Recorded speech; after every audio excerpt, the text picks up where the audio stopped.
Hello, Allie. How are you? Good. How are you guys? Good. Do you hear us and see us? I do, yeah. Good.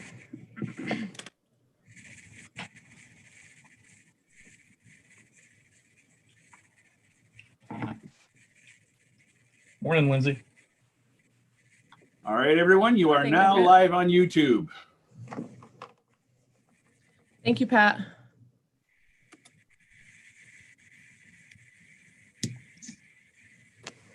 Okay. Hello, everybody. I am still checking to see who all is in attendance. So just give me a few minutes.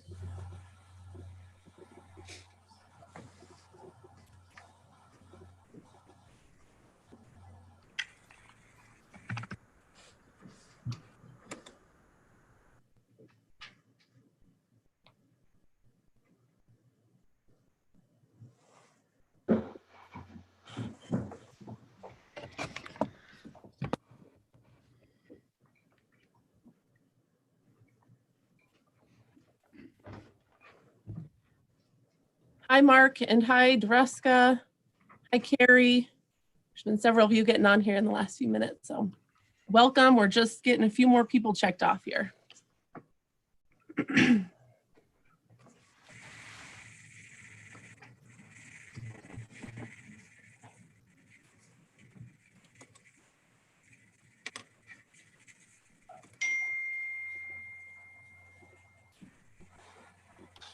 Morning, Lindsay.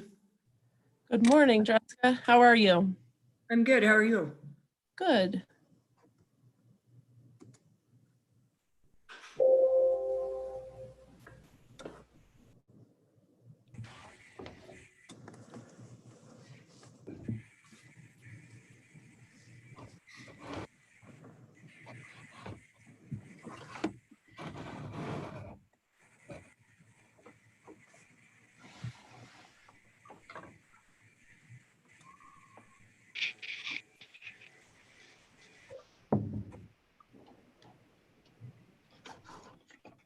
Cool.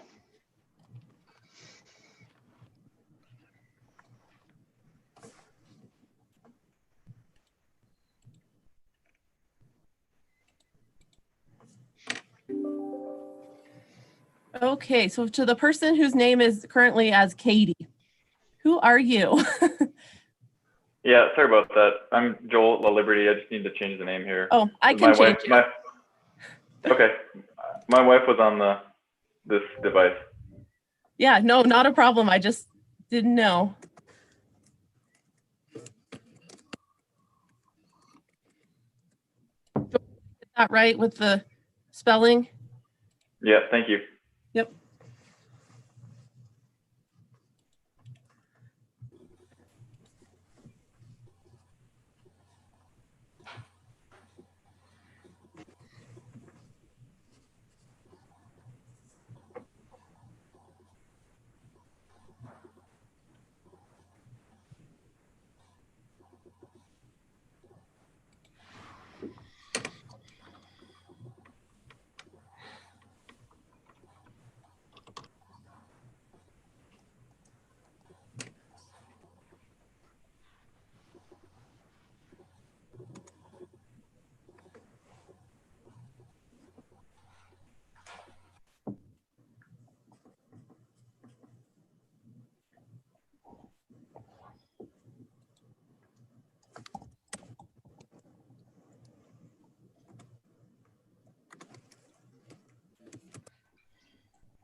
Okay, guys, just give us another minute here.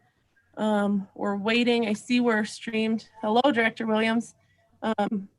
Just make sure our streaming is up on the web page here. So give me just a sec.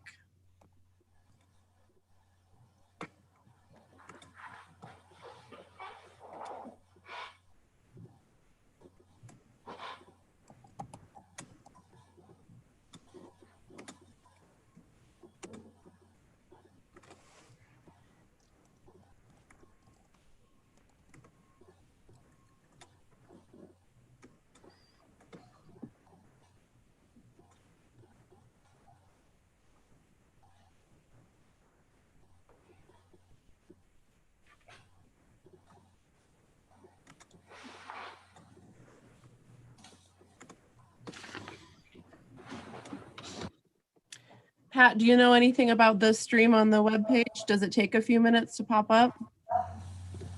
I'm sorry, one more time. I see we're not streaming yet onto the web page. I'm trying to get a hold of Missy. I might just give it a minute. We're only 3 minutes past start time, so it might take a minute.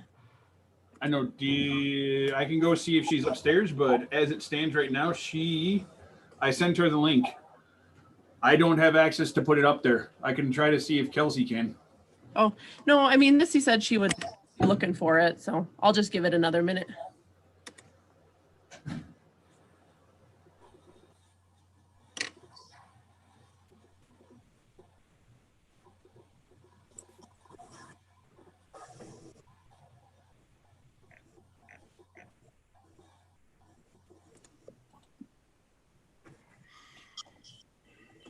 Well, while we're waiting, Lindsay, Yes. it's just nice to put faces to the names. There's so many of you who I know, but there are a number of you who I only know you from paper. So it's really fun to see the collection this morning. Yes, I agree. I've been talking to all of you on the phone and via emails, and so it is nice to put a face to all the names.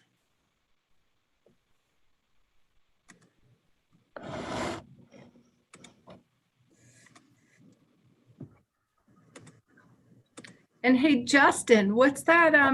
Your what do you call it? Your Zoom persona should be a Fish, Wildlife, and Parks logo. I'm not so sure about that alligator. That's not just my Zoom persona. That's like my real persona. Yeah.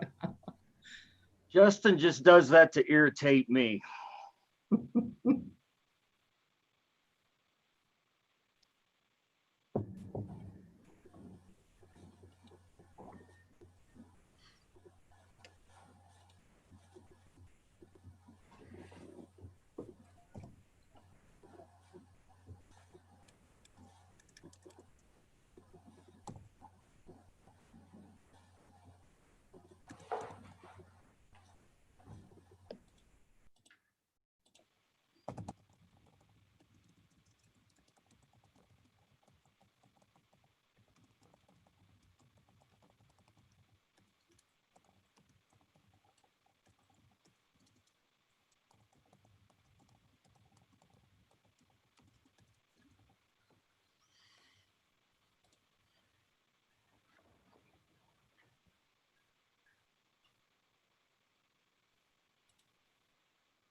Hey, Lindsay, this is Ken. Is there also a YouTube link if people want to get on and watch this? It's out on YouTube, and Missy said that she's going to be posting it on the web in a minute, if not already out there. Oh, okay, thank you. And Lindsay, recording still paused. Just a heads up. Okay, sorry. Yeah, I had to take a phone call quick. Let me start recording. Thank you everybody for hanging in there with us. Let me just make sure this is streaming and then we can get started.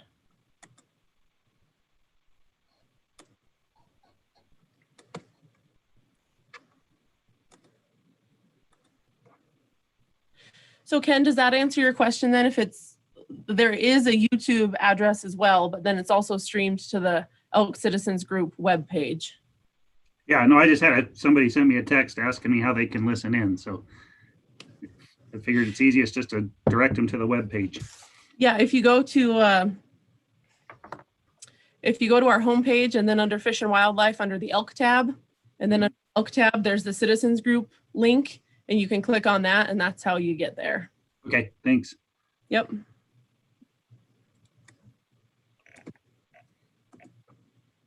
If they just go to our FWP channel, they should also see that it's live. Okay, we are streaming. So I think we can go ahead and officially get started. So welcome everybody to the first meeting of the Elk Management Plan Initial Guidance Citizens Group. I am Lindsay Parsons, the Deer and Elk Coordinator for Montana Fish, Wildlife, and Parks. And we are happy to have you all in attendance today, both participants as well as those members of the public that are tuning in. This meeting is being recorded and live streamed to our webpage, and a recording will be available after the meeting as well.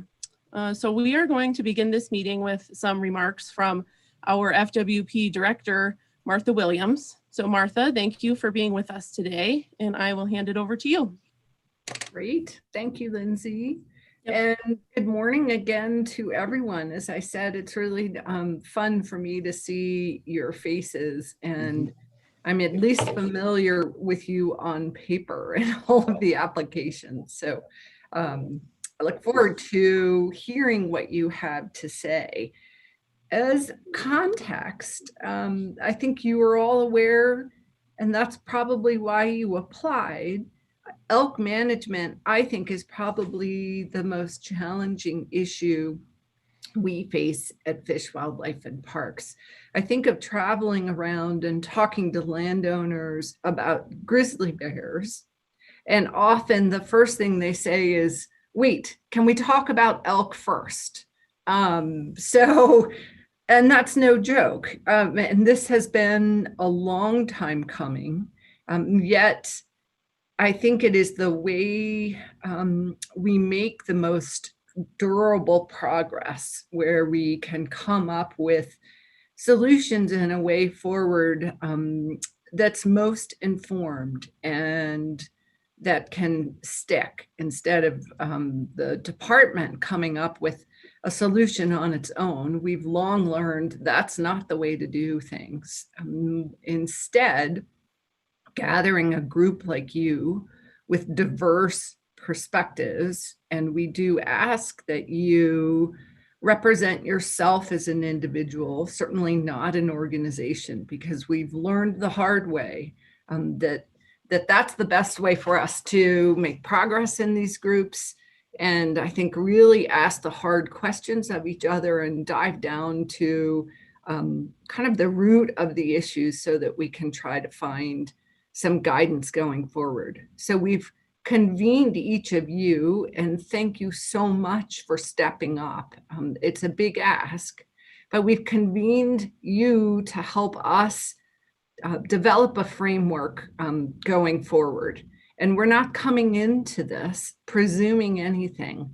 And I really commend Lindsay and Brian, especially for developing this process and starting to go into elk planning really with an open mind.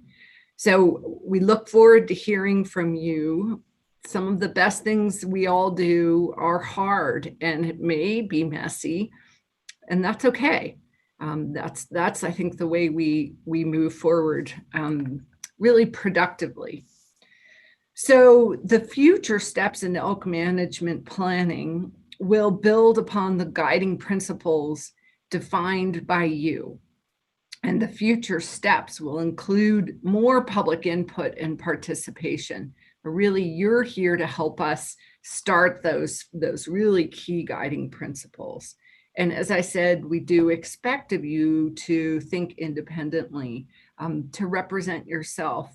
But at the same time, we chose you because your perspectives are really important. And we do want to hear your perspectives. This is meant to cut through politics. This is instead a chance to sit down and have really open and honest conversations. And so it may seem like an open-ended and daunting request, yet we've learned this is really the best way for us to get strong input and to build that foundation for planning to go from there. So thank you again. I can't wait to hear more from all of you, and thanks for participating. Have a productive day. Thanks, Lindsay. Thank you for that, Martha. You know, and we agree with Martha that this is going to be a hard task in front of us, but also that is the only way we can move forward is after having these hard conversations. And like she said, a productive path forward. And we think this is the right way to start off. So quickly, I am going to cover some of the group information, such as the charter, the scope, some of those housekeeping items. This information can also be found on the webpage where this is being streamed. So if you want a written copy of it. So the group charter is as follows. The Elk Management Plan Initial Guidance Citizens Group will provide initial guidance for the revision of the Elk Management Plan that was drafted in 2005. Specifically, this group is tasked with identifying and articulating issues with current elk management and defining durable and overarching principles regarding the future of elk management in Montana. Additionally, I want to remind you all of the scope of the group, which is to provide overarching elk management guidance for the entire state of Montana. So again, those specific decisions regarding a management tool or a regional or hunting district specific strategy will not be included within the scope of this group. And additionally, writing the elk management plan. That's outside of the scope of this group. This is just to provide some of that initial guidance. So this process is one that you will be guided through with trained facilitators. And as you know, we have a total of 3 scheduled meetings, which adds up to 5 days total. And that's 5 days for you to complete these, like we said, difficult tasks in front of you. And those tasks are to develop an issue statement and some guiding principles. So even though you have a limited amount of time, we think it is critical to the process that you all receive the same science-based information that you can use in addition to your own perspectives and experiences in your decisions and in having discussions with one another moving forward. So therefore, we are starting off this process by providing information regarding elk and elk management. We believe this will be a valuable starting point for the group, not only to allow you all the same information, but also so that you as group members can get to know one another and also become familiar using and interacting with each other on the Zoom platform, which interacting with other human beings on Zoom is a learning activity in itself. So we are all still navigating that as well. So the following meetings are December 2nd and 3rd and December 16th and 17th. And that is when the facilitated process will begin. So those meetings in December is when the issue statement and guiding principles will be developed. And then, like Martha said, after this group is complete, these principles will be presented to the Fish and Wildlife Commission, and future steps will involve broader public input as well. So with that, let's go ahead and begin our introductions to the group members. And so there are 14 members on the citizens group. You'll see there's a lot more people on the call today, and we'll sort of go through who everybody else is on the call. But let's start with you, the citizens group members, because we want you all to get to know each other a little bit better. And so I have a list of your names here. And so I will call on each one of you to go through them. And we want you to tell us 4 things about yourself. So the first is your name. The second is where you live.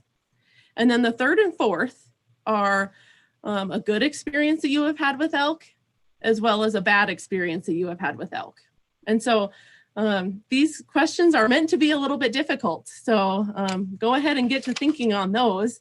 The first person on my list is Patrick Roth, and Patrick is attending from the Region 1 Kalispell office. And so if you look on your screen, it says FWP Region 1 Kalispell, but that's our Region 1 representative, and his name is Patrick. So Patrick, if you want to go ahead and introduce yourself. I'm Patrick Roth. Everybody calls me Pat. I live in Rexford, which is right outside of Eureka, about 7 miles from the Canadian border. And I have lived everywhere, basically. Good experience with elk. My first elk was when I was 12 years old, and that was up on Hungry Horse Reservoir. I don't know, bad experience, I guess, would be not getting an elk. Otherwise, I don't know much else. Guided some.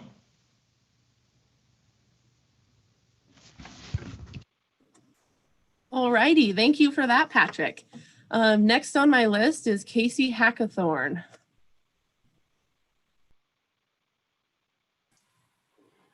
Morning. So I'm Casey Hackathorn. I live in Missoula, and a good experience was getting a cow off a mountain last week. I turned 50 this year, and I look more and more toward places where it's easier to get elk out of, and this wasn't one of those. So I was lucky enough to have a friend with me to get it down. So having it back in the garage and hanging was a pretty big victory this year. Bad experience. Most of my bad experience with elk involved more the people that elk attract, and reminds me of an opening day maybe 10 years ago on Southwest Montana when a large herd was caught down on private and people started shooting volleys from a distance, and kind of seemed to bring out the worst in behavior sometimes. So that's something I would like to see less of out there. All right, thank you, Casey. Next on my list is Everett. Morning, Lindsay. Thanks. My name is Everett Headley. I live in Stevensville on the western side of the state. I was thinking about my good experiences with elk, and there's certainly plenty, but what might stick out is when I first remember seeing elk as a kid. It was a little bit rare, and we got into a small herd of cows, and I didn't quite know what to do because they were giant deer, and I was just kind of mesmerized at the time with the size of them. Bad experience is probably every September when the wind swirls and they catch my scent, and what was in my mind a sure shot is now not even an opportunity. I'm sure most archery hunters have that kind of experience to share too. All right, thank you, Everett. Next on my list is Carrie. Good morning, everyone. My name is Carrie Decker. I live in Missoula. And I guess I'd say a good experience is just being fortunate enough to have opportunities to see elk in some of our less elk states, so to speak of. So I've been fortunate to see them in Michigan, Kentucky, North Carolina, places where we don't typically think of elk.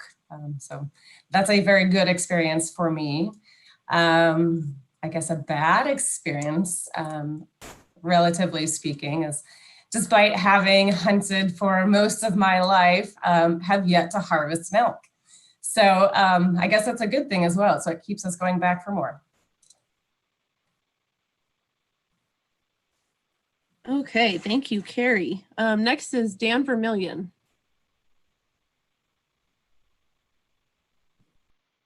Good morning, everyone. Dan Vermillion. I live up the Shields outside of Livingston.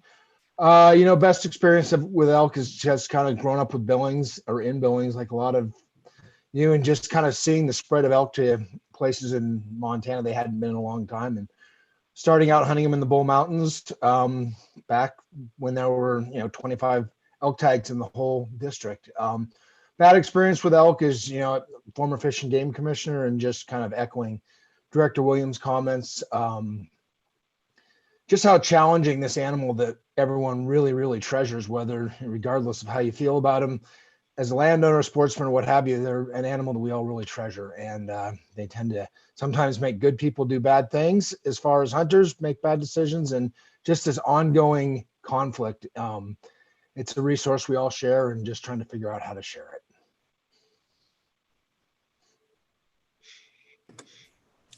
Thank you, Dan. Druska. Hi, I'm Druska Kinky, livestock producer in Paradise Valley. We have a cow-calf operation there. My good experience with elk, I think everyone has to agree that one of the most awesome sounds and sights is elk bugling in the fall, and it really is a beautiful thing. My bad experience with elk would be the absolutely sick feeling I get in the pit of my stomach when it's March, April, and May, and we're calving heavy, and there are elk.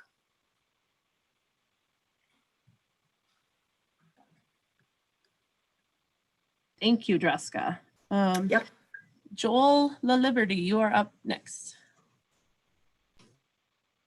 Hi, good morning, everybody. Joel LaLiberty, and my wife and I live in Belgrade with our 4 young children, and happy to be a part of this group. Thanks for having me. I hope it goes well. And I guess a good experience that I've had with elk, I mean, I can't think of any specific experience. Obviously, anytime you harvest an elk, that's a great experience. And I just love seeing elk and being around elk and hunting elk and talking to people about elk and the different challenges that they face, everywhere from outfitters, the private landowners, to hunters and just wildlife watchers. So pretty excited about elk. And so I'm excited about being on this committee and learning more about elk and talking about elk. And I guess a bad experience, I've never had a bad experience with elk. I mean, elk are great, right? So I think the bad experience with elk, related to elk, would be kind of like what Casey had mentioned, that it's the people, right? I mean, people having trouble getting along, or people doing things that they wouldn't necessarily otherwise do when elk aren't involved. So I think we obviously face a really challenging task, and I look forward to working together with everyone to hopefully overcome the challenge. So thank you for having me. Thank you, Joel. Next, I have Marcus. Good morning, everyone. My name is Marcus Strange. I live in Helena, and I'm just going to echo what everybody has said. I have not had a bad experience with elk. It is by far my favorite animal. I'm always amazed by them. One that sticks out to me happened recently. I was guiding some folks through the breaks down the Missouri, and we came around a corner, and there was a bachelor herd of about 7 bull elk, all in velvet, standing 10 yards off the side of the river. So that was pretty cool. Very majestic. Negative, elk are pretty innocent creatures. They just do what they do. So I haven't had any real negative experiences. Most of it's been with people. This fall, I switched to traditional bow hunting, so it necessitates getting pretty close. And I was making a very long stalk in, and all of a sudden the elk scattered, and I was a little confused until a group of hunters with dogs popped out of the woods, and they were using the dogs to try to push the elk. So things like that are pretty disheartening, and but the elk are great. Sometimes the people, not so much. Thank you, Marcus. Next up is Allie. Hi, My name's Allie. I live in Shoto on the front. Um, I've had lots of great experiences with elk, most of it involving, I've worked with a lot of outfitters, so seeing folks get their first elk and just getting to be close to them for the first time. And my bad experience was probably the only one I can think of was this last spring, was my first time being around the opening day of shed hunting. And folks were just pushing elk all over the place, and it was kind of a bummer to see. So yeah, that would be my only bad. Thank you, Allie. Next, I have Mark Schwolmeyer. Hi, my name is Mark Schwolmeyer. I live in Lewistown, Montana. I'm going to reiterate the fact that elk are great, and the unpleasant experiences come from other hunters. Good experience this fall. I was mountain goat hunting with a buddy of mine. We woke up, we were 8 miles back in to nonstop bugling. We had a 4-mile hike to get to where the goats were. I had a reed diaphragm in my binocular case, called in 5 bulls within 100 yards, 3 of them within 20 on that hike. And 2 weeks later, hunting in my own area, I felt like every elk that I was on or close to was there because it was bumped from another hunter. It didn't really want to be there. That's just where it had to be. So I look forward to trudging through all this with the group and seeing what we can come up with. All right, thank you, Mark. Next, I have Ed.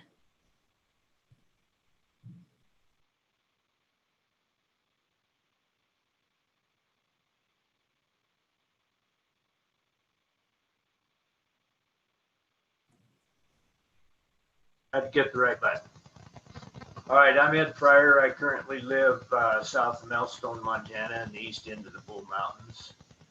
I guess good experiences would be some years ago, some pretty good elk hunts with my boys and family.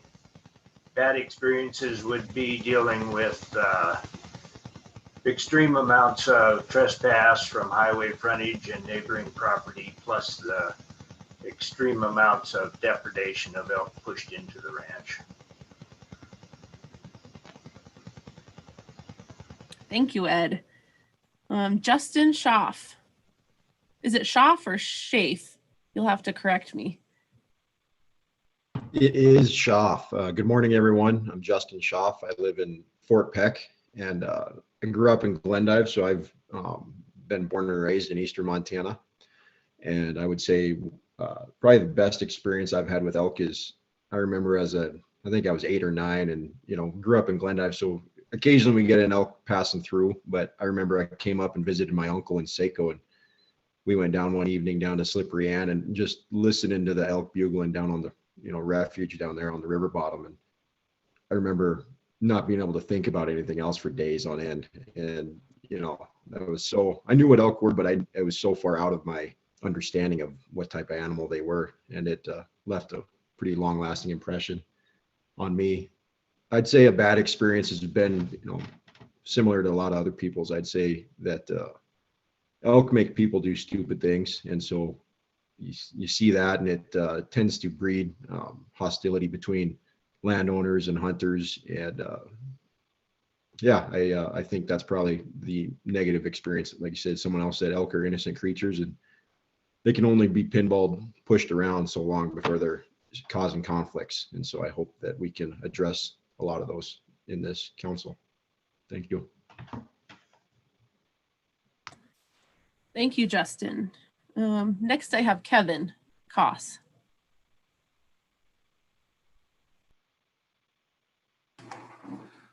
Yeah, my name is Kevin Koss. I live 50 miles south of Malta in the Missouri Breaks. And good experience with elk is typically lots and lots of them. I'm a traditional archer, and so lots of good experiences with elk. They're one of the greatest creatures we have in Montana. Bad experience would be the detriment that they cause to my day-to-day operations on the ranch, which includes what we've just been doing recently, is trying to repair a winter pasture fence, and it's mind-boggling, the damage. Thank you, Kevin. Last on my list is Ren Gardner. And you're only last because you were on Region 7 and I went through the regions in order. So. Okay, my name's Ren Gardner. My wife and I live here in Miles City, Montana. I've got a lot of good experiences, echoing everybody else. That the elk are wonderful, especially in our area. They've kind of last 15 years. And just to see them and then to be around them on a day-to-day basis has been a good thing. Bad experience, to echo Mr. Koss. I own property in Powder River, Custer, and Rosebud County. Just the amount of work that I've had to do on some of my pivots to keep them from, and normally summer months, the elk don't ever hamper them. But when you get people, driving on county roads and they get the wind, and I'm here to tell you, we must smell really, really bad to an elk. When they run over the fence, it ends up creating large issues, especially when I'm wintering calves and different things on those pivots. So it creates immediate issues to where I'm not running my day-to-day business in Miles City. I'm down there doing that. So. Okay, thank you, Ren. So I think, with those introductions and even just that tiny snippet of information about each one of you, that just shows us all how each one of you has good and bad experiences with elk, and those are wide ranging. There's a great diversity here in experience and issues as well. So with that, you probably notice that there is a number of other participants on this meeting as well.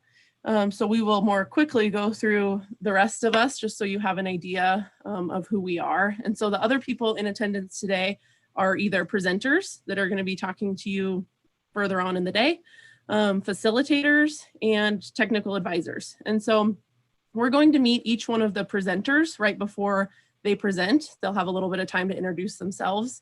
So for now, let's go ahead and introduce our facilitators and technical advisors. And so it looks like we only have one facilitator on the meeting today. The other one had to cut out. She might join us later.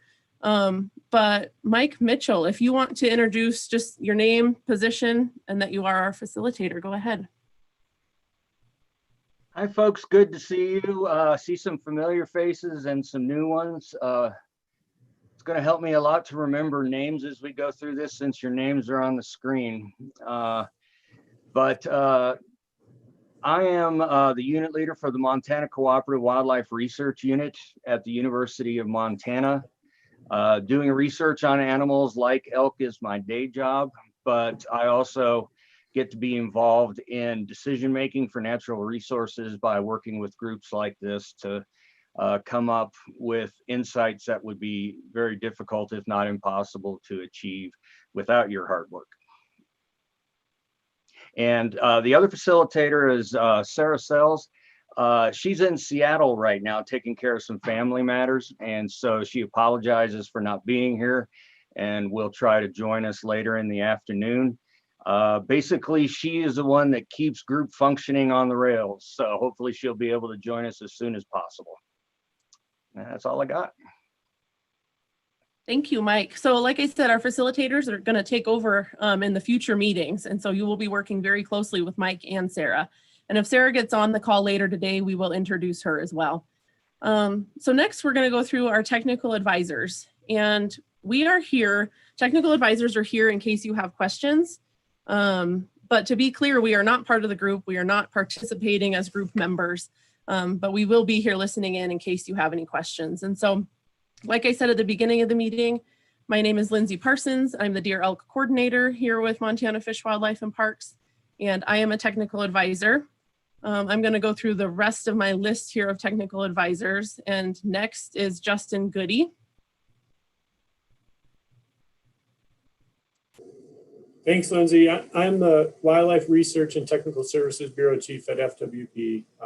So in that role, I supervise the wildlife research program. I'm going to talk later today about some of the research, and then also wildlife health and biometrics, which includes harvest estimates. So a lot of what you're going to hear about today are programs that I'm involved with, and so I'll be talking today, but I'll be around throughout your meetings in case other things come up or if we can provide information that you need. Thank you, Justin. Next on my list, I have Brian Wakeling.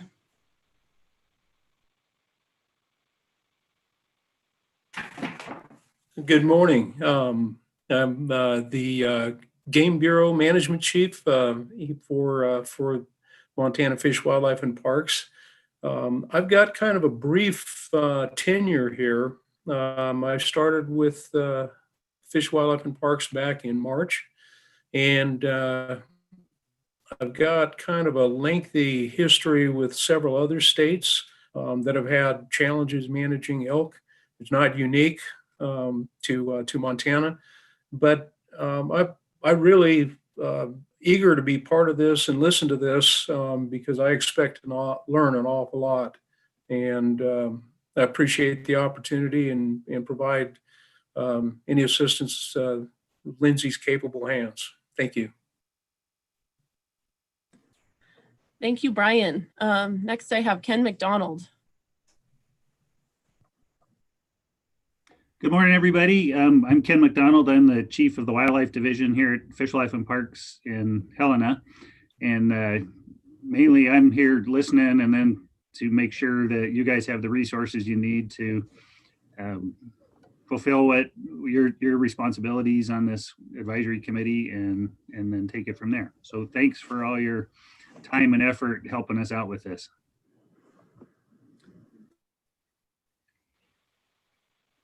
Oh, thank you, Ken.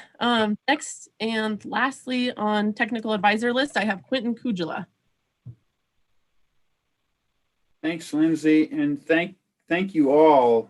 Very much appreciate your interest, your effort to apply, and then the effort in being selected that you agreed to take on with the scheduled meetings. And I think someone called it trudging through, and there is a lot to trudge through to get through. Elk and their management have a long history in Montana. So thanks for signing up for that. And I would echo Lindsay's comments earlier as well. And nice to see the diversity. I mean, there is a lot of ways to look at elk that come to a person through their first person experiences. And it sounds like we have really good representation of all of that wide spectrum.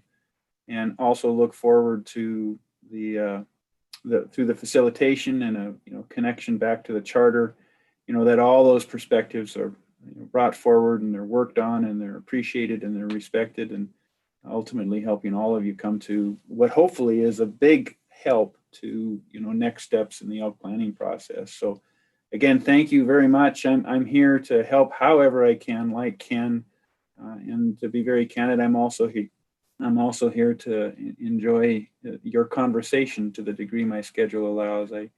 It's really neat. I hope we can achieve just a great, candid, open, sincere, easy conversation atmosphere that lets your individual experiences and the perspectives out of those experiences come forward to be ruminated and incorporated by all. So again, thank you very much for the opportunity thank you for participating, and thank you for the opportunity to watch you folks work.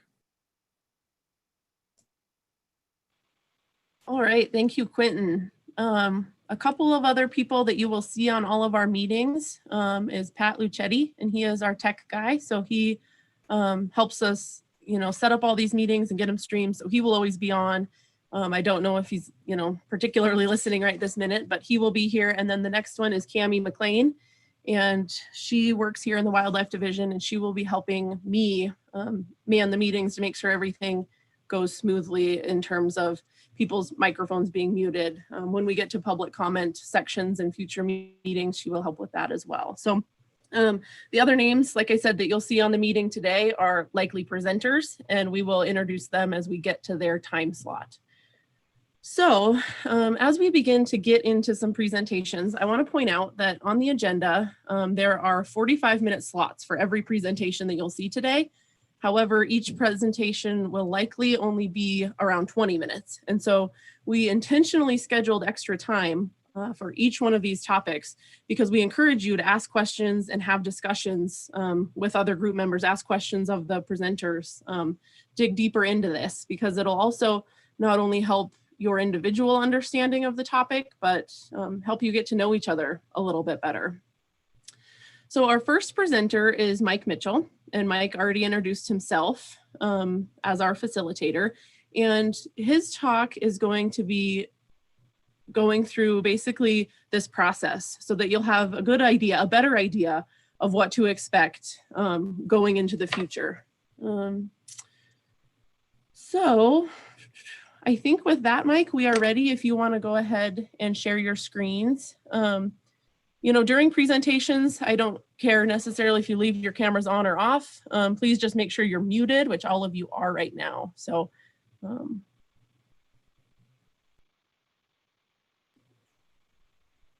Okay, can everybody see my screen? looks good. Okay.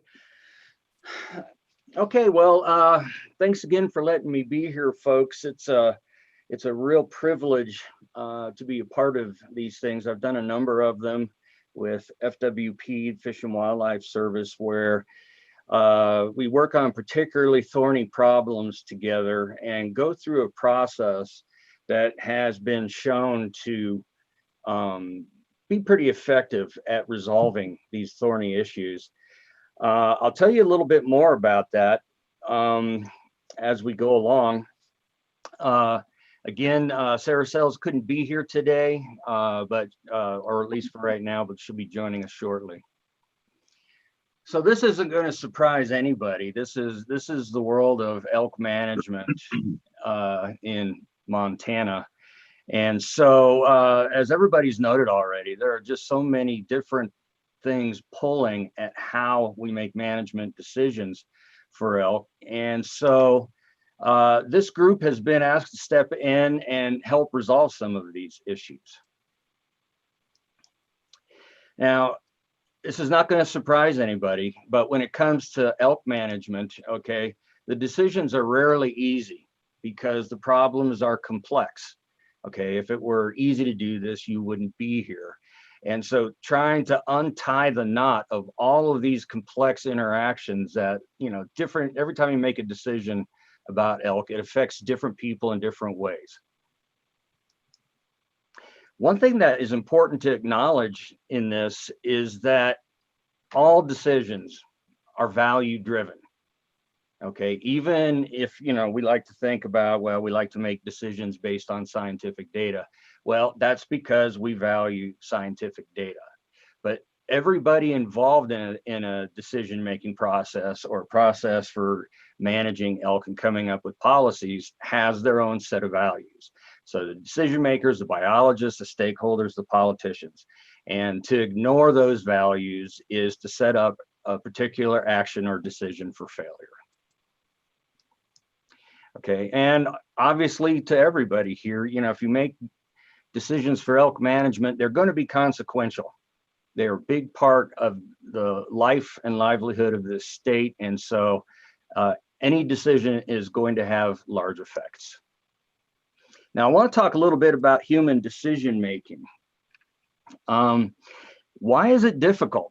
I mean, the reason that we dominate the planet is not because we have huge claws and big fangs. It's because we make decisions. And most of the time, on the average, those decisions are good ones, but they're not always. And why is that? There's a really cool book by Daniel Kahneman who studies human behavior from an economist's point of view. And so he describes the way we make decisions this way. Okay, we basically have two different mechanisms for making decisions. One he calls system one. Okay, and system one is really useful for when you get up in the morning and you know you're trying to decide what to have for breakfast. You don't sit there and read all the labels and make a really careful decision. You might just grab something out of the cabinet. Okay, and so that's really good. You don't want to waste a lot of time making that decision. You need your brain for other things. And so it's really good for making quick, easy decisions. And one of the things it does is in trying to understand the world around us, it looks for evidence that is consistent with what we already think. Okay. And so it creates these just so stories in our heads about this is what's going on out there. Now, again, this is perfectly fine for deciding what to have for breakfast or for any number of other things. But for other decisions that are more complex, our brain relies on what Kahneman called system 2. And this is where we do our critical thinking. Okay. And it's where we actually force ourselves to stop and think through something. Now, one thing that's really important about system 2 is it's something we have to decide to do. Okay, I'm going to take a step back. I'm going to think about this. Okay, and that's different from system 1, which is just running all the time. It's in the background. You don't even have to stop and think about it. But if you really want to do critical thinking, you've got to stop and say, let's go. Another thing that's important about system 2 is that you have a tank of gas that's capable of fueling this kind of thinking. And when it runs out, you're pretty much done. Okay, I think everybody's been there pulling an all-nighter for an exam or something where, you know, you get to a point where it's just like you can't cram anything else into your brain. You can't think through anything else. And that means your system 2 is out of gas. That never happens with system 1. Now, we're going to be spending as much time as we can through this process in system 2. And it'll be something for everybody to be thinking about, reflecting on themselves and what they're hearing from other people about, you know, are we kind of hearing the same old storyline that we've constructed in our minds with system 1, or are we actually all in system 2 and working together in critical thinking and thinking outside of our own boxes? Because in system 1 is where bias lives. Okay, that's where beliefs live. And sometimes those things get in the way of developing a mutual understanding as part of a group. So system 1 is default. That's the way our brains work all the time. And system 2 is lazy. If it can hand off a decision to system 1, it will. So a solution to this is structured decision making. Now, I think another way of thinking about it is just structured thinking. Okay, we're being logical and organized about how we are approaching this particular question. Okay, and the important thing about it is that it's supposed to be, it's common sense. Okay, but it's common sense that lives in system 2. So it is a formal application of common sense for situations that are too complex to deal with it basically with system 1. Okay, and so it does this by breaking down decisions into logical components that build on each other. And you work really hard to make sure that you've got each of those logical components really locked down as part of a group where, you know, we understand things in the same way, and that provides a building block for us to move on. That doesn't mean we agree with things. Okay, it means that we understand them in the same way. So how's it done? All right. The very first thing you do is decide on the issue. And it's always a surprise. This is the toughest part of the process. I'll usually budget about half of our time just to come up with the issue. And the reason is because everybody will come into a situation like this thinking that we all understand it the same way. And that's always wrong. And it is really, really difficult to come to a common understanding about this is the situation we are trying to address. And again, it's not we agree on all of these things, but we have captured the issue and why it's difficult and why it's difficult to come to a solution for it. The next thing is objectives. Okay, if you understand the issue, all right, now you can start to think about, all right, well, what does it look like if we solve this problem well? All right, in structured decision-making lingo, those are called objectives, but for our purposes here, we're going to call them guiding principles. Okay, and I'll tell you why in a minute here. Now, the remainder of these things are the rest of the decision-making process where, okay, it's like, well, what are my choices? Now that I understand the issue and the guiding principles, what are my choices? Okay, and then you look at your choices and you say, all right, what are their consequences for the guiding principles? And then you can go into decision analysis. Now, one of the things that is very, very common for folks making decisions, and we've all been there, is somebody says, okay, you need to make a decision, and you say, all right, what are my choices? But when you do that, all right, you're missing these critical first steps. It's really, really difficult to evaluate your choices until you really understand the issue you are trying to solve and what success looks like if you solve it well. Now, one of the things that I hear all the time and makes perfect sense to me is probably the two most important steps in this process is the development of, said problem, it should be issue, is the development of the issue statement and then the guiding principles that define how success will be assessed for the different actions you're going to take. And that's why both of those take a fair bit of time. So like I said, 50% on the problem or the issue statement, and probably about 25% of the time on objectives. And then everything else, if we were going the full route, would fit into the remaining 25%. But we are just going to focus on the issue and the guiding principles. So defining the issue, it's something that it's just natural to resist, again, because we think, well, yeah, duh, we know what the problem is. And the thing is that this is a foundation for everything that comes afterwards.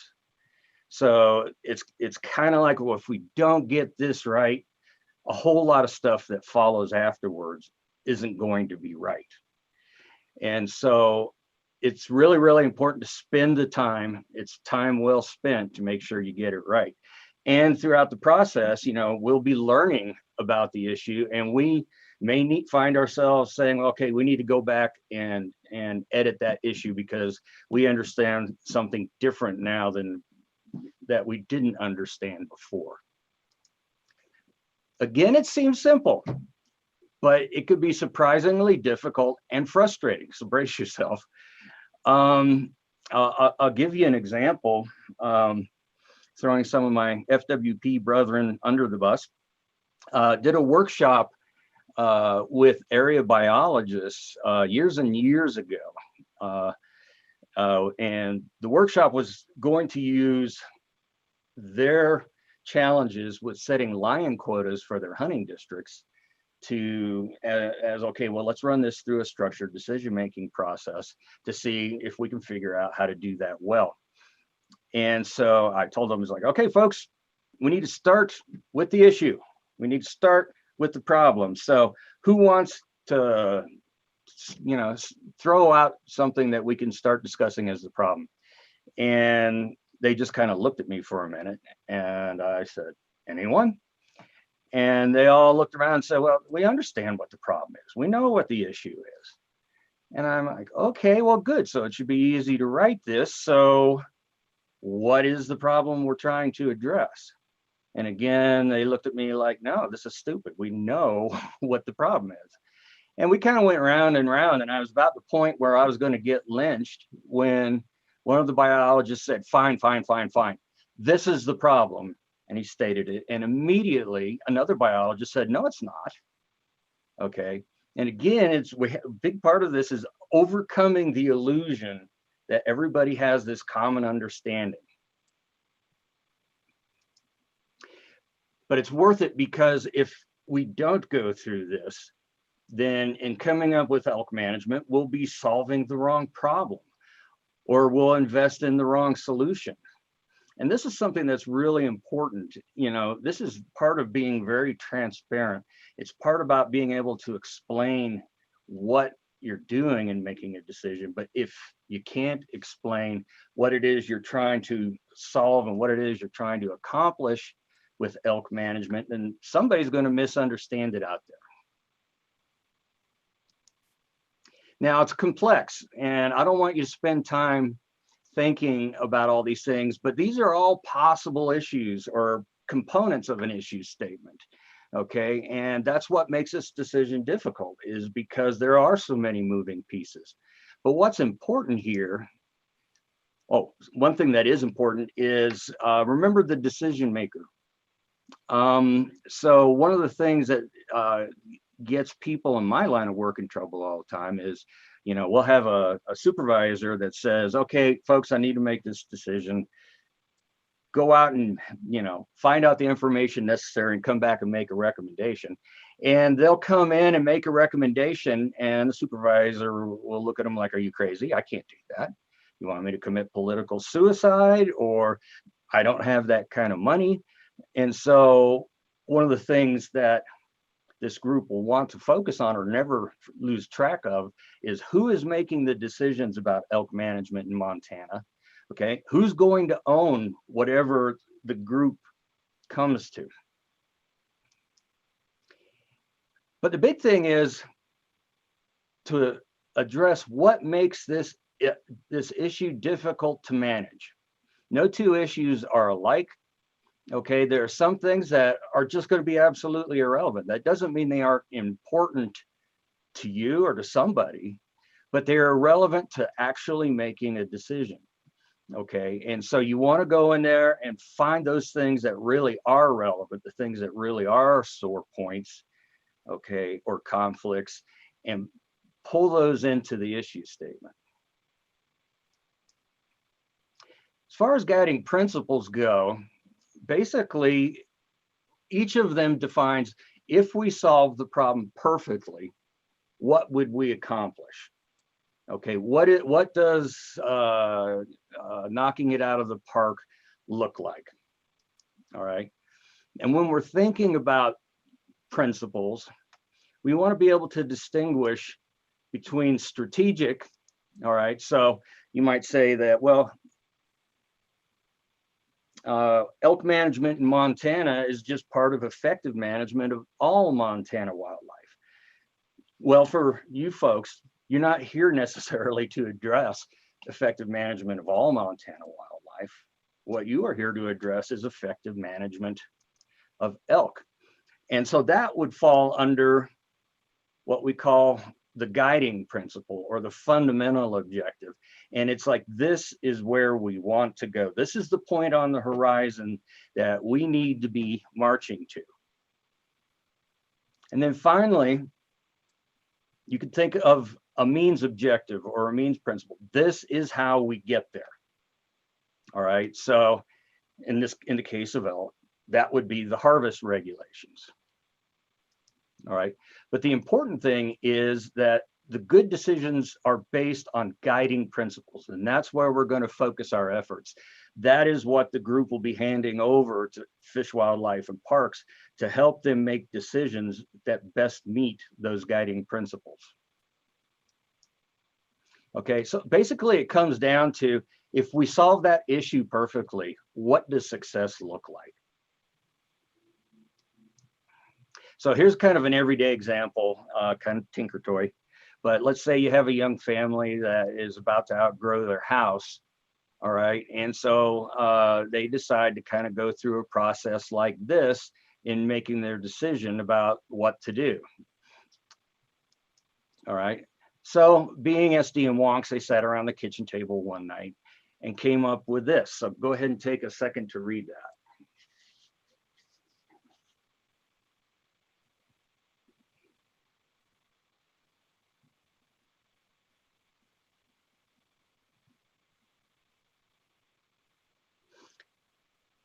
So hopefully it's kind of clear that this succinctly captures all the reasons that they are thinking about moving, all of the constraints on what they can actually do, all right, in finding a house, and the different things that they need from a different house if they are able to achieve it. Okay. Then they came up with their guiding principles. All right. So to solve the problem that just showed you, all right, they would find a house that's large enough, a yard that's large enough, high quality schools, that family friendly neighborhood, reasonable commute time, and minimal costs. Now, everybody knows that you're not gonna nail it. And no one particular house is gonna nail all of those objectives, okay? So that's just reality. But it's important to say what's, success looks like, so that when you go on to decide amongst alternative actions, you can say, well, how well do each of those address these guiding principles? And for those guiding principles that are not addressed well, can I live with that? And it's an important trade-off for me to be able to say, I can go ahead and take a hit on this principle, but it helps me to get where I want to on this other one. Okay, so going back to how it's done, this group will be providing these first critical steps, all right, that will be the basis for where FWP goes on elk management and the rest of its decision-making processes.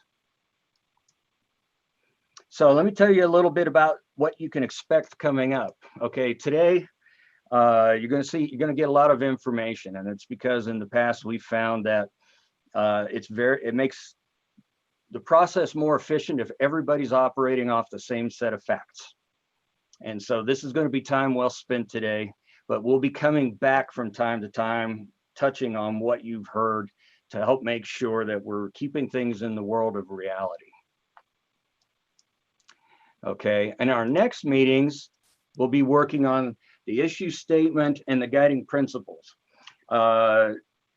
I'm going to ask everybody to be pretty flexible and fluid on this, because there's no way to know in advance how much time we're going to need. And so basically you put in the time it takes to get it right. You can plan again about, a big chunk of that time will be on the issue statement, and then the rest of it on guiding principles. So some guidelines I'd throw out there. First off, be patient, all right? We're going to be spending a lot of time in that system 2 area, and we're going to be running out of gas, and it's going to get frustrating. And so all I can say is trust the process. We'll get you there. And it's okay that we're going to be having difficult conversations, because even though this process isn't difficult, the conversations that it can force often are. Don't worry, I will make sure that everybody is heard. It's critical that everybody has the same amount of input into this process, okay? And that's what we're trying to capture here, is the diversity of perspectives that this group has. One thing that's really important and that makes this very, very different from other processes you might have seen or been a part of before, this is not a venue for debate. This is not a venue to argue your case, if you feel like you have a case to argue, okay? This is a venue for coming to common understanding, where even if I don't agree with you, I've listened to you, I've heard you, I get it, okay? And so if we achieve a common understanding going through this process, that is success. And if this common understanding leads to consensus, then that's even better. One thing I'm going to be doing as a facilitator is I'm going to try and be as efficient as possible moving the group through the process. And that's just because we have a limited amount of time. And so I'm going to try to keep it as efficient as possible. I'm going to ask you to honor time constraints. like if we take a break or if we take lunch. Really like to stay strictly on time. And then one thing that happens commonly, and it's perfectly understandable when you have a group of people that are getting to know each other, which is part of the point here, is people tend to tell stories. And I like stories, but what we need you to do here is not to tell the story, but to put the take-home message from the story out there for the rest of the group. Okay, so we're going to want to stay on track with our discussions, and it's going to be difficult at times, but it's going to be critical. That time needs to be spent doing what we need to do. Yep. Excuse me. This is going to be really weird. I've never, ever done this via Zoom. And it's going to be interesting because this process, particularly from a facilitation point of view, is me interacting with you. And how to do that when we're all not in the same room is just really going to be interesting to see how it works out. I will be happy to take any suggestions that folks have on that end that they think might help out. One of the things we're going to try and set up, this process commonly involves work together as a larger group and then splitting up into smaller groups and then getting back together and sharing what each small group did. And we're going to try and do that with having meeting rooms that we can send people into and call them back into the group. Wish us luck, but we're going to try to give that a go. So that is the broad brush overview of what we're going to be doing. I'll be happy to take any questions.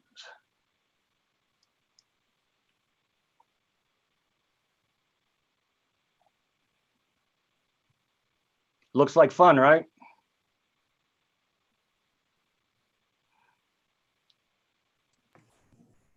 Yes, thank you for that, Mike. Any questions for Mike about this process?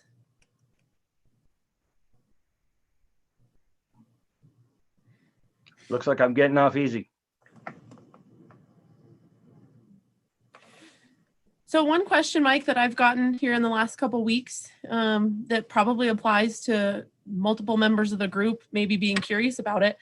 What should they bring to the next meeting to be prepared? What do they need to have ready for the next meeting? That's a good question. I wish more folks had asked that.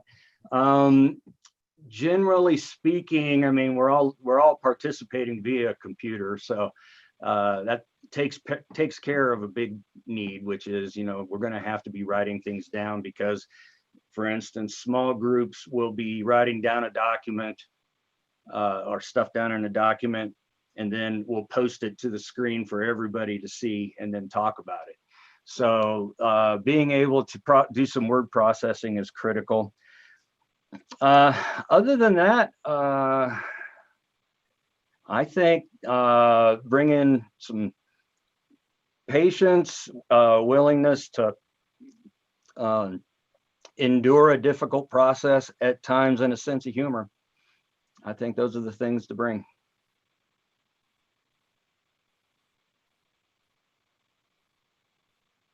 Okay, thank you, Mike. Any other questions for Mike? Thoughts on this process? How are you feeling about moving forward through this process?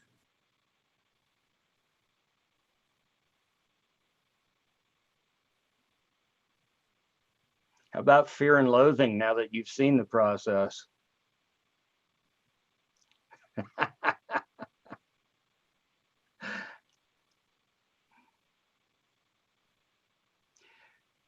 You know, it truly is difficult, but you know, and don't just believe me, but it moves the needle. Okay, when you know you've seen a process, a decision-making process or a public input process is just a bunch of people running around the same fire hydrant. Okay, we're not getting anything done. It's just the same old stuff. This process is designed to move the needle, and because it gets everybody on the same page and it incorporates this diversity that you see in this group into a single way of understanding the problem, it makes a big difference. So I'll argue that it's time well spent. You guys at the end will decide whether I was lying or not. Hey, Mike, I have a question. This is Joel. And maybe you can't answer this. Maybe it's more of a question for Lindsay, but just wondering with the process, obviously it's going to take a while for us to develop the guiding principles, but then also whoever is writing the elk management plan, I anticipate the process would take, several months, if not a year. And I just wonder if you guys foresee any issues with how this all fits together with the transfer of a new administration in Montana from, Governor Bullock's appointment of the FWP director.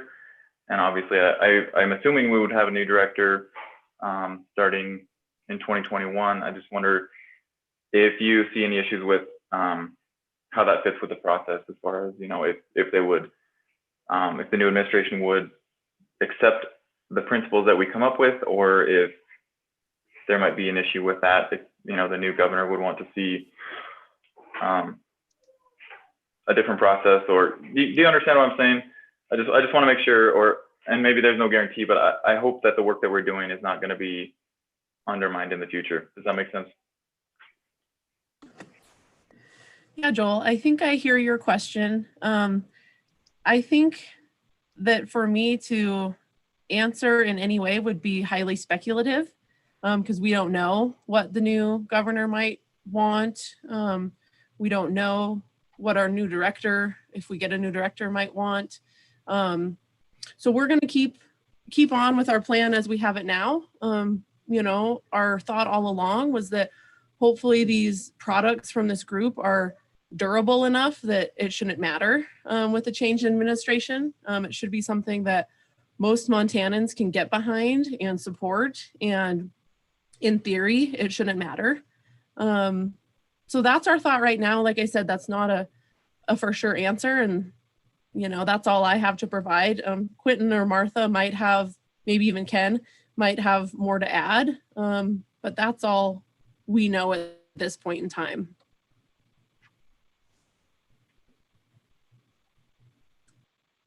Lindsay, I think that's well said. I think it's a good question. All eyes open. There are going to be changes in people, changes in positions, and the things they look to implement. So to Lindsay's point, and to your, I think to your self-introductions earlier, I wonder, again, can't be sure, but I wonder if in fact this is truly as this forum is as comprehensively diverse as it needs to be, given all of the experience and perspectives on elk, and if in fact the conversation, is candid and sincere and captures those perspectives in one fashion or another, perhaps we might see its acceptance or adjustment as testimony to how well we've all been assembled and how well we represent what is the real circumstance, including the values and advocacies that are out there. So that's not, I know that doesn't, we can't offer a definitive answer to the question, but hopefully that adds some context worth thinking about as you move through your process. Again, good question. Great to be aware of that question throughout your efforts. And what substance or content or process piece might in your minds, individually or collectively, add to its potential to stick, so to speak. Thank you.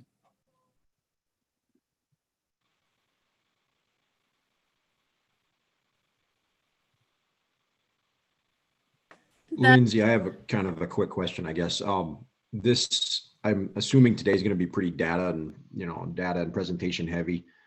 Are the presentations that we get, are they going to be available to us like over email or something that we can continue to look at those prior to our December meetings?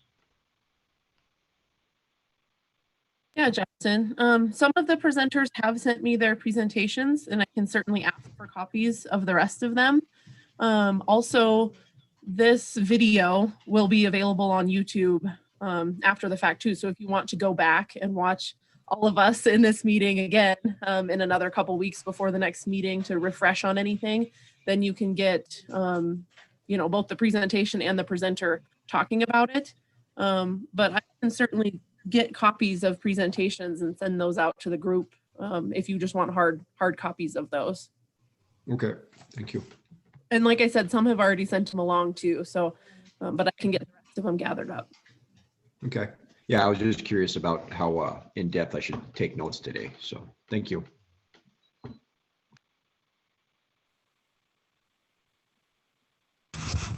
I got a quick question for Ren. Is that a Hawken or a long rifle on the wall behind you? You're on mute. It's actually a custom. Just a second.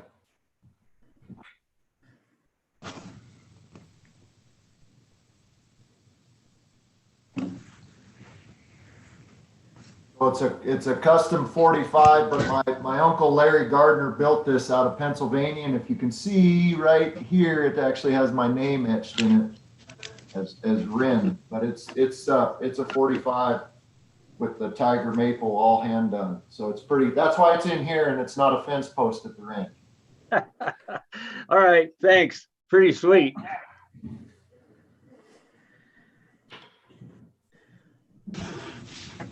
Okay.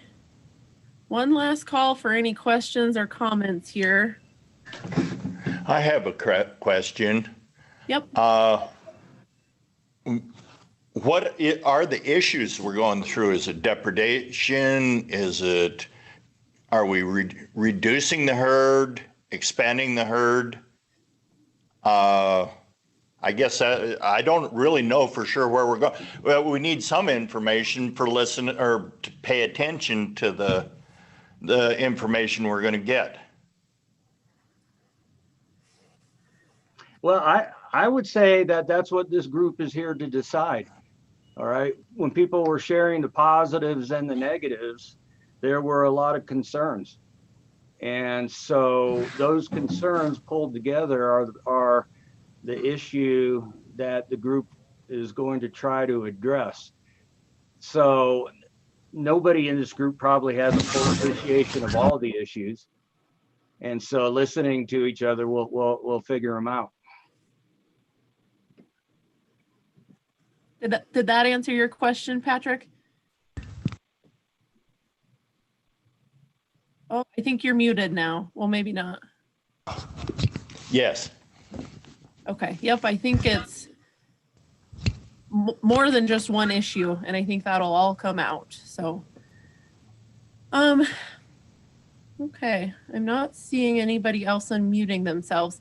Given that we are a few minutes ahead of schedule, we don't have a scheduled break for right now, but let's go ahead and take 10 minutes. We'll come back at 10 o'clock, and then we will be on to Mike Lewis with our first data presentation of the day, because this is going to be a long day of presentations. So let's take a little break now while we have a chance. So go ahead and turn off your video if you want, mute yourself, and we'll see you back here at 10 o'clock.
Okay, so in attempting to follow Mike's guidelines of being diligent with our schedules and staying on time, it is 10 o'clock, so we can go ahead and move on with our next agenda item. So Mike Lewis will be our first data presentation today. So a little bit of information about Mike. For the last 20 years, Mike Lewis has worked for Montana Fish, Wildlife, and Parks in the Human Dimensions program. So in other words, Mike works with the people aspect of managing fish, wildlife, and parks here at FWP. He is currently FWP's Human Dimensions program supervisor. Prior to working for FWP, Mike worked for the Minnesota Department of Natural Resources as a planner, and at the University of Montana, the College of Natural Resources and National Park Service Cooperative Park Studies Unit. And during his time there, he was an outdoor recreation planner and a social science researcher. Mike holds a Bachelor's of Science degree in Outdoor Recreation Management and Planning from Oregon State University, and a Master of Science degree in Forestry with an emphasis in Outdoor Recreation Management, Planning, and Research from the University of Minnesota. Mike was born in Bozeman, Montana, and is an active hunter, angler, and outdoor enthusiast. He particularly enjoys spending time in the outdoors with his wife and 3 daughters. And we welcome Mike to talk with us today about the social science related to elk in Montana. So Mike, thank you for being with us today. Thank you, Lindsay. Can everybody hear me, I hope? I think I unmuted this thing. These Zoom meetings are always kind of strange for everyone. Maybe before I get into my presentation, I'll just quickly share, not violating Mike's protocol, long stories, but anyway, my greatest experience with an elk involves both my worst experience. A few years back, I put a stalk on a group of elk and actually had an opportunity after about 3 miles of getting in close to these animals to get to about 100 yards from a couple bulls that were bedded down. And I had about an hour's worth of time just watching those 2 bulls because it was the first day of the season and I wasn't sure if I wanted to shoot one of those animals. And as I sat there and watched both of those animals, I realized how truly beautiful they are. Elk are incredibly beautiful animals. The one animal that I was thinking about shooting, I just didn't want to shoot it because it was glorious. Anyway, to make a long story short, something spooked them. They jumped up and I don't even remember shooting. And I remember after I shot that animal, it was a really bad experience because I truly realized that I'd shot something that was pretty magnificent. So anyway, great experience, both good and bad. I'll go ahead and pull up my share screen deal here. Let me know if this works and get right into a slideshow. Again, as Lindsay had said, I'm the Human Dimensions Program Supervisor for Fish, Wildlife, and Parks. I help the department with the people aspect of managing fish, wildlife, and park resources. I'm a service provider within the department. I work for the various divisions of FWP, Fish, Wildlife, Parks, Enforcement, and all the various units and bureaus of the department. So I don't dictate what research gets done. The divisions come to me and say, hey, we need this research to be done. So I help with that kind of human dimensions research. I've done a lot within the wildlife division and wanted to let you guys know that we don't have enough time for me to present everything that I would like to present, but I wanted to at least give you a snapshot of some of the data that we have because I think there's a lot of data that you'll need throughout this planning process. And certainly I am a resource for you to get more detailed information after this meeting. I have provided my presentation to Lindsay, and I also have a number of research summaries as well as reports that I can provide to Lindsay as well if you request them, and I'm certain that you may. And I think one of the earlier questions also was, well, shoot, what are the issues that are we going to be addressing in this management plan? Well, I think a lot of the information that you'll see today will give you a background once you get into the details of working on the plan to know what information is available and is out there so you can get that when you need it. So this is more of an informative talk. I can't present everything, but we'll present some interesting data that I think might be of interest to you. We've done a lot in the past 5 to 7 years, and most of the data that I wanted to talk about today is the more contemporary data that we have within Fish, Wildlife, and Parks regarding elk management. And I'm not going to talk about all these studies, but I would like to at least mention each of these. In 2013 and 2014, we did a survey of private landowners regarding hunting access management in the state. In 2013 and 14, we also did a parallel study of resident elk hunters regarding elk hunting access in Montana. In 2014, we did studies of both resident elk hunters and private landowners regarding one specific hunting district, Hunting District 204, in which some management actions were taking place a few years ago. I know that Eric's going to be giving a talk later about elk brucellosis in the state, but in 2014 and 2015, we studied both, well, 3 different groups, resident elk hunters, private landowners, and Montana households regarding how should we manage elk brucellosis in our elk herds across Montana. In 2016, we did a survey of resident elk hunters regarding the complexity of our elk hunting regulations. 2016. Hey, Mike. I'll go ahead. I'm going to interrupt you for a sec. Are you trying to share your screen? Because we don't see it. Oh, it's still not working. Okay. Yeah, let me double check that and make sure that that's working. Hang on. Yeah, sorry to interrupt, but I was like, I think it should be up on the screen.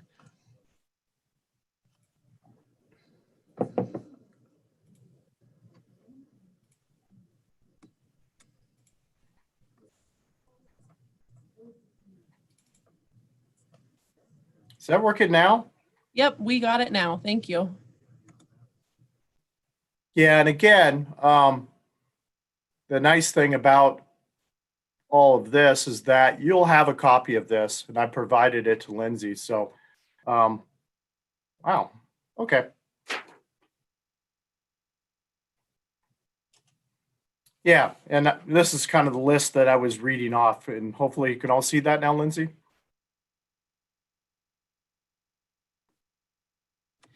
Yep, we can see it. We can also see your notes screen on the side. I don't know if you mind or not, but. Oh, no, I don't have any notes, so don't worry about that. Okay. And so continuing down the list, we did in 2016, complexity of elk hunting regulations, some work there. And then a lot of the work that we've done in 2016 and 2019 is replication of some of the work that we did earlier in 2013 and 2014. Surveys of private landowners in 2016 regarding their perceptions of elk season structure and how it affects their management of elk in the state. 2019 survey of private landowners regarding how do they manage elk hunting access. That kind of parallels what we did in 2014. And again, asking them how does elk season structure affect how they manage elk hunting access on their lands. And then replication of some 2014 work, a 2019 survey of resident elk hunters regarding elk hunting access and their perceptions of the complexity of elk hunting regulations yet again. And then we've done a lot of work with elk hunting regulations and trying to simplify regulations. So more recently, we did another survey of a more comprehensive survey of both residents and non-resident hunters regarding the complexity of elk hunting regulations in Montana. But again, I really didn't want to talk about each and every one of those. I just wanted to make sure that you knew that we had that there's a lot of data out there for each and every one of those studies. And if you get a copy of this presentation, you'll be able to know which studies you may be of interest to you. And then you can get a hold of Lindsay and ask for specific reporting if you wish for any of those particular projects. And I can provide that to you and the group as a whole. What I wanted to spend time talking about today really kind of focuses on access related issues from the perspective of both private landowners and our resident hunters, resident elk hunters in the state, and some information that we have related to the complexity of elk hunting regulations in the state. So I've got 4 kind of topic areas here on this slide that kind of goes through what I wanted to present to you today. Again, it's not all the data that we have, but it's a good representative snapshot. And in certain slides, I'll talk to you about what other additional data that we have. So the first topic I wanted to go over is private landowners. We've done quite a few surveys of private landowners in the state. Private landowners are very instrumental in providing elk hunting access, as well as access to other game species in Montana. And there are a lot of challenges to providing hunting access on privately owned lands. And so there has been an interest within the department in working with landowners and others to better understand what are some of the challenges and what kinds of data that we can get from private landowners related to how they manage hunting access. In 2008, we conducted our first very private landowner study to better understand what are the systems that private landowners use to manage hunting access in Montana. This was a cooperative study that we did with Colorado State University, who was a partner on a Western Association of Fish and Wildlife Agencies project to conduct this study. And what we found from that study is that there are 8 different systems that private landowners use to manage hunting access on their lands in Montana and probably elsewhere in the country. The first 2 of those systems are block management and non-block management hunting without a fee that involves mostly hunters who are not family, who are not friends of the landowner. This kind of access that is fairly open to common or general public use. And for both of these systems, if hunter numbers are limited, hunters are typically selected on an equal opportunity or first come, first served basis. This is fairly similar to many public hunting opportunities and fairly recognized as being pretty open and easy for folks to access. The other 6 systems that private landowners use to manage access are a little bit more, I would say, restricted or limited in terms of only hunters who are willing to pay fees or have a direct connection to the landowner typically hunt under these 6 systems. And you can see them listed on this slide here. We've a variety of outfitting services. There are lots of hunters in the state of Montana who need assistance with providing, with getting out there and hunting elk. And our outfitters provide that service to a lot of folks, not so much to residents, more so to non-residents. There are a variety of other tools that landowners use. Some landowners lease agreements with non-outfitting businesses who market hunting opportunities. Other landowners have lease agreements with hunters or groups of hunters. And yet again, some landowners even provide access for fees charged to hunters or groups of hunters. Again, only hunters who are willing to pay fees or have a direct connection to the landowner typically hunt under these systems. It's a little bit more restrictive in terms of the access. Now, we have good data and our most recent data on estimates of acreage in terms of how much acreage do we have in each of these hunting access categories for private land hunting in Montana. The slide that you see in front of you is for bull elk hunting. As you can see, about 1.3 million acres of, and again, maybe I should talk a little bit about the study. This is a study of private landowners who own at least 160 acres in places in Montana from our GIS database that tells us that there would most likely be elk. So again, these are estimates that are coming from surveys of private landowners.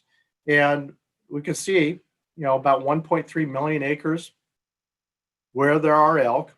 Landowners don't provide access, but there is a lot of acreage in the state on private lands where there is access. Those first 2 categories, block management and block management without a fee, involving mostly hunters who are not family or friends of the landowner, is about 4.3 million acres of that. And then those more restrictive categories who we talked to, there's about double that, about 9.3 million acres. Down below, you'll see there's about 2 million acres that we just don't know. Anytime you do surveys, these surveys are voluntary. You can't get everybody to do them, but we had a high response rate to the survey. One of the things I wanted to point out is that we do have a little bit of trend data here. We did this study also in 2014, and we have the ability to compare the data that we have going from 2014 to 2019. And that certainly is more additional data that is above and beyond what I was going to present today. In terms of antlerless elk hunting, we have the same information. Again, about 1.7 million acres, no hunting is allowed for antlerless elk in the state, but we see a higher amount of acreage is available both in block management and non-block management hunting without a fee that involves mostly hunters who are not family or not friends of the landowner, about 5.1 million acres. And then again, in those more restrictive categories, there's about 8.2 million acres of available hunting access. One of the things that we've seen with the trend data for both bull elk hunting and antlerless elk hunting is that with the arrival of shoulder seasons and et cetera, we're seeing some increases in both categories of non-block management hunting without a fee for both not only hunters who are not connected to the landowner, but hunters who are connected to the landowner. We're seeing higher acreage amounts, and those acreage amounts going up as a result of shoulder season. But again, we have a lot of data related to acreage estimates related to both bull and antlerless elk hunting on privately owned lands in the state. This information is available in 2 years, 2014 and 2019, and it's also available regionally. We have 7 regions, management regions across the state, and that information, and this information that you see on this slide is available as regional data as well. So Hey, Mike, can I kind of interrupt? moving along. Hey, Mike. Yeah, go ahead. Sorry to interrupt. I missed the part. As a result of shoulder seasons, which 2 categories did you see going up for the antlerless access? The 3rd and 4th category have gone up a little bit. Some of the other trends that we see from 2014 to 2019 is that we've seen that acreage for outfitting by a licensed outfitter or outfitting by the landowner have dramatically increased by upwards of 1 million acres, especially for bull elk hunting.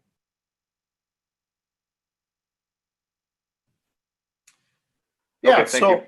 Yeah, absolutely. So secondly, I wanted to talk a little bit about some of the data that we have from resident elk hunters, which kind of matches up and parallels some of the data that we have from private landowners. We've conducted 2 studies with resident elk hunters regarding where do they hunt by those hunting access management categories that we just saw from private landowners. And that data, again, comes from 2014 and 2019.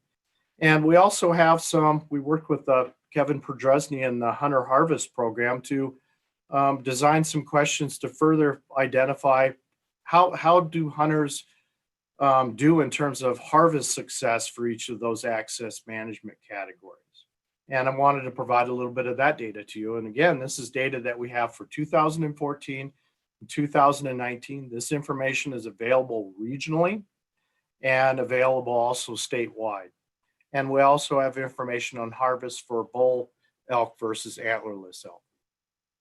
So again, I wanted to just present our most recent contemporary data from our 2019 resident elk hunter study or survey. We learned that most of our resident elk hunters primarily hunt on publicly owned land or private land enrolled in block management.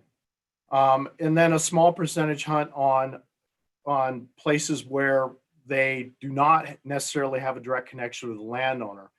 That's non-block management, private land without a fee that is not owned by family, relatives, a close friend, or friends of family / relatives. Again, you see 83% hunt on publicly owned land, 32% on private land enrolled in block management, and then 12% for that third category. In terms of harvest success, we see fairly, I would say, relatively lower harvest success, but not necessarily too far from the departure of the state average. For publicly owned land, about 15% reported successful harvest. It's about 50% of our respondents reported they harvested a bull compared to 50% harvested an antlerless elk. Again, 11% harvest success for elk on private land enrolled in block management. A little bit less bull harvest there. About 39% of those respondents reported they harvested a bull and 65% antlerless. You'll notice that 65 and 39 adds to greater than 100%. A few of those respondents harvested one of each. And then 12% hunting in that third category, there was a 30% reported successful harvest rate. Much of that harvest is antlerless elk. 80% of the respondents reported harvesting an antlerless elk on that type of property. And we suspect most of that harvest is probably coming from shoulder season, or we're starting to see increased harvest from shoulder season on those types of properties. Mike, go ahead. This is Kevin Koss. Hi. Are those Hi, rifle? Hi, how are you? Are those rifle hunter numbers only, or do they include archery hunter? This is the comprehensive harvest from rifle and or archery hunting. Okay, thank you. And that is something, that's a good question. That is something that we probably want to delve into with our future work to identify how is that harvest occurring, so on and so forth. From these two studies, we don't have the capability to do specific breakout like that, or the sample size wasn't large enough to be able to say with confidence what harvest was for archery versus rifle, et cetera. But that's something that we would be looking into going forward, certainly. But good question. So the other three categories where resident elk hunters are reporting that they hunt fall into these three categories, and they kind of match up with the other 6 categories that we talked about with private landowners that are a little bit more restrictive. Hunting with an outfitter, hunting on private land where there's access fees charged, whether that be hunting leases, fees charged directly to groups of hunters, hunting clubs, etc., outfitting. And then the category E, non-block management without a fee that is owned by family, relatives, a close friend, or friends of family or relatives. And again, we don't see very many residents use an outfitter to hunt in Montana. Very small percentage, 1%. And we don't see a lot of our resident hunters willing to pay fees to lease or access lands to hunt elk as well. So very small numbers there. We have a much higher percentage of folks who actually hunted on that first category you see here, 26%. And the harvest rate there, the harvest success there is much higher than what we see for publicly owned land, private land enrolled in block management, or that third category of non-block management private land that is not owned by family or friends or close members of the family, etc. So much higher harvest success rate here for that category E, the 26%. We see about 36% reported successful harvest, and we see from the data that about 50% said they harvested a bull and 50% said they harvested an antlerless elk. One thing I wanted to note with this data is that from our surveys, we identified that the majority of resident hunters don't even attempt to hunt on privately owned land that's not enrolled in block management.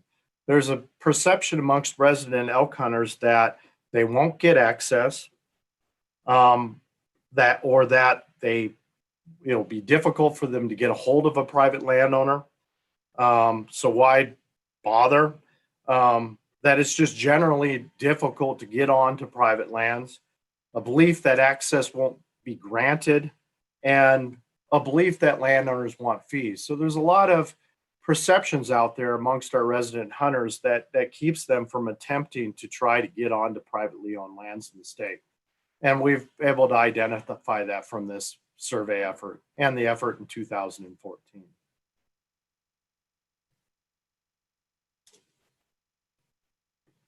So kind of moving on, the third category of data that I wanted to present is, again, resident elk hunters, and what are their perceptions in terms of their overall satisfaction with elk hunting access in Montana. We've got some good data on this, again, from 2014 to 2019. And I wanted to show you the most recent data again. Overall, 44% of resident elk hunters reported they were satisfied or very satisfied with hunting access for the 2018 season. Again, this study was conducted in 2019, and we asked people about the season. We did the study in early 2019, and so they're responding to the 2018 season. This information is available regionally, and I've provided the regional information here. Hey, Mike, Yeah. can I ask a quick question? Go ahead. This is Carrie Decker, and I'm just Hi, curious Carrie. if there's any other information, I guess, more detail into that type of question, whether, if we know what it was about the access that they were satisfied with. Because access, I guess, has a lot of different caveats and different definitions. Yeah, absolutely. And that's a really good question. This is a more generalized question, just related to access that they saw in the region of the state where they spent the most time hunting. So we don't have any specific data on satisfaction with each of the hunting access management categories that I showed you on the previous slide. This is just an overall perception of what they believe to be their satisfaction with overall elk hunting access in the region. So I'm sorry, unfortunately, we don't have anything more specific than that. That would be a pretty costly survey, but that's something that could be of interest to the division. And I'm certainly taking notes here from some of those questions. So very good question. But yeah, this is an overall perception of satisfaction by region for the place where hunters spent the most time hunting elk in 2018. Mike, I also have a question. Go ahead. Is this access to elk or access to land? This is satisfaction with access to land, the perception of access to be able to get to places to hunt elk in the state. Does that answer your question? Because the question wasn't specifically designed to say, how satisfied were you with getting access to actual elk? It is essentially satisfaction with the access that you were able to obtain to be able to hunt elk. And those are, again, I think what you're trying to point out, they're two separate questions. Okay. And hey, Mike, I would also make the argument that probably our respondents probably don't distinguish very well between the two. So there's probably a crossover in terms of response from that. So it could very well be that the low percentage of respondents who report satisfaction that you see in that first column there could be associated with not only necessarily satisfaction with the access to land, but it could be associated with what you're talking about, Kevin. Is there another question? Yeah, Mike, this is Joel. Just an observation here. It appears that the regions with the highest or the higher satisfaction are regions with high percentages of public land. Is that a fair assessment? I'll leave that up to you as a group to make that distinction, but that could very well be a very much reality. That the more public land that we have, the more satisfaction that we have. But again, these issues are pretty complex. So I wouldn't necessarily say that, but that's a good roundtable discussion to have. That's certainly a discussion that we had internally, and I don't, we get very different opinions about whether or not that's really what's going on here.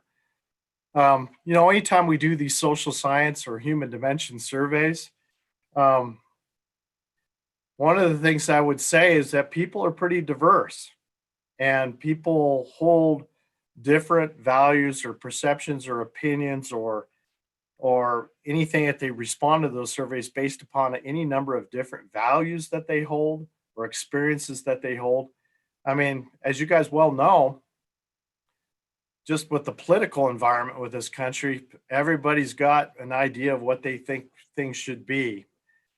So we do see a lot of these questions come up, and I'm not necessarily sure that we can accurately guess as to what people were actually really thinking and whether or not we can associate it with that, higher percentages of publicly owned land in those regions or not. It's just a very individual thing when people fill out these surveys. And boy, we try to ask as many background questions as possible, and we can make those speculations, but I don't know if we can actually count on them. So I don't know if that's a very good answer, but it's my best attempt to be vague at responding to it. Is that a decent answer for you? Sure, thank you. I apologize for that if that's not a good enough answer. But I think that's a good question that could be asked amongst you as developing a plan for the state of Montana. So the fourth category of data that I wanted to provide goes back to private landowners. Private landowners have a lot of challenges in providing hunting access on their lands. I think there's a lot of rewards, for private landowners in providing access, but I think there are a lot of costs associated with doing that. And so we have asked private landowners their perceptions of a couple of different things here. A lot more than what I'm presenting here. And there's more data from private landowners, but the two I wanted to focus on are what are their perceptions of the amount of work that they have to put into providing hunting access to hunters each year. And then this second topic, what is their satisfaction with the behavior of elk hunters on their lands? We hear it all the time that there are challenges with the behavior of elk hunters on private lands. And so I want to show you some data. I'm not sure what you think about the data until you actually see it. The first question, and these are two performance measures that have been used as part of evaluating shoulder seasons in the state as well. We have two data sets from both 2016 and 2019. And here's the regional data for the percentage of private landowners who report that the amount of time and amount of work, which means time, effort, and associated financial costs that they put into hosting and managing elk hunters is reasonable. Again, we're seeing some improvements in this area with the advent of shoulder season and different season structures that are maybe helping out. Again, we're seeing some improvements in region 1, region 3, 4, 6, not so much in region 7, not so much necessarily in region 5 and 6. But some trend data here. And this is some data that we'll probably want to monitor in the future related to shoulder seasons and trying to be collaborators and working with private landowners, recognizing that there are challenges to providing access to their lands. And then the second category, this is the percentage of private landowners who report they're satisfied with the behavior of the people who hunt elk on their privately owned lands. I go to a lot of our commission meetings, and this gets talked about a lot. There are a few bad eggs out there that make it bad for all of us. And but fortunately, our data shows that private landowners, the majority of them, are pretty satisfied with the behavior of the folks that are hunting elk on their lands. Not all of them. Again, we see anywhere from a third to to a quarter are not necessarily satisfied with the folks who are hunting on their lands, but we are making progress in this area. Again, we're seeing increases in percentage satisfied going from 2016 to 2019 for region 1, 2, 3, 4, 5, not so much 6 and 7. But again, some good regional data here is available, and we have more information on this in other reports. And then the last topic, and hopefully I'm still on time here, Lindsay, because I want to keep you on schedule here, is wanted to provide some of the data that we have from elk hunters regarding the complexity of elk hunting regulations in the state. This is an area that the department's been working on, and Ken McDonald could probably speak to it a little bit more. But anyway, we have some data from 3 data sets. And what I presented here is the percentage of resident elk hunters by region who rate elk regulations as being easy to understand. Again, a survey conducted of resident elk hunters in 2016, resident elk hunters in 2019, and then for 2020, we talked to both residents and non-resident elk hunters in that scientific study. And you can see the numbers here. We're seeing some improvements in some places, and other places maybe not so much. We see variability in season structure and our regulations from region to region on an annual basis. But we are overall tending to see some improvements in the complexity of our regulations. For 2020, one thing I did want to note, a lot of people ask us, non-residents tend to be a lot more confused about regulations than residents theoretically, and we kind of see that with the data. About 57% of non-residents rated elk regulations as being easy to understand. That compares to 64% of resident elk hunters. Another analysis that I've looked at is taking a look at our inexperienced versus experienced elk hunters.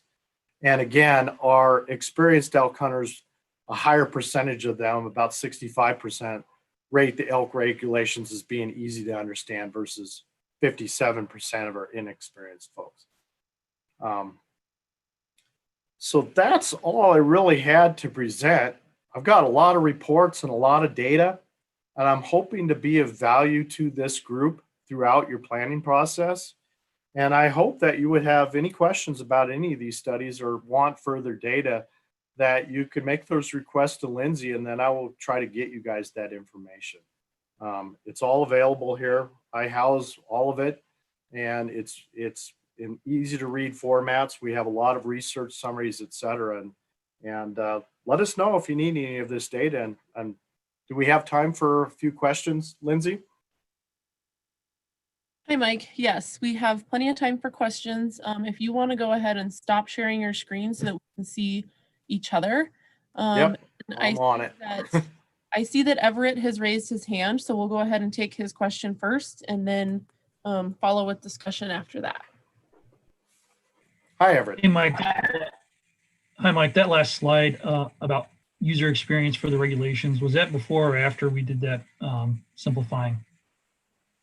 The 2020 study was an attempt to identify the after, basically trying to recognizing we only had data in 2016 and 2019 from residents. We do have the ability to compare what do residents think pre-change, post-change. So yeah, there's good data there to sort of evaluate, are we making progress in getting those regulations to a more simplified fashion for folks?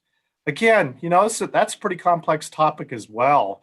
Anytime you have that much information in a regulations package, you could probably package it in many different ways. And there's been a bunch of good folks who have been working on that. One of the things that we're learning, though, is that familiarity with regulations lends its hand in folks being able to understand those regulations. So even some of those changes may not have necessarily reaped reward immediately. And we're hoping to do this study again next year to further evaluate the success of that effort. Mike, this is Druska Kinky. I had a question. So some of the surveys that you listed, quite a few of them, of course, have to do with access, but you had a 1415 survey where you talked to resident hunters, private landowners, and private homeowners about brucellosis. Yeah. And I was wondering if you've done any follow-up surveys on that. And then in addition to brucellosis, if you've talked to that or surveyed that same group, minus the homeowners probably, about elk damage, whether that's fencing or crop or, brucellosis mitigation, any of those. That work, again, as you mentioned, was done in 2014, 2015. We haven't done anything with elk brucellosis in terms of human dimension surveys since. And probably Quentin Kujala could answer what's been done with that elk brucellosis management group since that time. So we haven't done anything since. That was the first part of your question, it sounded like. And the second part was, have we done any private landowner studies or other surveys with livestock producers, et cetera, related to elk depredation work? Yeah, we haven't. Mostly with elk damage. Mostly with elk not depredation so much, just damage like fencing, crop, et cetera. Understood. We haven't done any human dimension studies specific to that issue, but we've asked some incidental questions in some of their other efforts, in some of these other efforts that I've talked about. I think that might provide a little bit of data, but that would be, it's kind of funny that you mentioned that. As everybody was introducing themselves this morning, I was taking notes. And one of the notes that I'd written down was I'd written down elk depredation or elk damage 3 different times. And I was thinking, boy, gosh, I wonder if we should do a study related to that. It seems of interest. And so it's on my mind. And I'm sure Quentin and Ken and Lindsay and others are probably also taking note of that. So unfortunately, we don't have a lot of data from landowners related to that or livestock producers, but I think it would be a good topic. Thank you. Mike, I see Carrie has her hand up, so let's go to Carrie. Hi, Carrie. Hi. So just a clarification, I guess, on some of the hunter satisfaction information that you have available. And when you break it out by region, I assume that is information based on where the respondent hunted, not based on like their zip code, not where they reside, it's where they hunted, correct? Absolutely. In the questionnaire basically starts out for that first question is, in what part of the state do you spend the most time elk hunting? And then the questions only focus on that region of the state. And we can narrow the data down to specific hunting districts, but then we start cutting up the pie a little bit too much. But yeah, that's exactly how it gets done. And for the private landowner studies, we know from our GIS database where those folks are. So that is more geographically referenced data, but the hunter data does go back to them answering that question of where are you spending the most time hunting? Thanks, Carrie. Mark? Yes, I noticed it appeared in Region 6, several of those studies, the percentages were deteriorating. Do you guys have a theory as to what's going on in Region 6 that's different than it seemed like the rest of the state was having a more positive outcome on the following years? Quentin, you want to take that one, or Justin? I don't know if Quentin's still on. Lindsay might even be able to answer that. You know, as a service provider to these guys, I tend to try to pass a lot of those questions off to the actual biologists in the region. So I'm not sure if I'm the best person to answer that kind of question, but certainly that's something that we've identified. And again, Lindsay, I don't know if maybe somebody in wildlife might want to handle that. Yeah, Mike, I don't know that I have the information to answer it. I'll let anybody else, Ken, Quentin, Justin. I see Justin's unmuted. I was only going to say I don't know the answer to that, but I will follow up while we're in this meeting and see if I can get an answer to you. Yeah, and I'll do the same as well. I was going to say it's likely something that those regional biologists or the regional manager there could probably shed some light on, but even then, it might be still speculative on what it is, you know, so.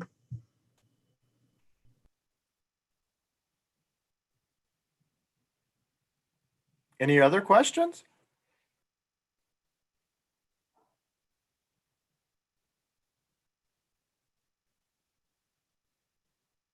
All right, well, thank you so very much. I appreciate you taking the time to participate in this meeting and listen to all the presenters today.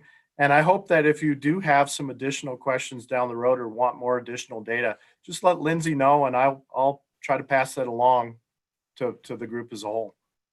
So thank you. Thank you, Mike, for that presentation. I think that was a lot of valuable information and we got some good questions. So thank you for doing that for us. Next, we're going to move on to Kevin Pedrusny. Let's see, Kevin's on here. So Kevin is a wildlife biometrician, which in other words is a statistician here for the department, Montana Fish, Wildlife and Parks. And he is within the Research and Technical Services Bureau. So one of Kevin's primary duties is producing harvest estimates from the data FWP collects from hunters during telephone interviews. So any of you that buy licenses are likely familiar with those phone calls that you get after season, after the season has ended. So Kevin received a Bachelor of Science in Wildlife Biology from the University of Montana, as well as a Master of Science degree in Wildlife Management from Montana State University. So Kevin is here today to present information regarding Montana elk harvest surveys and trends. So Kevin, thank you for being here and presenting for us today. All right, thanks, Lindsay. If anybody recognizes the weird accent, it's not Minnesota, it's Alberta. I've been down here in Montana since 1987, so this has been home for a long time, and I love it down here. I'm going to share my screen here, I hope.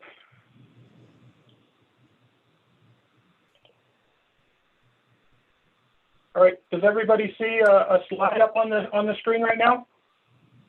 Yep, we got you up, Kevin. All right, yeah, so today I'm going to be talking about the harvest survey estimates and some trends in harvest and effort. Again, I'm the biometrician in the Wildlife Research Technical Services Bureau. I'm here in Helena. Today, I'm going to be talking about our surveys. You know, what information do we collect? What do we produce from that information that we ask of the hunters?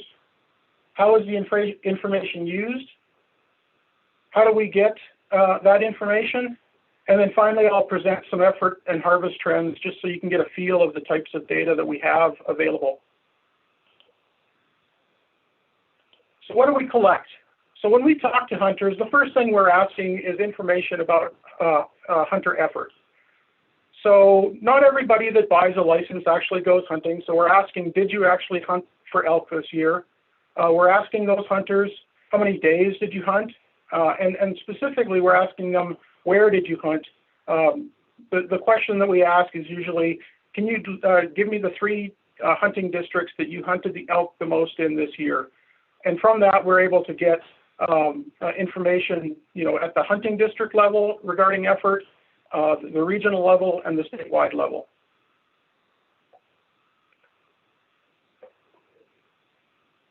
If a hunter says that he hunted elk, we then ask information regarding harvest. So, did you harvest an elk? What license or permit type are we dealing with? Is it a general license or a special permit? We get information on that harvest regarding the sex or age class, so is it a calf, cow, or bull? We ask if the harvest was archery harvest or rifle harvest. And again, we're gathering information on the location of kill for these harvests. The harvests are at the statewide, or reported at the hunting district level, so we can get estimates at the district, regional, state, or region or state level. We also have a follow-up survey. So anybody that reported that they were successful and harvested an elk in Montana, we send out a postcard survey that specifically asks the access or property type that Mike discussed in his surveys. So we have something to kind of compare where people harvested, not just where they had access to harvest. And then finally, time of kill. Some of the older surveys, we asked the hunter, was it before general season, during general season, or after general season? Now we have data on month of the season before the general season, month of the season after the general season, and week of the general season. These kind of get to some of the questions regarding elk security, as well as information that's specifically needed for shoulder season assessment. So what do we produce? So first, we're producing elk hunter effort estimates. We estimate the number of elk hunters, the number of elk hunter days. From those two metrics, we can calculate days per hunter. All of these estimates are gathered by hunter residency, so non-residents and residents. And all estimates are made at state, regional, and hunting district levels.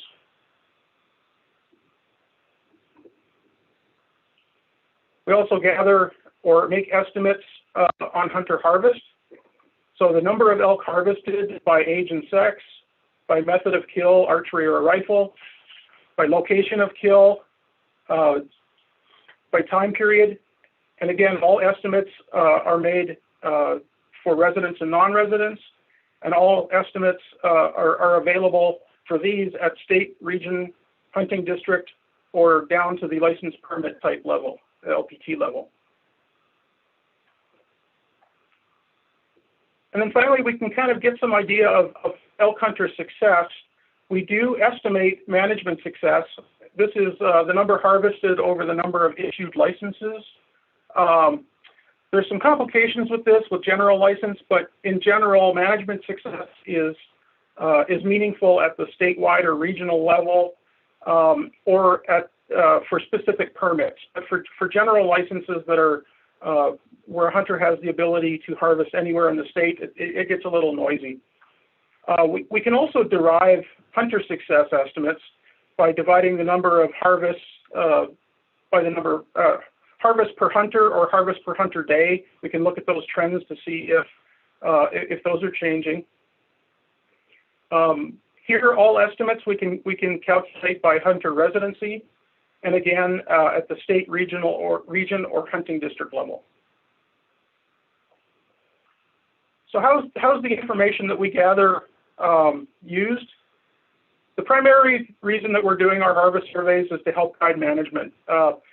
Every year, we have a harvest survey working group that consists of a number of Helena wildlife staff, but especially regional representatives from biologists, regional representatives from each FWP region.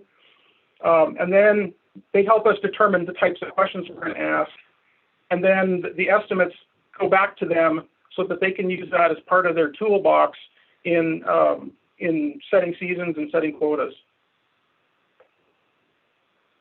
The harvest estimates are also used most recently for shoulder season assessments in order to see if we're meeting the specific criteria listed in the shoulder season plan.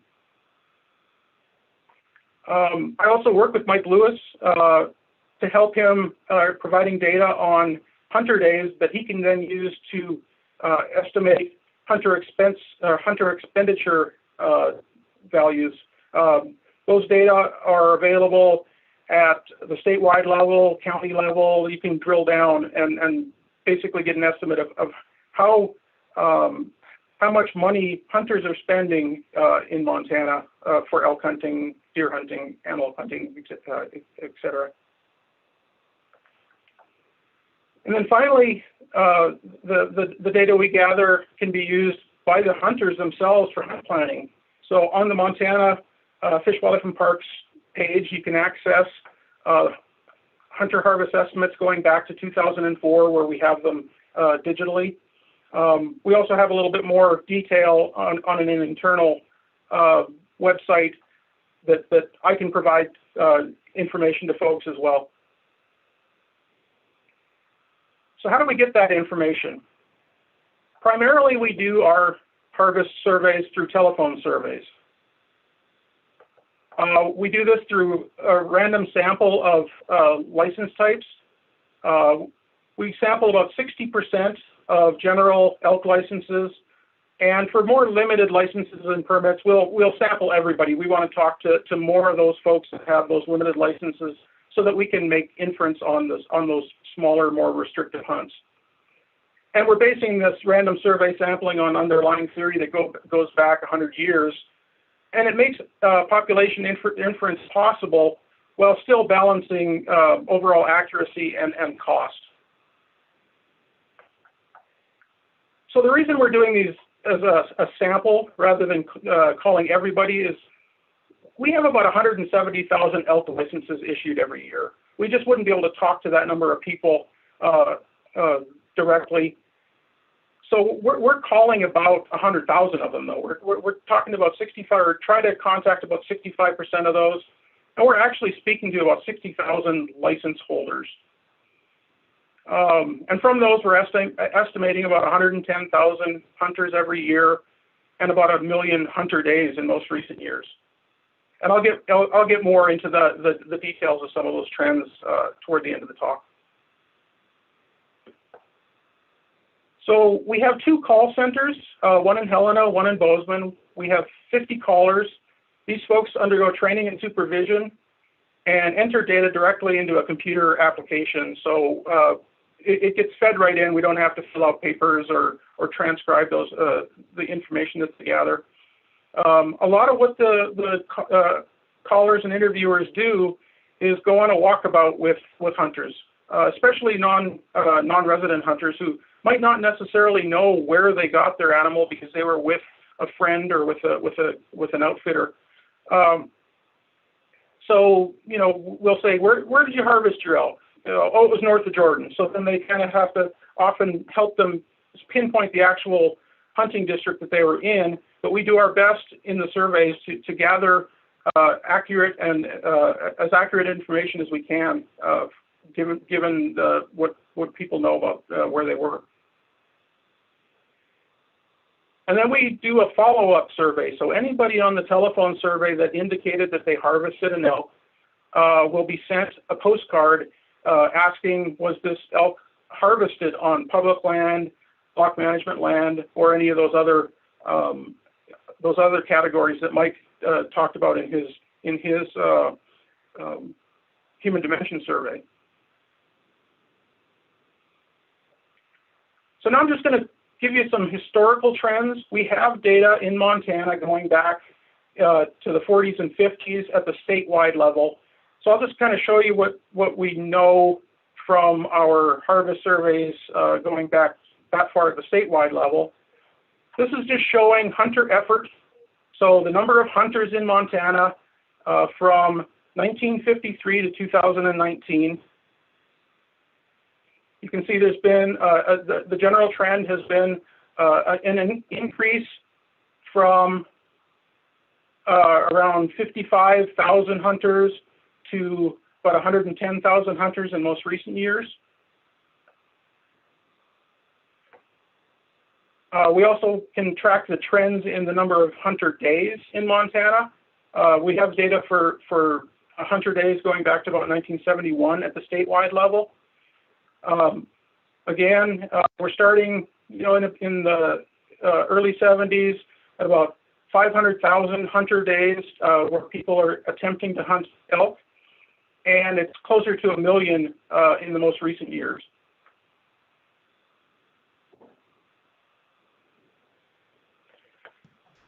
Hello, John. Can I stop you for just a second? Sure. Would you be able to broaden or widen out your screen so we can see those numbers on your screen a little easier? Let me see if I can open the PowerPoint. That might get it a little bit bigger. Can everybody see that? Yes, that looks a lot better. Thank you. Okay, sorry about that. Let me scroll down. Okay, so this was the hunter trend. This was the hunter day trend. And then this is days per hunter. So it looks like from about the early 70s to current, the number of days hunters are spending in the field attempting to get elk has had a slight upward trend. That could be some due to the increase in number of days people are archery hunting. Some of these latter years could be because of the extra opportunity in season length due to shoulder seasons. We don't ask specifically why they spent more time hunting. We just know that there was more days hunted.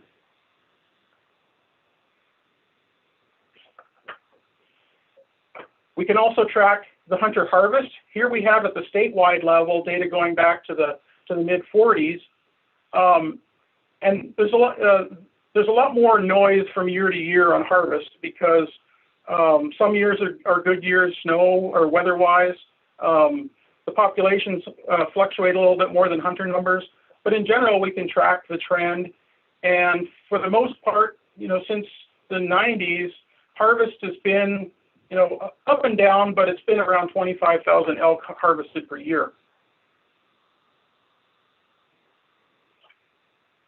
So from the harvest and the effort, put those together, we can get hunter success.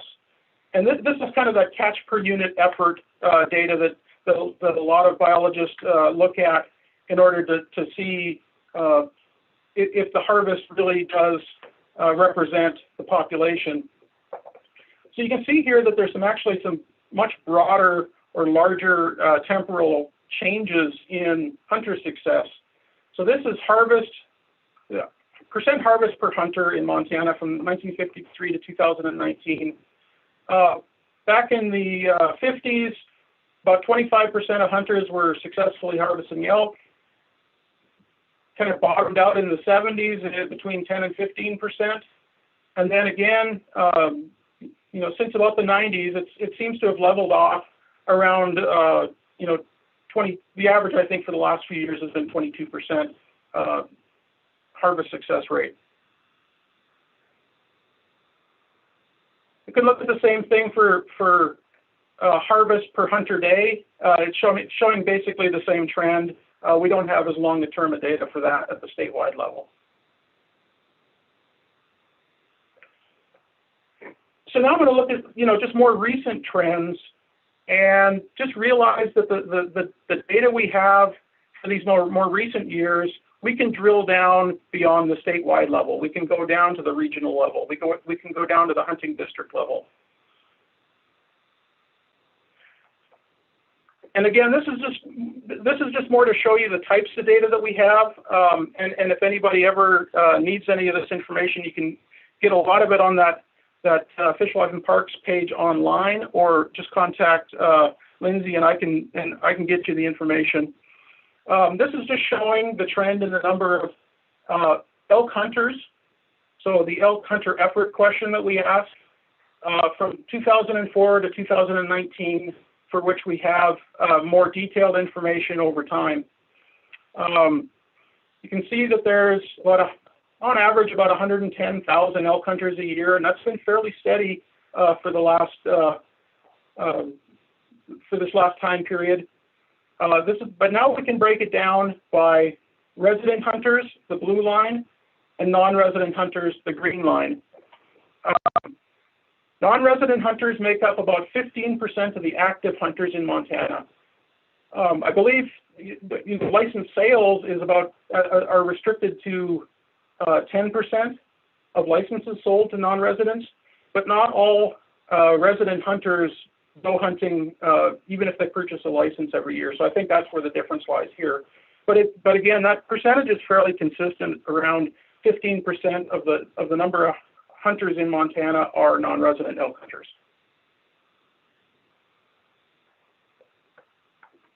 We can look at the harvest by residents and non-residents. So the red line here is the elk harvest, total elk harvest in Montana This increase in the last several years is probably mostly due to the shoulder season harvests. And again, the harvest broken down by residency. The overall statewide trend is highly driven by resident hunters. And then the non-resident hunters have been taking around 5,000 elk in Montana every year since about 2004. The non-resident proportion of the harvest represents about 20% of elk harvest in the state. So whereas 15% of the hunters were non-residents, about 20% of the harvest is non-resident. And then putting the hunter harvest and the hunter numbers together, we can get at elk hunter success. So in general, about 22% of the harvest is, or of hunters are successful at harvesting an elk. And that's mostly driven, that number is mostly driven by the resident hunters in blue. You can see the green line, that's the non-resident hunters. Non-resident hunters have about a 28% success rate of harvesting an elk in Montana.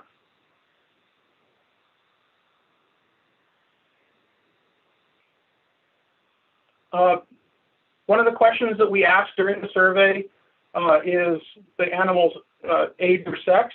So this is the total harvest again. That red line is going to remain the same in most of these figures.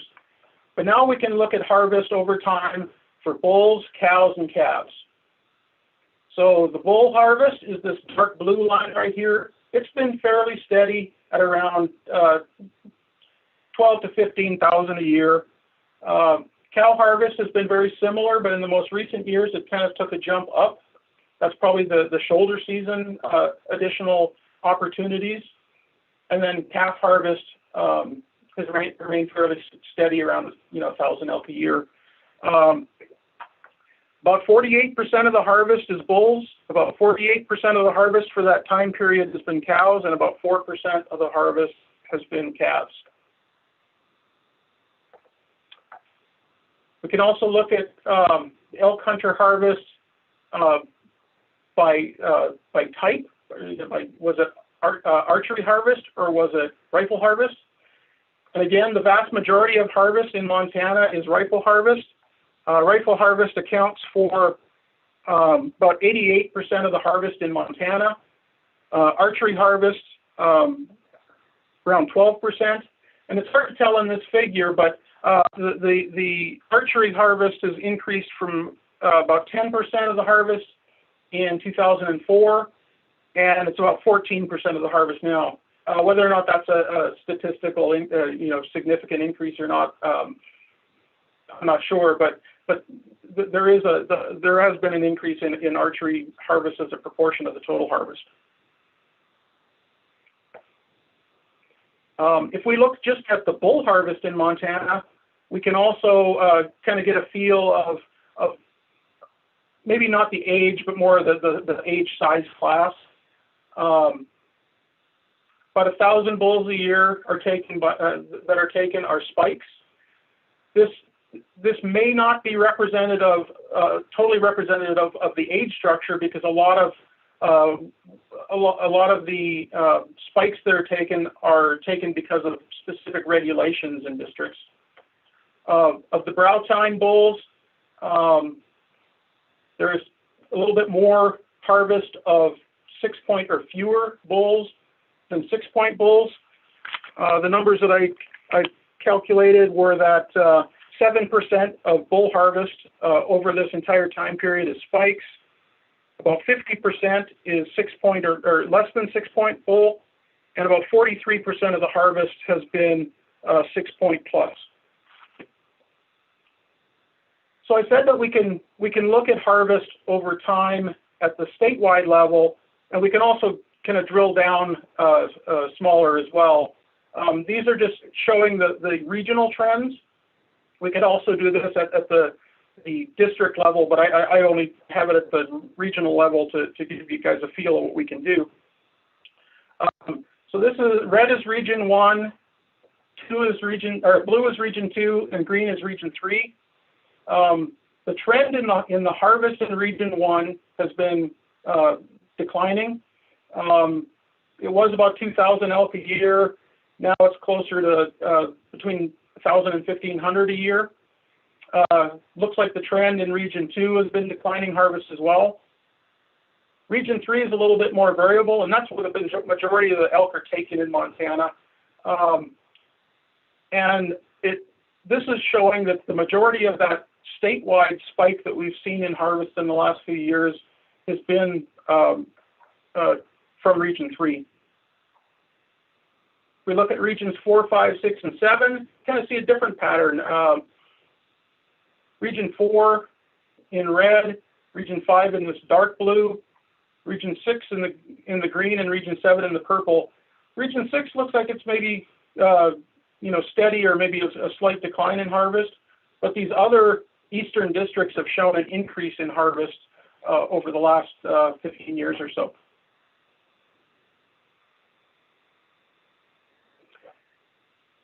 So Mike spoke in the last talk about landowner and hunter surveys, asking landowners what types of land they provide access for, or hunters asking those hunters what types of land do you gain access to. In this follow-up survey, we're asking successful hunters, where did you actually harvest elk? So in Montana, somewhere around 45% of elk are taken on public land. About 10% of elk are taken on block management areas. And then the rest of these are private land. So about 10% of elk are taken on private land not owned by family and friend. 20 or 25% of elk are harvested on private land that are owned by a family or friend. About 7.5% of harvests occur on outfitted properties, and less than 5% of harvests are occurring on lands that charge an access fee. And I think these are kind of interesting to look at because it takes that next step down from those access surveys to the actual where the harvests occur. And these differ a lot by region. So if you look at region 1, the majority of harvests, so over 50% or more, occur on public land. About 10% occurs on block management area, and block management areas include a lot of that corporate timberland up in northwestern Montana. Only about 5% of harvest occurs on private land that's not owned by a family or friend.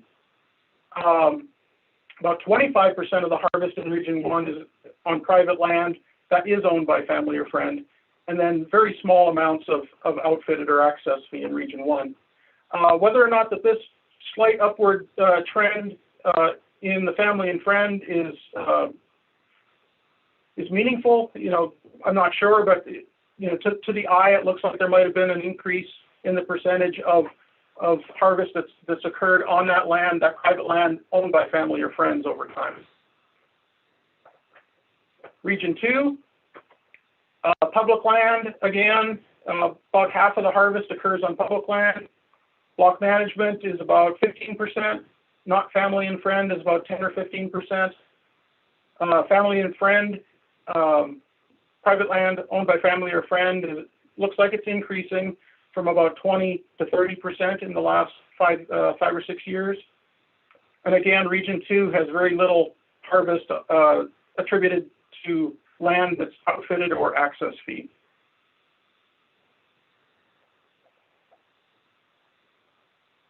Region 3, kind of similar, a little bit, maybe a little bit more land in the outfitted and not family and friends. But then you start going out east and things are different. There's less public land available and there's less public land harvest.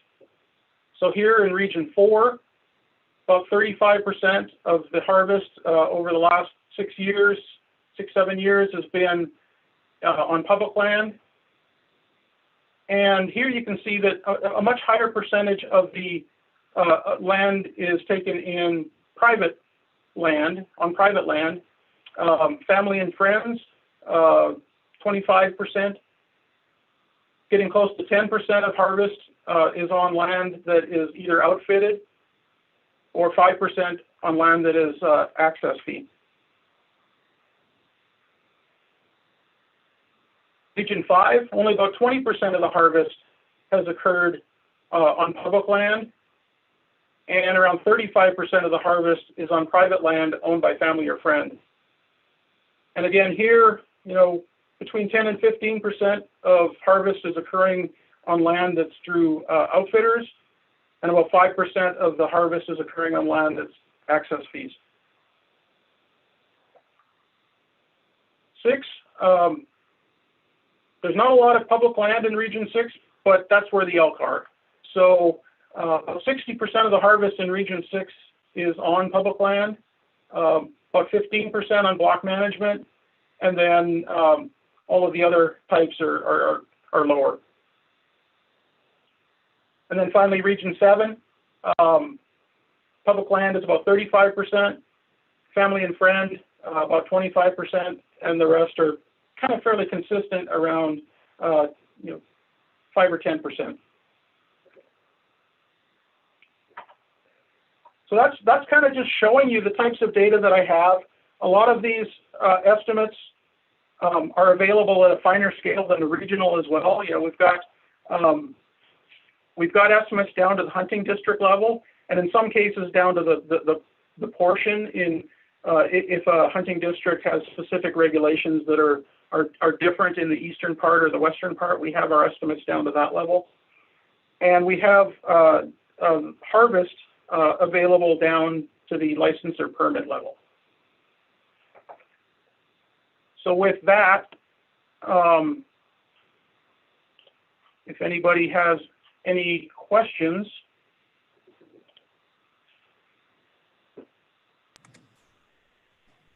Thank you for that, Kevin. Let me look and see if anybody's raised their hand. Otherwise, anybody that has a question, go ahead and feel free to ask Kevin. I've got a couple questions, Kevin. First, I want to thank you. That's some really interesting information. The consistency with the non-resident participation, do you attribute that to they are limited in their big game or elk hunting license compared to residents where it could fluctuate every year because they're unlimited in the general license? I think that's a reasonable interpretation.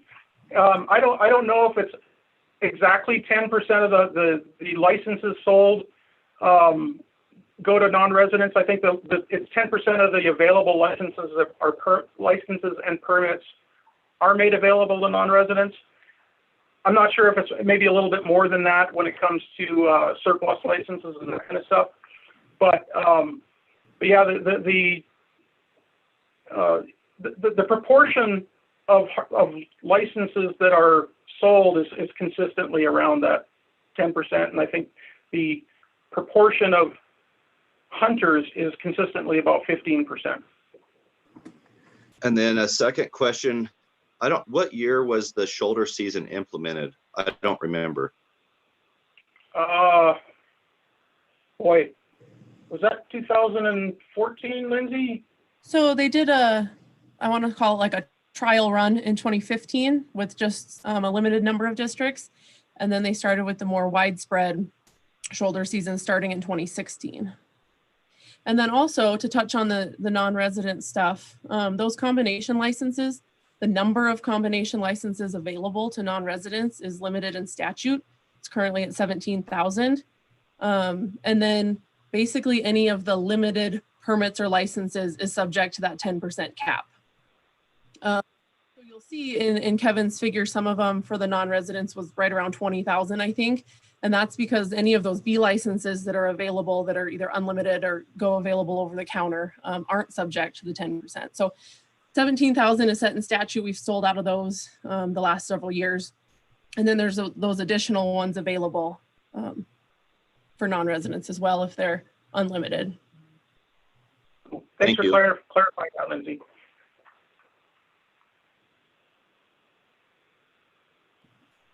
I see Everett has raised his hand. Mark, were those all of your questions?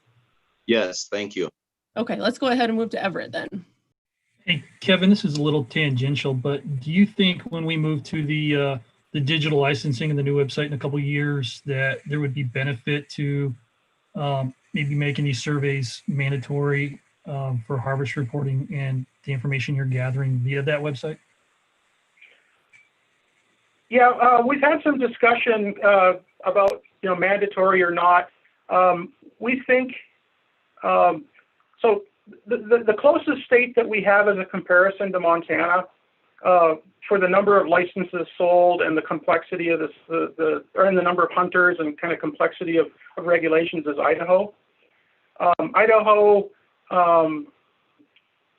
it's about the same number of licenses and number of hunters. They have a mandatory system that costs about twice as much as ours. So right now, that's why we're focusing on a survey sampling approach. We do have in development right now a self-reporting app, and hopefully that will be implemented not this year, but next year. And that way, somebody could go into my FWP. It'll see which licenses that they have been issued. They can go in and fill the harvest and effort information themselves. We would still need to call the folks that don't respond. But any talk about either voluntary or mandatory, it's still they all come with complications. But we do think that in the future we will have the advantage of people being able to go in and report themselves, which should increase our precision on our estimates because we'll know more about probably the harvested animals, but we'll still have to call anybody that would not report on those surveys.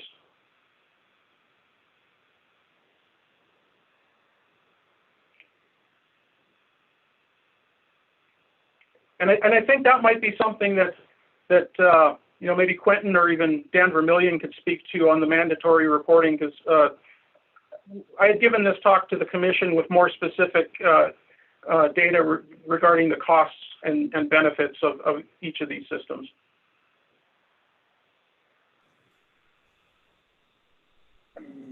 Kevin, I don't know if there's anything I can add. I just wanted to, sorry, I had to step away. So if there's been calls for me and I've missed them, I apologize. I would just restate what you've said. It's one of those topics that is to say mandatory reporting. It's oft advocated.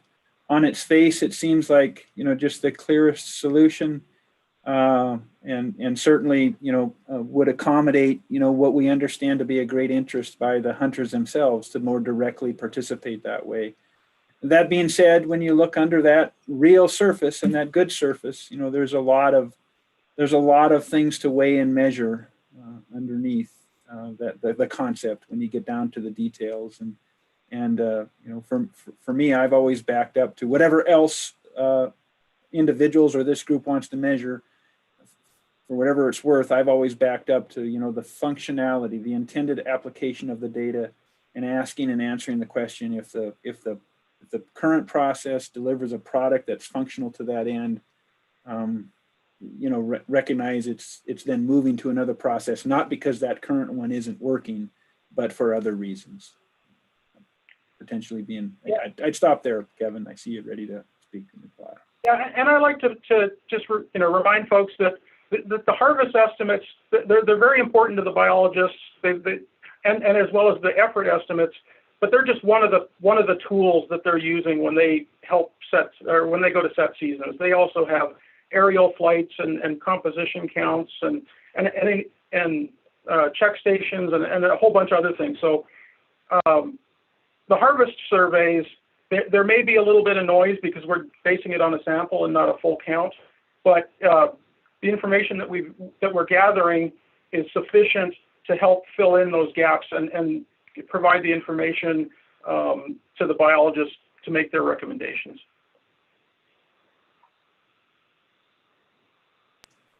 You know, I find myself, Lindsay, if might chime in here one more time and then get out of the way. Thank you, Kevin. Good points all.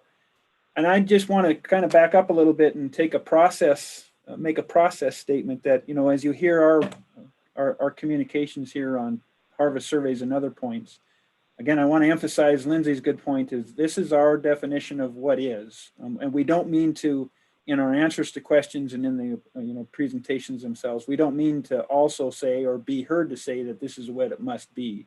That's not what we're saying. We're working hard to tell you, to present to you what is currently in place, and hopefully you'll see us with nothing but a very focused ear as we hear you as a group digest, ruminate, and ultimately speak to these points and others. Just wanted to make that clear. Thank you.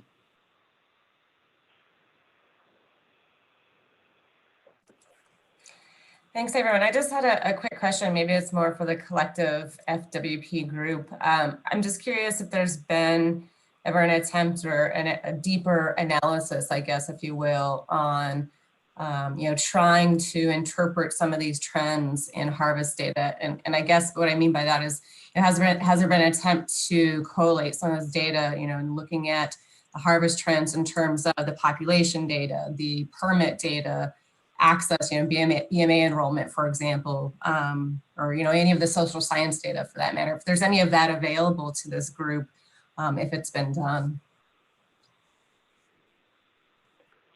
So most of what I do is I provide the data to the biologists.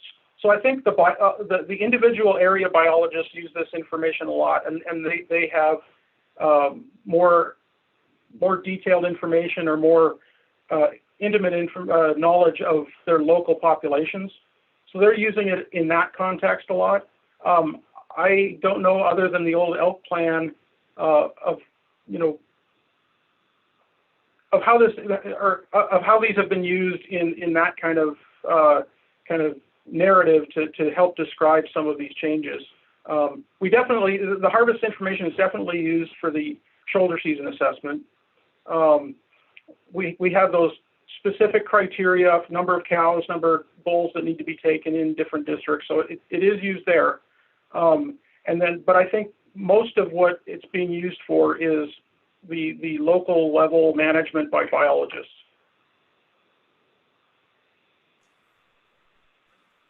Thanks, Kevin. I might offer, and I'm looking to the agenda. It's a little bit different, a little bit off point of the question, but I would look to Kevin and to Justin, Mike, Lewis, Dave, and Brian. I wonder if there's a place in this conversation to talk a little bit about integrated population modeling and those inputs and how they are different or the same from some of the things we're talking about. And if a later piece on the agenda hits that, enough said, maybe would just ask to keep that question at hand. And if there is a space here to quickly touch on that, again, it's a little bit different than the exact question you asked, but maybe there's a place in the conversation, if not here, somewhere down the road, to expand on those efforts a little bit. Yeah, Quentin, we will touch on the population modeling where we use both the counts and the harvest data. And that's in the next presentation, I think, after lunch. Thank you, Dave. So Carrie, again, you might want to hang on to that question and see a little more of the answer there. Definitely. Thank you both. When I see trends like that, there's 18 different interpretations as to why that trend might be there. So I guess the more information we have to inform that, maybe the better off we are.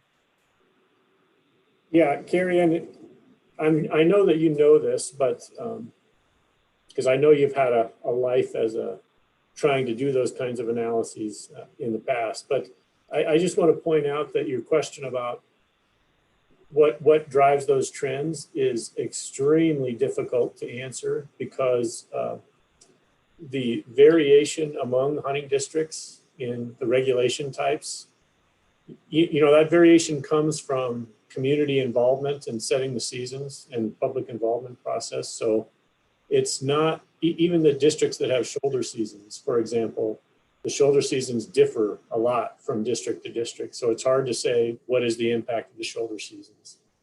And when you compound that with annual weather variation, different carnivore communities. We have tried. I just wanted to make the point that we have tried to do analyses with questions of like what's driving the elk harvest, and it's really hard to do. We can't get clear answers just because of that variation. So I just wanted to make that point.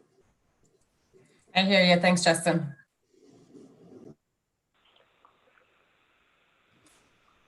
Thank you, Justin. Any other questions for Kevin? We still have a few minutes here.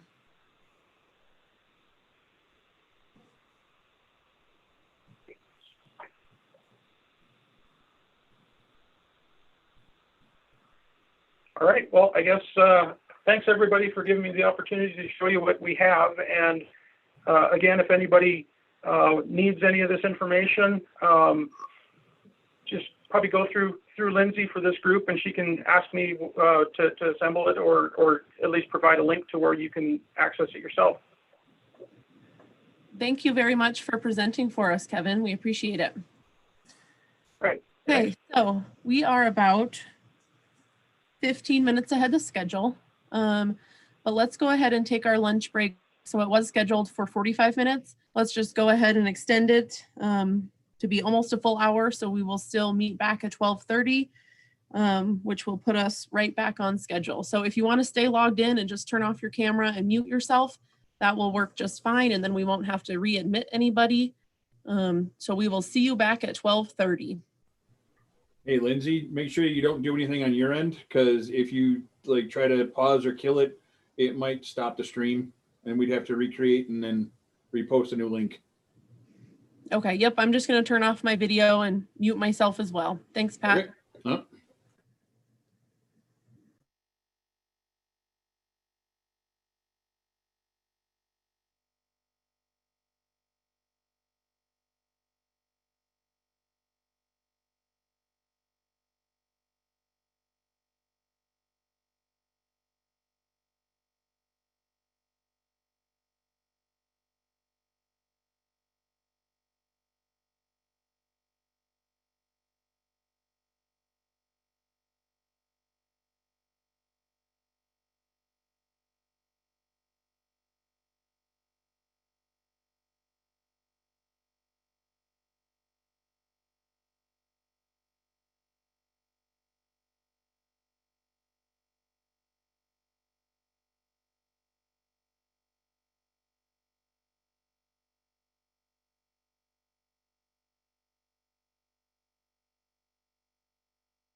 What was your name again from Kalispell?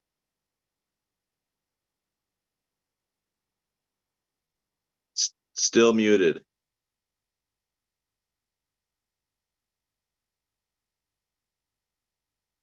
Still muted.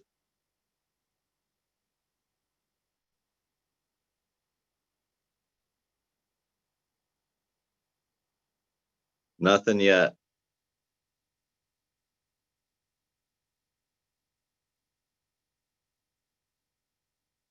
Nope.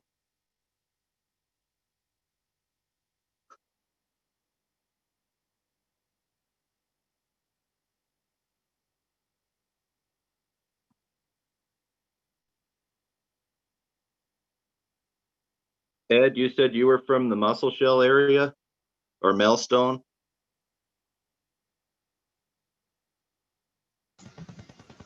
Yeah, that's where I live now. I spent years up around White Sulphur and there in various areas of Montana.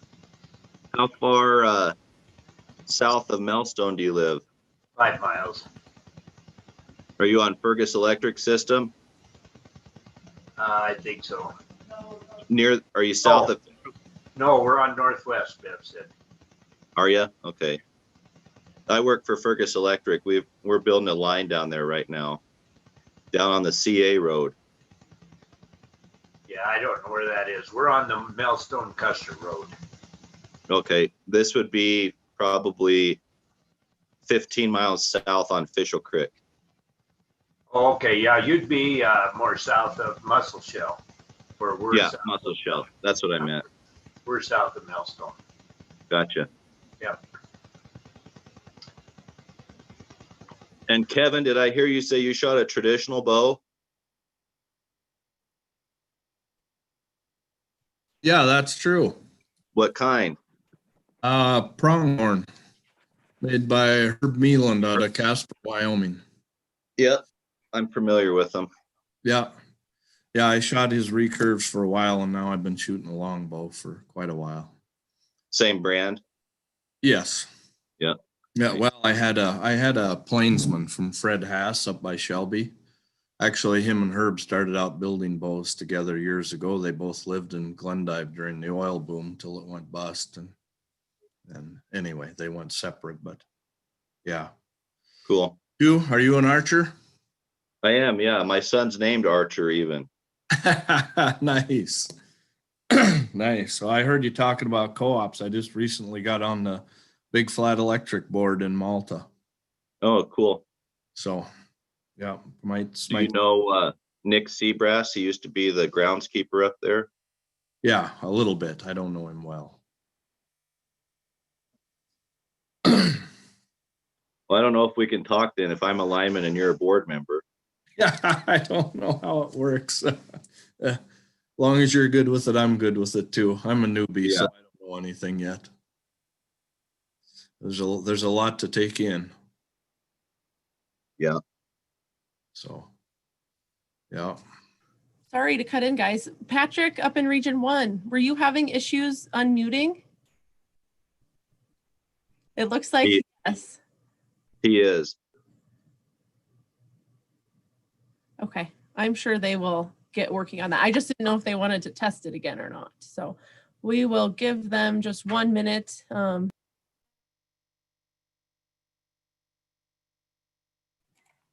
Maybe we can, Lindsay, maybe we can answer Mark's question earlier from my presentation. Yep. Mark, I think you had a question about why did Region 6 drop so much in ease of understanding the complexity of regulations? Is that correct? Yeah, from the information that you showed on your presentation, it looked like several of those studies showed depreciation in the Region 6 area. Yeah, and we just talked to Scott Thompson a little bit during the break, and it looks like, well, first and foremost, the only real slide that showed a big drop was the complexity of the elk hunting regulations, or the percentage of folks who rated elk regulations as being easy to understand. There was a significant drop there, but probably should have noted we had fairly low sample size for that region for for Region 6 in particular. So I'm wondering if the reliability of the data there is not where it should be. And in the actual report, I didn't even report that data, the regional data in the actual report, because of those sample size issues. I probably should have remembered to put that into the slide. So I've added that to the slide. So I'm not necessarily confident in the data for Region 6 and 7, simply because we've got less than 50 people even answering those questions. The other question, Scott had mentioned that in his email, and maybe I can read his email. He said that in Region 6, they've recommended several elk regulation structures in the Breaks and Bear Paw Mountains for 2020. Those changes are aimed at reducing complexity. It reduced the number of cow license types from 13 to 7 and expanded in areas where remaining licenses are valid. Potentially in year 1, 2020, the newness of those regs may have been interpreted as being confusing for hunters. And he expects that might improve with time as people learn the regulations with just experience and time. He also said they're consolidating hunting district boundaries, but that hasn't occurred yet. So, I think probably the real issue here was maybe a sample size issue for that 2016 data for the hunting regs. And I'm hoping that answers your question. Yeah, I'll look into it more when we get access to those, but I thought the landowner perception of hunter behavior and a couple of the other slides also showed a decrease in satisfaction, I guess. Maybe I looked at it wrong, but it looked like Region 6 had several of those slides that were dropping. In Region 6, the percentage of private landowners who report they're satisfied with the behavior of people who hunt elk on their land, did decline by about 4 percentage points. That could be, that's a pretty slight decrease. It could be within the confidence bounds. Again, I think we had better sample sizes for that particular question. For the other question, percentage of private landowners who report the amount of work they put into hosting and managing hunters is reasonable actually increased from 2016 to 2019. Slight decrease, but probably not with outside of the confidence bounds of that data. Okay, thank you. Yeah. Can you guys hear Region 1? Yep, Yes. you are back on. Okay, cool. All right. Okay, thank you, Mike, for clarifying that. Also, thank you to the Region 6 staff, both Scott Thompson and Brett Dorak, that responded with some information to help us flesh that question out a little bit. So now that we are all back from our lunch break, we're just going to hop right back into our presentations. And this first one is going to be Dave Mesmer. So Dave is with FWP Survey and Inventory. He is one of their specialists. This is a position that's responsible for coordinating and improving the collection and use of wildlife survey data.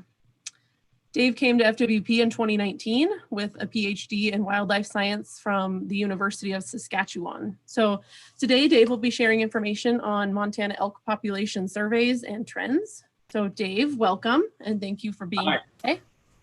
Thanks, Lindsay. Hello, everybody. Good afternoon. Yeah, so I'm here in Helena in my position, so I'm not actually the person getting up in the air and doing the surveys. That's our regional biologists. They're flying, oh, let me get my slideshow up here too. Share screen quick.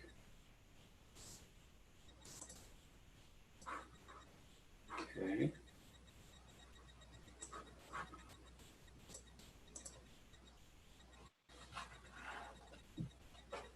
Great, can you guys see my screen now? Dave, Okay. we can see your screen. It looks like it's not in presentation mode yet, but it might be going. We still see like the slides on the left-hand side. So it's not full screen yet.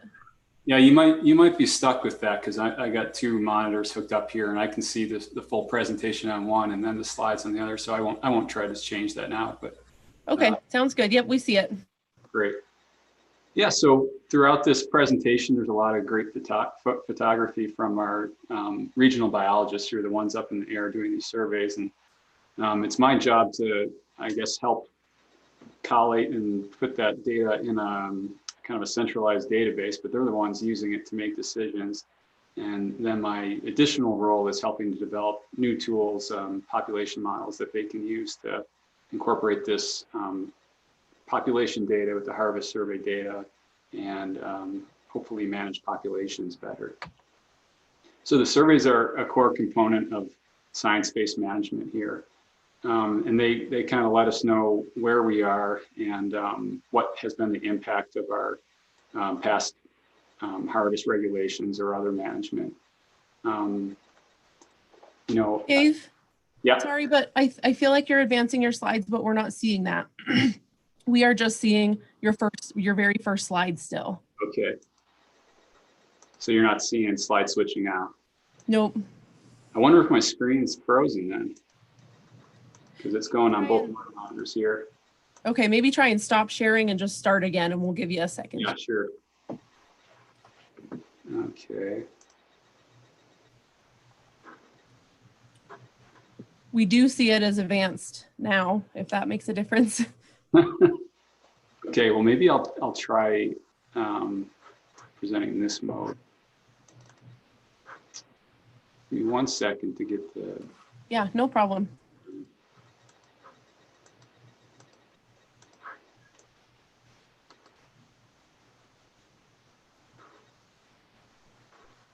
Okay, well, if you can see at least my slides here, I'll just go on with this. So as I was saying, surveys are a core component of management, and one of the important parts about this is that it can help us assess, do our harvest regulations or other management activities, are they having the impacts on populations that we expect or that we predicted? And, it's not the only important metric here. What Mike Lewis was talking about with the human dimensions, the landowner satisfaction, the hunter satisfaction, those things can vary somewhat independently of animal population sizes. So this is kind of one piece of the puzzle, but I think a pretty important one. We're required by the legislature to actually produce these big game population estimates every year and publish these to our website. So it's recognized in government and legislature that this is important data that help us manage populations better. And about 75% of our hunting districts have some form of an elk survey. And these are kind of coordinated around the idea of the elk management units that are laid out in the 2004 elk plan. For the most part, we're doing annual surveys. So the greenish brown color there indicates hunting districts where there's an annual survey. And it's really just a handful where there's something like every other year, every third year, and those kind of just depend on funding.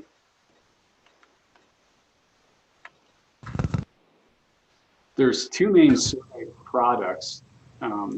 We get the counts, of course, and then also herd composition. And the reason these are kind of listed separately is because we don't necessarily, we can't always get in close enough to the elk to count them by age group or sex. Like in the image here, if the pilot flew low enough, it would probably cause those animals to start running and mixing up, and so you wouldn't be able to get a good count. And this is a situation where a biologist actually took a picture, then kind of does the count back at the office, so they're not wasting time trying to circle a herd of our elk and possibly scaring them up and making them very difficult to count. And then this particular biologist, Julie Cunningham, she'll go out in the truck later and from the road classify elk to age and sex. So you get a count from the air, and then in this case, she's actually getting the proportions of each age and sex class from a different survey on the ground. The counts, they're not perfect, so we call them an index of abundance, which just means it's not an absolute complete tally of every elk out there. And that's just because we actually physically can't see them all. There can be small groups that are in the survey area or that our biologists don't find because they're in timbered cover or bedded down somewhere. So we call it an index, and basically kind of rely on good weather conditions to get the best counts we can, but we still know that we're missing some portion of the animals. And I'll get back to that a little bit more when I'm talking more about methods, but we don't tend to overcount, we only tend to undercount. So importantly, the ability to kind of track changes through time is one of the most important parts, and you can do that just fine with an index, knowing that there can be some variation every year that's just due to the visibility of elk during the survey versus being due strictly to changes in their population size. You might be familiar with, on our website here, we post our annual elk count results in this kind of spreadsheet format, and there's about 100 elk management units that have surveys every year, close to every year, and we show the objective range and the year of the most recent count. And in some cases, you know, the biologist will try to get up and just won't have a good survey that year. So that's why in some elk management units, we'll have to use a previous year's count because maybe there wasn't enough pilot time, or the weather just never lined up right for when they could get up in the air. And they do the best they can, but not every year you can get a count that we will then want to use for this the current year's report. So in addition to that index of abundance, there's also a cow-calf ratio, either collected on the air or from the ground, which gives you an idea of recruitment. So these surveys are done typically from January to May, and at that point, these calves are 8 or 9 months old, or a bit older. And so you're getting an idea of how many of those calves born that spring actually survived all the way till the survey.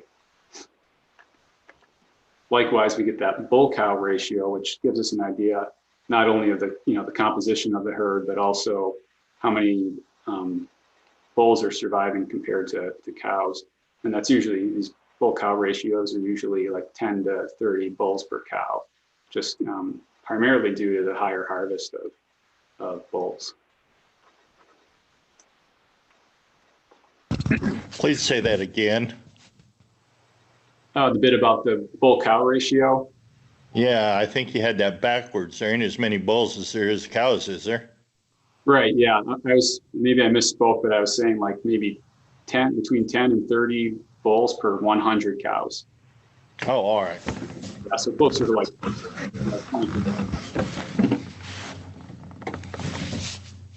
like I was saying, the methods are a combination of air and ground-based survey techniques that kind of suit the terrain and the seasonal behaviors of elk in that particular area.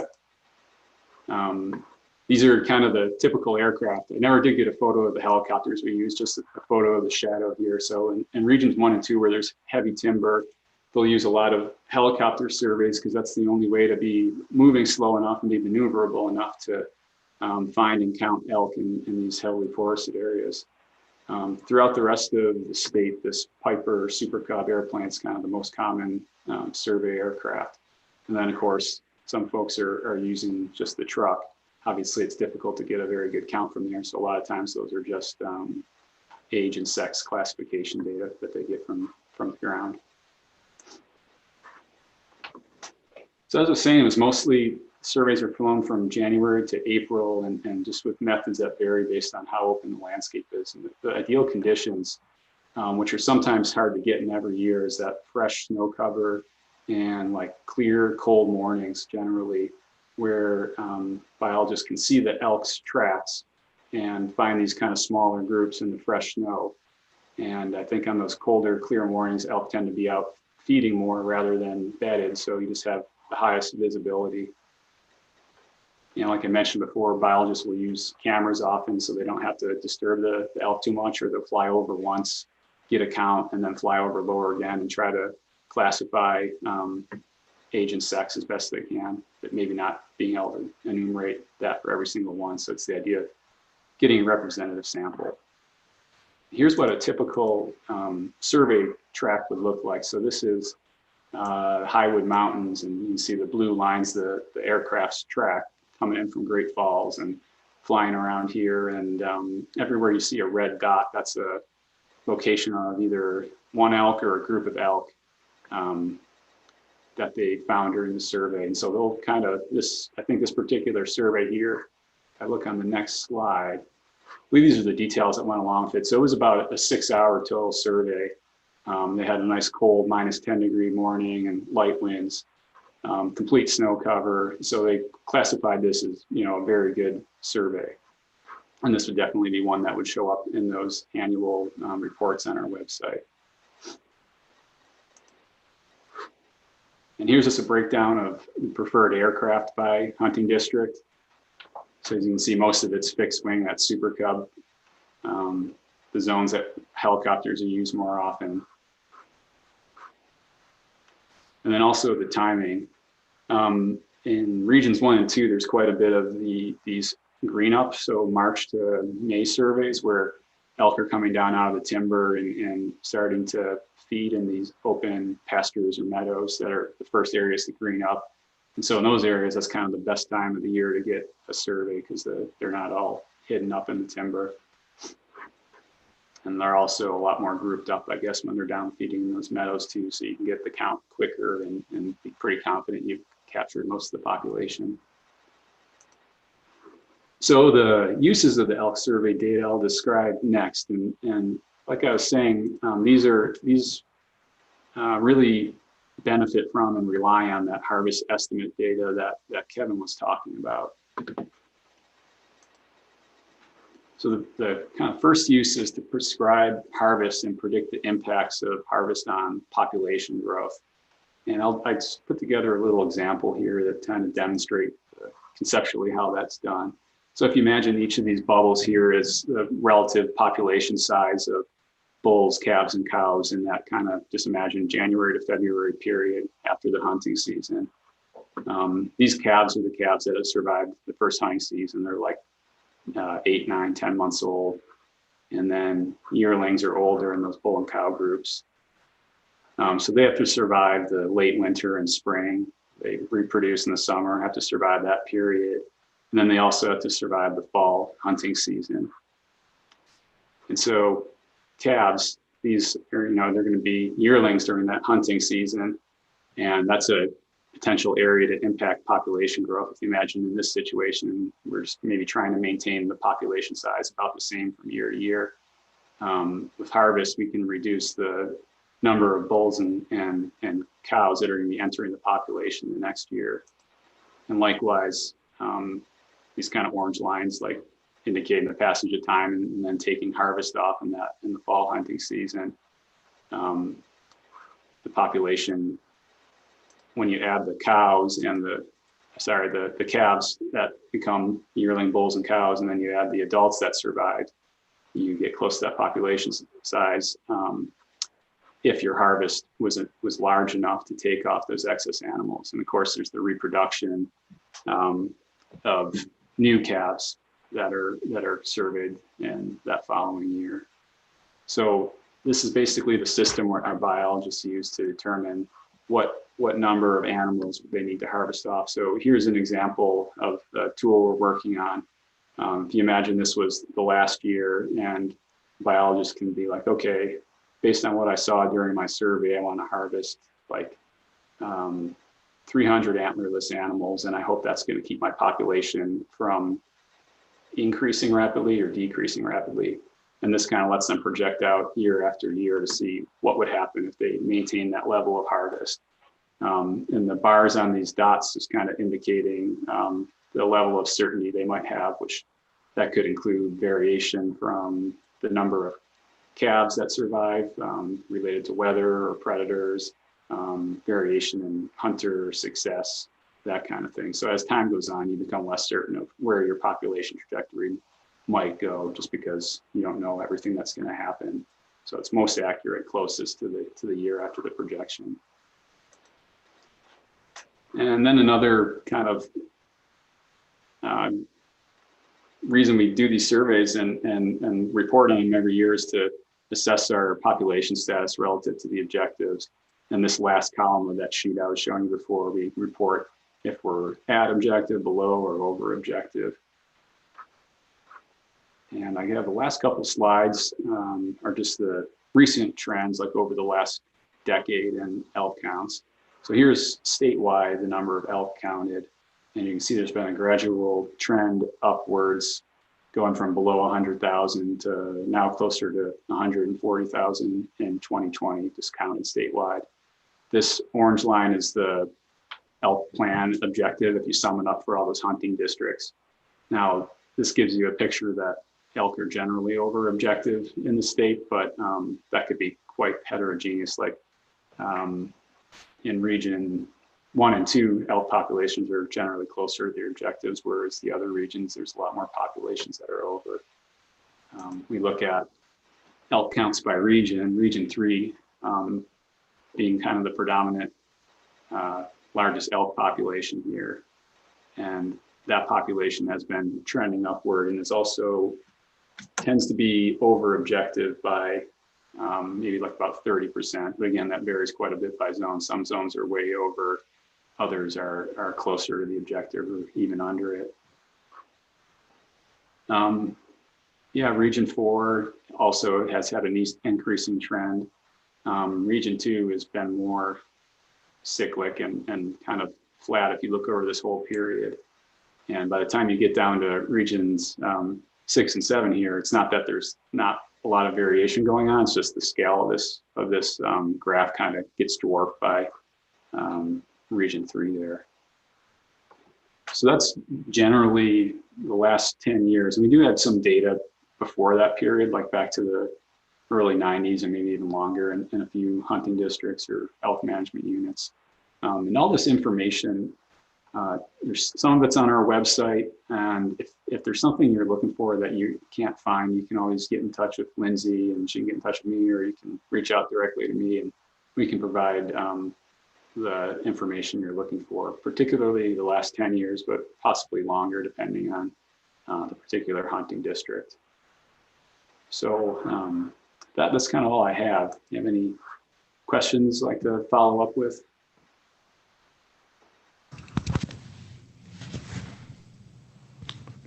This is Pat. Can you hear me? Yep. Go ahead, Pat. I live right up next to the border in Region 1. And about 75% of our elk all winter are from Canada. How bad is that skewing your figures? So the elk in Region 1 are wintering in Canada, or your elk in Region 1 winter? Or sorry, they're wintering in the US? Canadian elk, they're all carrying maple leaf flags right now up there. Yeah, okay. And they will until about in April. That's where we have problems on private ground and all through the winter, hay fields, all that stuff. And they're not even American elk. They don't live here in the summer. The cow-calf population all is from a different environment. Yeah, I could see that being, I don't know, I'm not familiar with the situation, but I could see that being complicated trying to manage an elk herd that's on 2 different countries. I'm not sure where that falls in, if that one's being surveyed here by us or not, or if we're harvesting any of that population, but I think your regional biologists there probably. Oh, we are harvesting Canadian elk. But like I say, in the summer, we've got, maybe 400 or 500 head of elk, or maybe less. It might be a couple of hundred. And we have about 400 coming in. Yeah, that would certainly complicate things for doing like a population model. And I'm sure the regional biologist has to deal with that kind of as like an exception to how they'd be dealing with their other populations. But yeah, I can't say much more about it specifically, so I'm just not too familiar with the situation. All right, thank you. Patrick, I'll just add to that what I can from what I heard from Region 1 staff earlier this year when we were talking about those extended elk seasons. And that is one of the reasons that they cited extended seasons, because they weren't available during the general season. So I know that Region 1 staff is aware of that and taking those sort of migrant elk into about their regulations.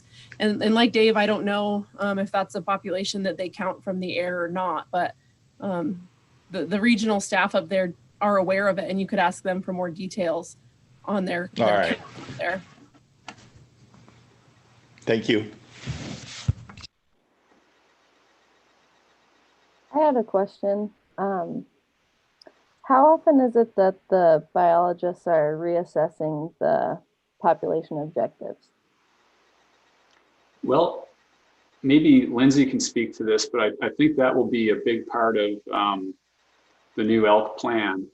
I think there probably hasn't been a lot of adjustments to the 2004 elk plan, unless there was, specific circumstances that came up where they realized what they laid out in there wasn't going to be sustainable or was no longer suitable. Anything to say, Lindsay?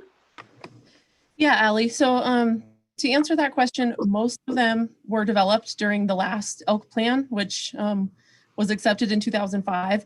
Some of those objectives even dated to the previous elk management plan, or into the late 90s was when they were developed. And so I will say that objectives can be updated on an annual basis. It has to go through a commission process. And so to date, about 16% of all of the objectives have been altered over time. Some of those changes have just been with redistricting. So in other words, reallocating the total number of elk into each individual district when we change those boundaries. But a few have went up as well and changed here and there. So, but overall, like I said, it's around 16% have changed since 2005. Okay, thank you.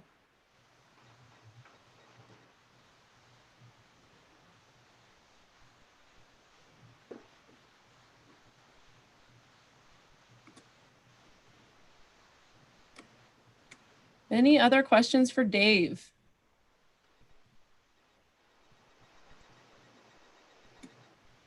I'll make these slides available to Lindsay so she can share them. And again, feel free to reach out to me by email or phone if you have other questions, or get in touch with Lindsay and she can talk to me.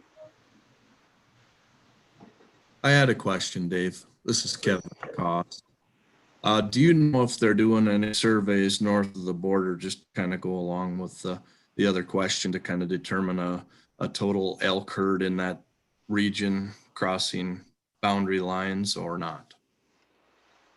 Yeah, I'm not too sure what's going on in BC and Alberta with elk surveys. You heard anything, Lindsay, in speaking with folks?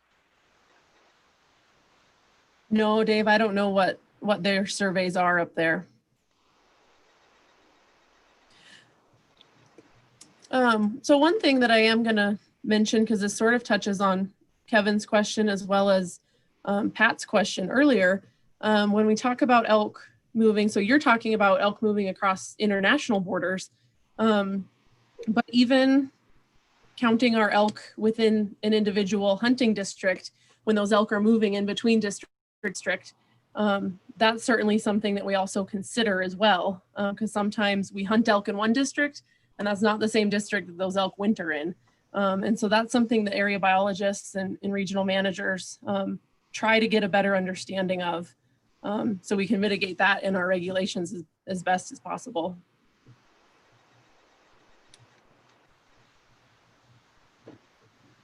Absolutely. I just might add, in our area, the boundary district elk cross back and forth a lot. Our biologists try to fly on right next to each other, like the day after, or however many days it takes them to do the survey, fly the district right next to it the next few days that they're able, to try to mitigate that some.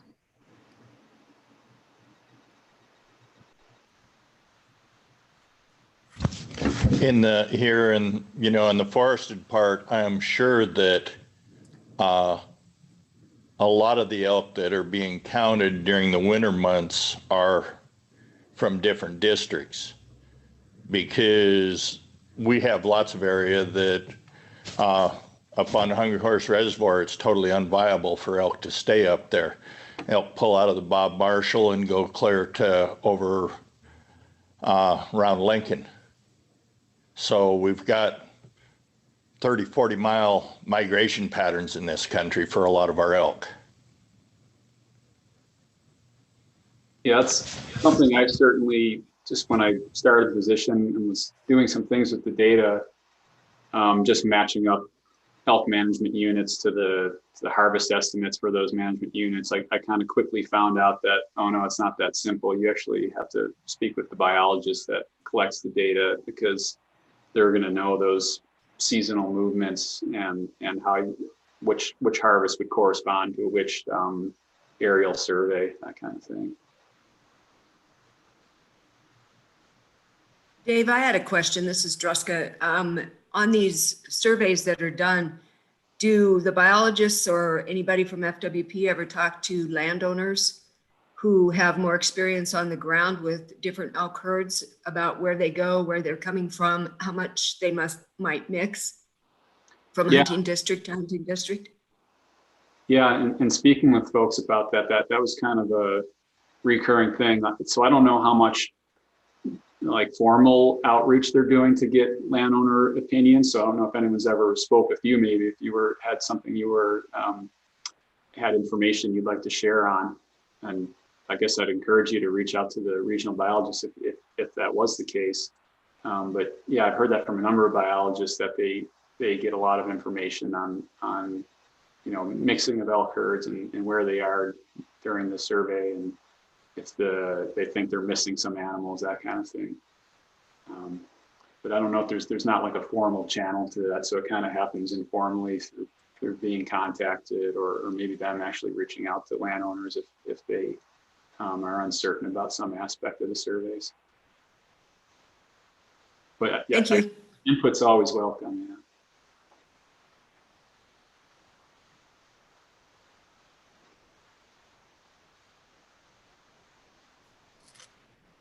Okay, seeing no other questions from Dave. Thank you, Dave, very much for presenting on this information today. We appreciate it. Yeah, thanks. It was great to meet everybody.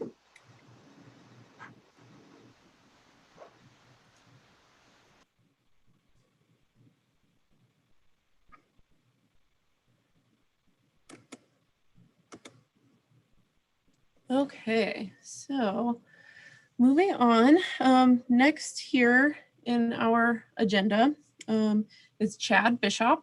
And Chad is the director of the Wildlife Biology Program and associate professor in the Department of Ecosystem and Conservation Sciences at University of Montana.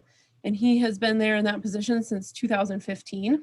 As director, Chad is responsible for a wide array of functions tied to running the wildlife program, with an emphasis on faculty and student support and program outreach and development. He also teaches courses and is conducting multiple ungulate research projects. So prior to being at University of Montana, Chad spent nearly 16 years working for Colorado Parks and Wildlife, initially as an ungulate researcher and later as an administrator. He received his bachelor's degree from Montana State University, master's degree from University of Idaho, and PhD from Colorado State University. And so Chad is here today to present on the topic of elk competition with mule deer and other ungulates. So Chad, thank you for being here with us today. All right, thanks, Lindsay. I'll just do a first check. Can you hear me all right? We can hear you. Okay, I'll share my screen here, and we might have to work on making sure once I go to presentation mode, you see that there. So let me try this.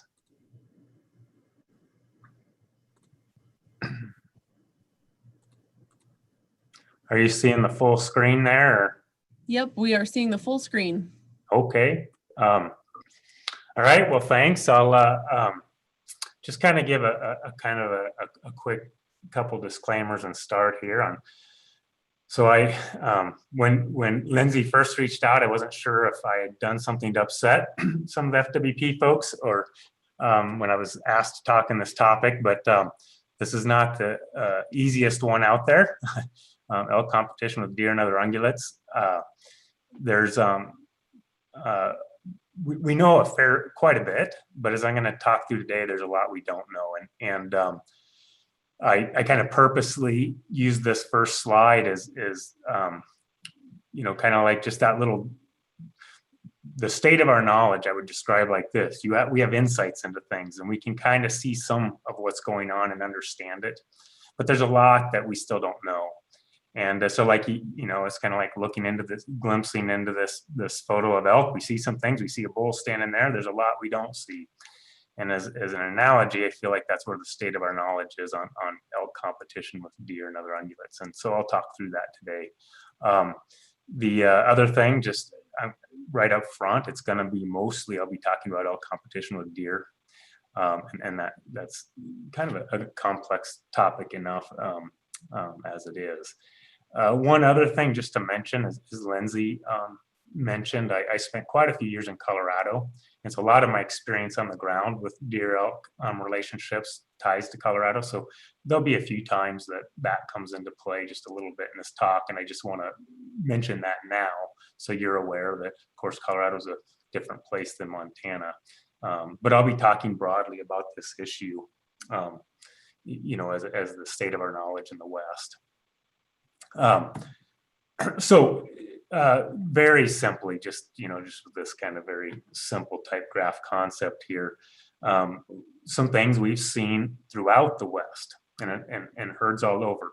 We in recent decades, we've just seen this pattern where we have increasing elk populations in certain places where at the same time mule deer in particular, have declined. And so it begs the question, is there a relationship here? And that's really the big question that everyone wants to answer. Is there a cause and effect? Is the reason those deer declining because we've seen these increases in elk? Now, one might say, well, isn't it almost obvious if we've seen in some of these populations, we've really seen increases in elk numbers, and we've seen some pretty significant declines where they match up just like this pretty well. It's like, how can that not be related? And and this is what we try and understand. But one thing to just keep in mind as we talk about this topic, and at least at a West-wide level, we also know we've got populations of mule deer in particular that have declined where elk we're pretty sure aren't the driving factor. I mean, certainly there's herds out there where we don't have many elk in those units, or they really haven't changed much when that decline has occurred.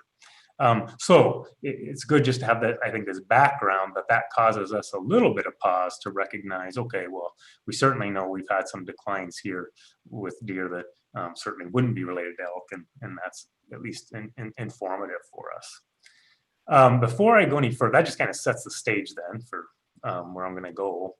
Before I do anything more, I just want to call your attention to this. The Mule Deer Working Group with the Western Association of Fish and Wildlife Agencies, so that's just all the like Montana FWP and all the other state agencies in the West have a Mule Deer Working Group, and they produce these fact sheets, and they've got one on deer elk competition. And so it's easy to Google just like Mule Deer Working Group and fact sheets, and you can get there, but I'll share this with Lindsay to make sure everybody can get it. But I just encourage you on this topic, to grab this thing. It's a one-pager, front back, that's just really kind of succinctly boils down kind of a summary of the state of our knowledge on this. So just wanted to bring that to your attention. And you might, if you're not aware of this site, anybody can go there, and there's a growing number, I think up to 25, maybe 30 fact sheets there. That now these are focused more on mule deer, but they're kind of nice resource to just kind of get the issue boiled down.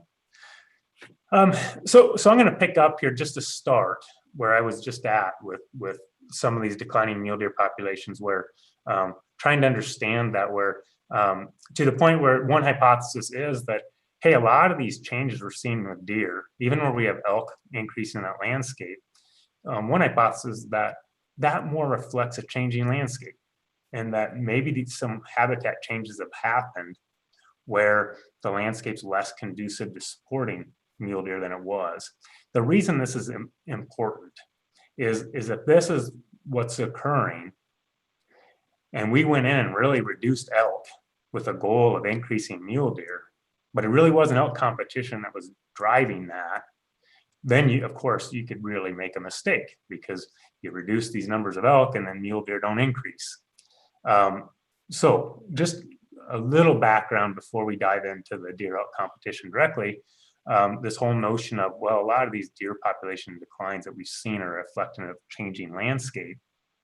I'll just give you we could spend an hour on this, but kind of just to really boil it down to this hypothesis that's been out there and in the ungulate world is that, okay, kind of the big picture of mule deer in the last 100 years in the early 1900s there, between land use and disturbance that happened on the landscape, we had some changes in those landscapes from forest and grassland systems to more shrubs. And that, again, that ties into land use and disturbance, and even the Dust Bowl area interacted with some of that. At the same time, we stopped, out of the 1800s, we stopped harvesting ungulates so hard, got past market hunting, we put protections in place, did more predator control too, but you've got this kind of a great environment for deer to increase. And then the notion was we had some pretty optimal habitats for mule deer in particular in the West. This is very generalized to the West right now, but during that middle part of the 20th century, and we don't have great population data back then. And just like everything Dave was talking through there in the last talk, we weren't doing quite as much of that back then, and hard to know exactly those numbers, but we have pretty good feeling that some of those, like mule deer heyday, some of you maybe recall or talked about the good old days on deer, that some of that reflects maybe some pretty optimal habitat conditions out there. Then, as we went on in the 20th century, we started seeing some of those successional changes where some of these shrublands that maybe are more favorable to deer start going back to more forested systems, grassland systems, and we start to see some declines in deer. And maybe these habitat systems are starting to favor elk in some of these cases. So it's not even as much as just direct competition. It's important recognition that maybe that landscape's changing some. And these animals are responding to that. And then one other important piece in recent decades is we've certainly had we've certainly had some loss of critical winter range. But I think it's just important to note, especially with like in the Great Basin, we've lost millions and millions of acres of shrubland habitats, winter ranges for deer, and elk in some cases that have been converted to annual weeds, noxious weeds. So just like we think about sage grouse and some of the habitat loss that's happened there, as weeds have come in and we get those changing rangeland fire patterns where we start getting really, really frequent fires. Bottom line is we've lost some of those shrubland habitats, and in some of those Great Basin populations where this has been really pronounced. I mean, we've seen deer populations that were once really abundant go almost to nothing when you've just seen those whole winter ranges change over to annual weeds. So we've kind of got that going on too. So this just gives you an idea of why, we want to think about that what does that landscape look like in terms of how it's changed through time in supporting deer?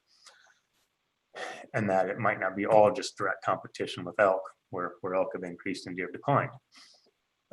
Now, of course, what we're more focused here on today is really trying to understand this hypothesis out there that, hey, where we have seen these elk populations increase, but there's people that certainly hypothesize or would suggest that that's certainly negatively impacted deer populations.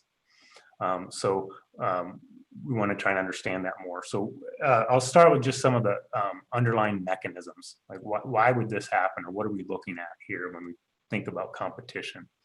And there's different types of competition. So the one we'll start with, we call exploitative competition.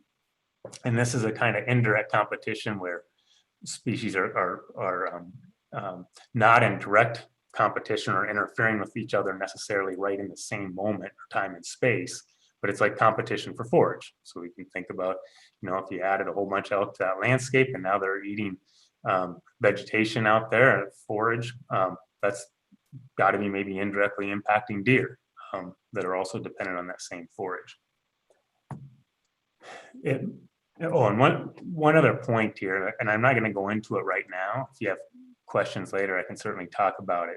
But we do want, I think it's worth just touching on briefly on this, that, and I'm sure you guys, some of you especially, that know this well, but not all ruminants or not all ungulates are the same. They're not all created equal. And so we have some pretty noticeable differences in morphology and physiology of the different ruminants. Without diving into that, what I think is worth pointing out here is that when we look at those considerations and we think about deer and elk, the general thought is that elk are a bit more adaptive foragers. We call them intermediate foragers or mixed feeders, and the idea is they might be in a little better position to be able to capitalize on a bit broader array of different forage conditions and different forage types.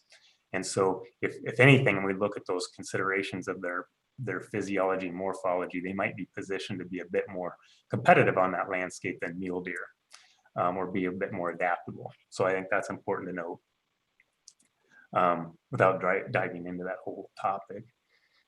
So if we think about forage and we're thinking about competition out there, I think it's important that we at least, introduce this topic of carrying capacity, the concept. The very basic of carrying capacity is that there's only so many animals a landscape can support. So in concept, we get this. It makes sense with rangeland conservationists certainly get it. Ranchers get it. This is the whole notion of the whole idea on AUMs and grazing management plans, and we recognize that there's some limits in a landscape to support grazers and browsers and herbivores and that we, even if initially you're not causing populations to really noticeably decline, we might be degrading those landscapes to where there's going to be longer term consequences, and then eventually you would see population declines. So it's an important concept. And I think another important point on this is that we recognize densities probably do matter. You have a handful of elk and deer out there is very different than if you've got a really, really major, let's say, increasing elk population on top of a deer population. At some point, those densities start getting large enough, we might expect that competition to start really playing out in a way that might have an effect on deer. So there's been efforts in the past, and I just want to touch on it, that there have been efforts in a notion in time and over last several decades by biologists to say, well, hey, can we estimate this in terms of, can we kind of get at an idea of, well, how many animals should that landscape support from a forage standpoint? Now again, like I don't pretend to know this at all firsthand real well, but we know that, BLM, Forest Service range cons are doing that with setting AUMs and limits on pasture grazing allotments, and some of that has led to, well, what are we doing on the big game side? How are we making decisions about how many deer and elk should be out there on that landscape, recognizing we've got ranchers also operating on that landscape and with limitations. And so there's been some efforts in time where, can we model this? If we put this in a deer elk competition standpoint, it might be a thought process where, okay, if we want to sustain mule deer, if we really dove in and measured the vegetation really intensively, and we collect all this data in a given area and really trying to characterize the nutrients on that landscape, so we say, okay, we can maybe support this many mule deer, and we've got this many cattle out there, and well, what would that leave us for elk? What might be a reasonable herd objective for elk out there that doesn't put us into that extreme stage of competition among all the ruminants or ungulates? So that concept's been tried, but as you can imagine, that's not easy. The savanna model is a really complex one where it takes a huge amount of data. Like anything, there's critics of it. There's people who believe it's been useful, but unquestionably, it takes a huge amount of data collection to even operate that model. But there's like the Weisberg et al. Paper I have right here. That was an example where in North Colorado, they did an intensive effort to try and do that very thing. How many elk can be supported here, given the other herbivores in the landscape? Habitat assessment model, a simpler model, is trying to do some of this. But the bottom line is, it really, this doesn't work that well, because it's hard to really do that in a defensible manner. I think it's great in concept. It can get people, at least talking together and thinking about what those landscapes can support. But the reality is we run into problems, and it's not the most defensible. And where I want to just lead this topic, so we think about it, we've tried, but secondly, some of the Montana researchers right here, right in FWP, they're at UM, Kelly Prophet, Mark Hebelwhite, and just throw those guys out in particular, and you'll hear from Kelly later, but really are at the forefront of characterizing landscapes from a nutritional standpoint for elk. So you get the very best right here. They have some colleagues in Idaho and Oregon too that are at the forefront of this game. So the knowledge base is there, but it's complicated. And Mark and Kelly have even gone to that point of showing just how much that phenology, or as a single plant species, as it senesces through the growing season, just how much that changes our picture of what we think that landscape can support, and it gets complicated to model. And then when you bring in environmental variation, this is where it gets really complex. And so I want to just make this point here, after all of that, is that as we get more and more into northern latitudes, that environmental variation tends to be even more important. And so the idea here is, how do we even think about carrying capacity on a landscape when, due to environmental changes in like winter severity and moisture patterns, it changes so much from one year to the next.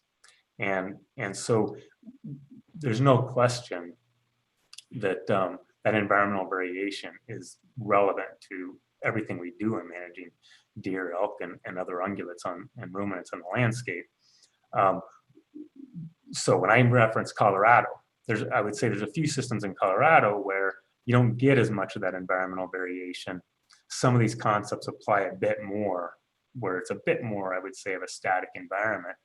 But anywhere you start getting environmental variability, this gets especially tough. And so where that leads us to is that we also think, like, through time, we might have situations where deer elk competition is not relevant at all in a given population or herd or hunting district, whereas other times it could be a pretty acute effect playing out, but that gets hard to manage. Let's just like bring in a picture into this. Just, you guys know this and have seen it, but I'm just going to use some data I had there. But this is a winter. Now these are Colorado photos, but I know firsthand, because they measured it, that survival is particularly high this particular winter. This photo's taken right in the middle of winter.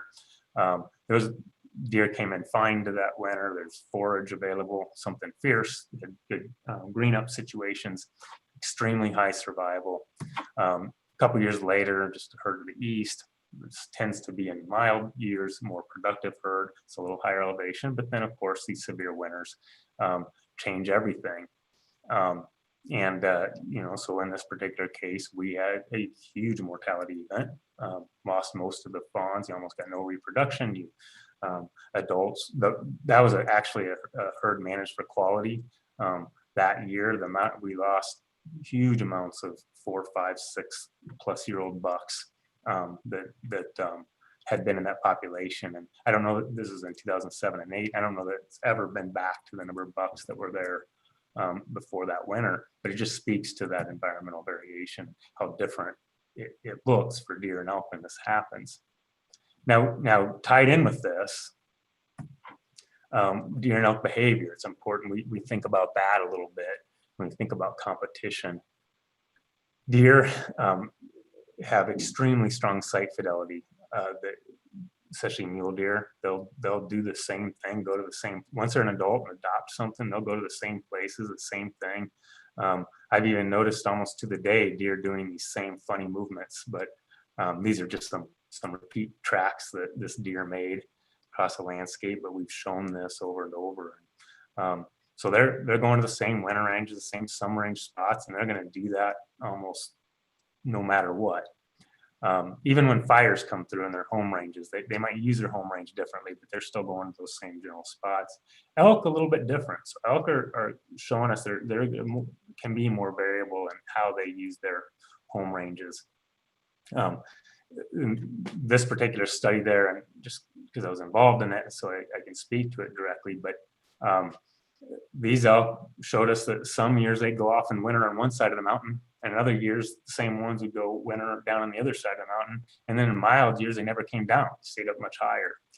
And we at least in Western Colorado, we saw quite a bit of that. So in some years, when you think of winter range, the elk are never even really there on top of the deer. Now the deer, they're going to go there every time to their same winter ranges, but elk can stay up higher. So some years you have no, even hardly interaction.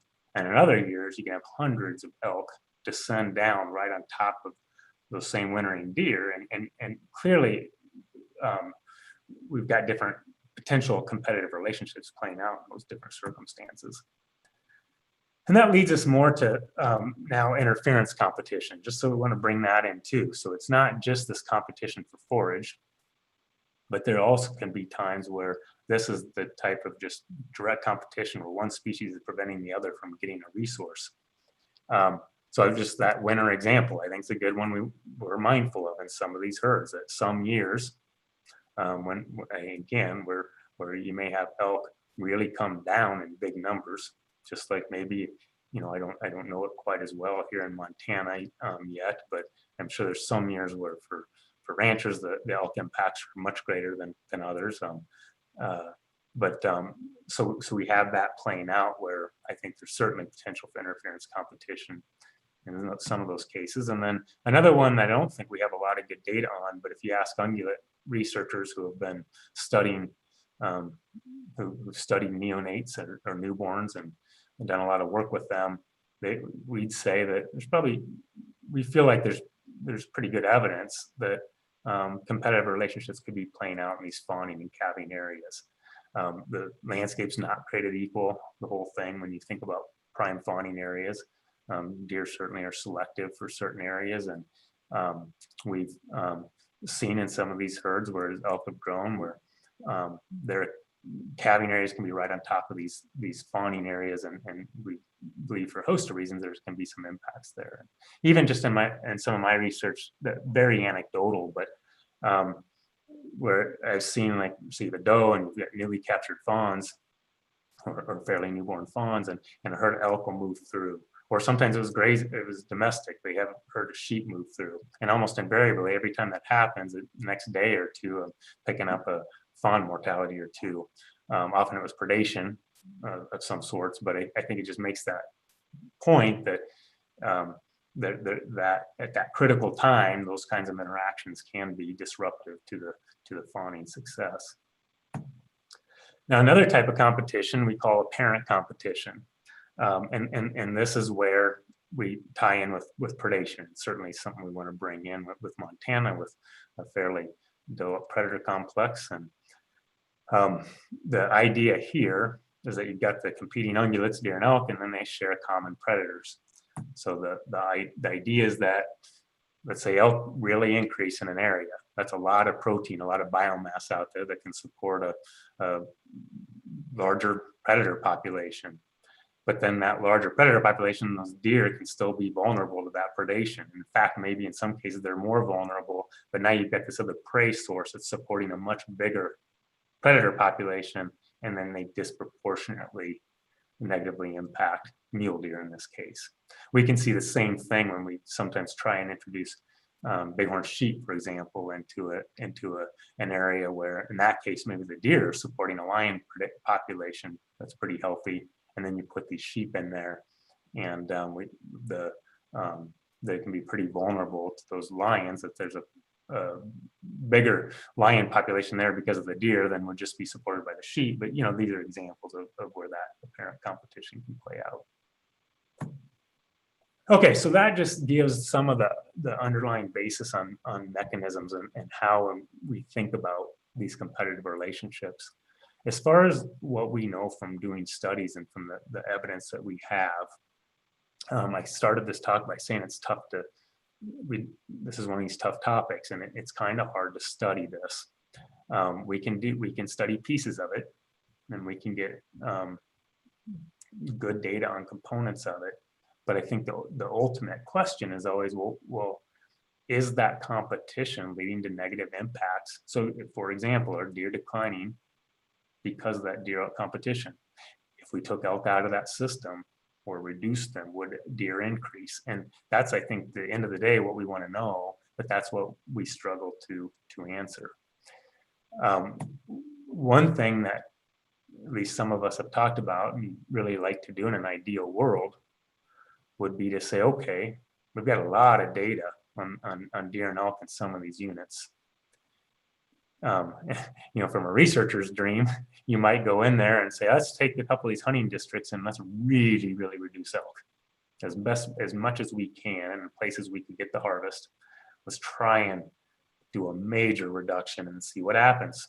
We can measure changes in how forage is used, both spatial variation, how those deer respond, and the remaining elk on the landscape, and then of course survival and even population size. Do we see responses? But that's not stuff that's easy to do, especially when elk are one of our primary game species, and that's not going to go over well. And I don't know any biologist or manager that would want to be the one responsible for implementing such a thing. Without pretty good confidence, it would be accomplish the intended goal. And so if you do these really restrictive experiments, like in a captive situation, it doesn't really translate well to free-ranging situations. So one place we've made some headway is Starkey.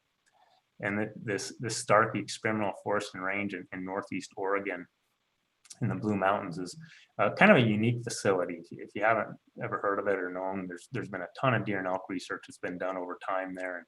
And they've got some pretty large fenced areas where they can control densities, and they were able to do some work of getting really good location data on animals before we had these satellite collars.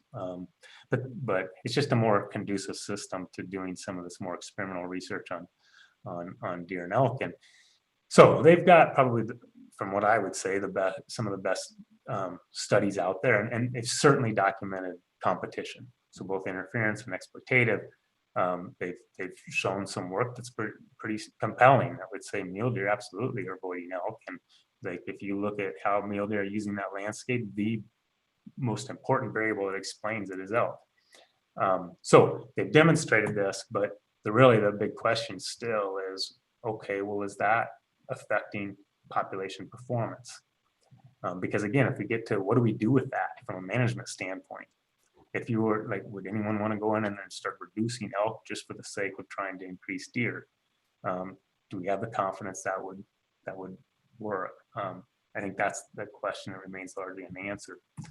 Now, Starkey is just wanted to point out, and we'll all want to watch this in the years ahead. And when they conclude some of their publications, and just like I was talking about, others of us talked about this, is that we really need to do a density manipulation. And so they're now doing that. So they have tremendous pre-treatment data there, or data on deer and elk in their facility. And last year, they went ahead and started it, and they did an 80% reduction in elk population. And now they're going to sustain that. So they're going to be able to see, okay, now how do deer respond when they take most of the elk out of there? Now, there's different hypotheses of what's going to happen. And one of those is that they've got a pretty healthy predator component, and they're seeing a lot of predation. And one of the hypotheses is that you've just taken all that prey away, and you're going to really force heavy predation now on the deer. So it might take time before you would see a deer response, even if elk were competing with those deer and limiting their population growth on that landscape. So it'll be interesting to watch where that study goes. But short of manipulating density, I think some of the things we do think about, and certainly this is work I did in Colorado with Colorado Parks and Wildlife, but there are some times and places where maybe we can better distribute animals across that landscape. Certainly the concept's familiar to people managing ungulates and domestic animals on a landscape, and even basic concepts of like, at least in some areas, water distribution can influence how much overall forage in that landscape is being used, because the animals will only move so far away from water sources, things like that. And so we, at least there's some of the work I did. So this is my caveat. This is all Colorado, but there are a lot of areas where it's very different there. Western Colorado, we have large numbers of elk. We have a lot of oak brush and pinyon juniper that became very dense, very mature.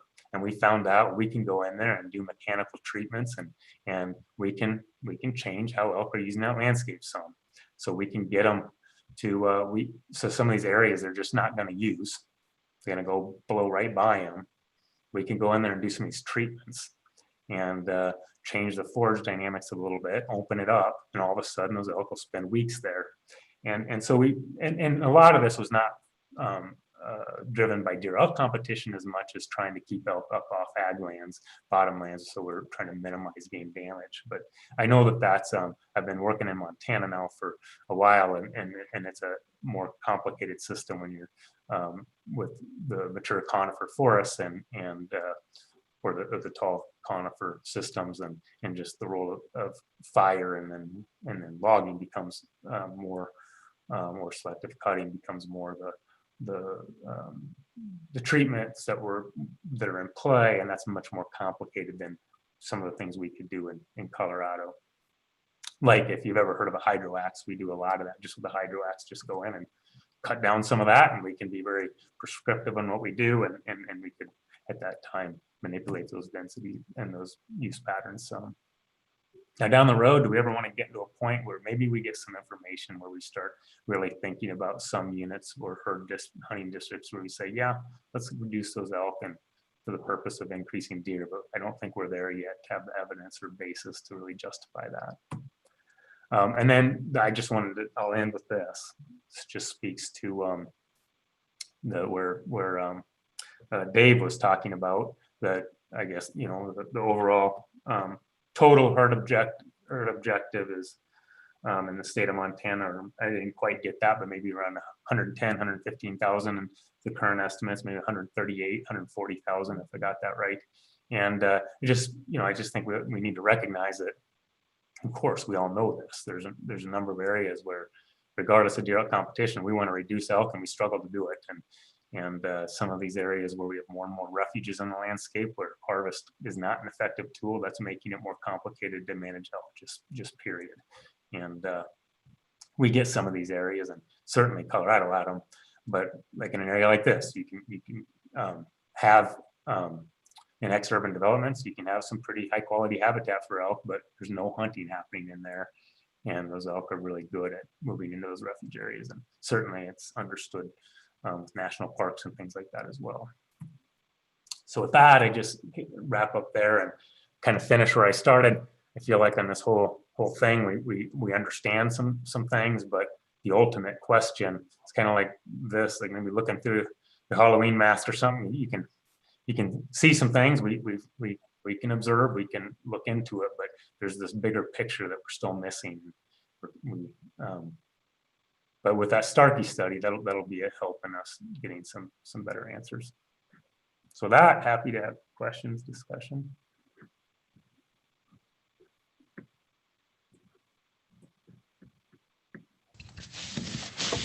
Seems like we're looking at two totally different habitats. Most of what you showed was grasslands, and my side of the state here is almost all heavy forest. Yeah, and so just, you know, that's so important there to point out, and where I'm kind of, you know, talking about this topic, a lot of it in terms of just our understanding, it's even at just taking the data and information we have from all work that's been done across the West, we still have a pretty limited understanding of this. And but yeah, no question. And I think everybody has to take these concepts and then apply them to the system.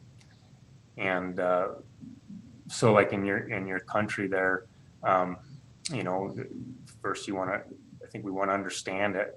Do we have the pattern in place where elk have increased, where deer have decreased? In some cases, we've had both ungulates decrease. And that's a whole nother issue about just fundamental habitat change. But then if we do have that pattern of elk increasing and deer decreasing, you know, that historic knowledge that people have from those areas, so important. And then you look at, well, maybe what are some of those things that we maybe can do on this landscape to minimize some of that potential for competition through our management of habitat. So Chad, I had a question. This is Druska. First off, that little fawn is about the cutest thing I've ever seen with the little collar on. So nice choice. So you're talking a lot about mule deer, and in the Paradise Valley in particular, the elk distribution has changed a great deal, and they're on the river bottom much more than they ever used to be. So they're interacting a lot in whitetail habitat. And I'm wondering, of course, whitetail are so abundant and so resilient, so maybe they will never be affected. But is there any talk out there about what elk on the river bottom and changing their use? They don't even go to winter range anymore. They just stay down low. What that effect might be on whitetail, and do we care? Yeah, Jessica, really good question. And then it reminded me, geez, I forgot to address, and I'm embarrassed because Mike's on the call, Kelly's coming up, but one of those big behavioral changes, yeah, Mike and Kelly and one of their grad students, Kristen Barker, that was her whole work, was documenting these migration changes with FWP and all their data. And I meant to mention that because of that's absolutely a complicating factor. And we're seeing that west-wide, these changing migration patterns with elk. But one of the things I think you hit on that's really important is white-tailed deer is the most studied species, I think, in North America by certain standards, but most of it's in the eastern half of the United States. And we really haven't studied white-tailed deer explicitly as much in Western Montana anyway, and like in Northern Idaho, but we're starting to look at that more and more. And I think it's the three-way interactions between elk, mule deer, and white-tailed deer are the new question that we're all talking about, and that we've got to start getting a better understanding of. And fortunately, at least we're now being able to do it a little better, where we have some technology things that are helping us. So one of those is the satellite collar. So at least movements we can get really refined, whereas we used to not be able to do that before satellite collars. And then cameras, a lot of the work that's being done to use just like game cameras, but to be able to and especially in some of these areas that aren't as easy to get at abundance counts, we can start to get at more simultaneous survival and abundance with that easier than we could before for each of the species in a landscape. But yes, I think we've got to start understanding it, and we're all talking about it.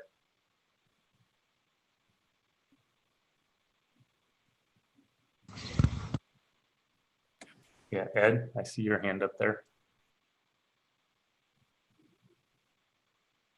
Yeah, you spent quite a bit of time talking about the difficulty of estimating carrying capacity, things like that on the big landscape type area, and how that relates to your populations. I guess having spent a 40-year career in agriculture, that is something I'm quite familiar with, more on domestic livestock and in a large but fenced-in area. We in agriculture tend to talk about things in terms of AUMs. I'm just wondering if you have any kind of a conversion number that you use for elk and deer. And I guess the reason I ask that is on the ranch I most recently managed, I have a pretty good idea what the total number of available AUMs is there in a given year. And it's not too hard for me to come up with a number of the amount of AUMs that the elk are removing from that if I just assign that or even use the FWP population numbers. I mean, I know pretty close to what the elk are removing from that. Have you ever looked at any of your issues from that standpoint? So I want to be really clear and careful in responding to this, but that is a little bit what some people tried with that Savannah model and habitat assessment model I put up. it was trying to do some of that. I think it gets a little harder when we have to look at their migratory herds generally, and they're covering such huge amounts of country, and especially with elk, where they can use different parts of that country differently from one year to the next. And I think what I would summarize is we found it's easier in concept to do it than it is to have a good realistic answer, so to speak, to what that landscape can support. And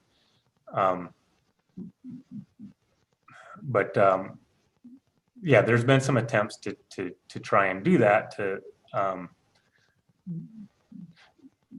Let me say it differently, because I've worked now in Montana for 5-6 years, and I think there's a few places in Colorado that aren't near as large as the herds that we have here in Montana, and it's a little more conducive to that. They're not migrating very far. It's a smaller contained landscape. We can more easily quantify those resources, and there's a couple spots there where I would say, yeah, you can kind of do that, and we can sort of partition out reasonable objectives for, okay, we you know, our ranchers are having limits on their use of that landscape, so here's our imposed limit on elk, and we're going to try and hold to that. But it only worked, I think, in a couple spots. And when I think about Montana and the complexity of these large landscapes that are being used, and then the environmental variability and everything else, it just gets really hard to do that.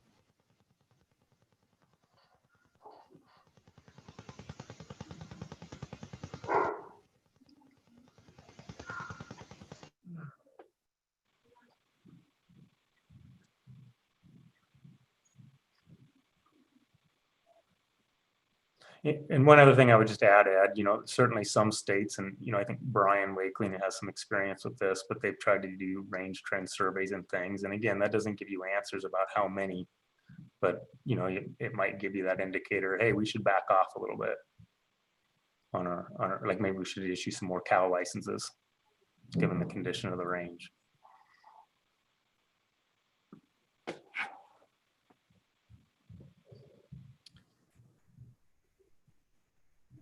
Okay, any other questions for Chad?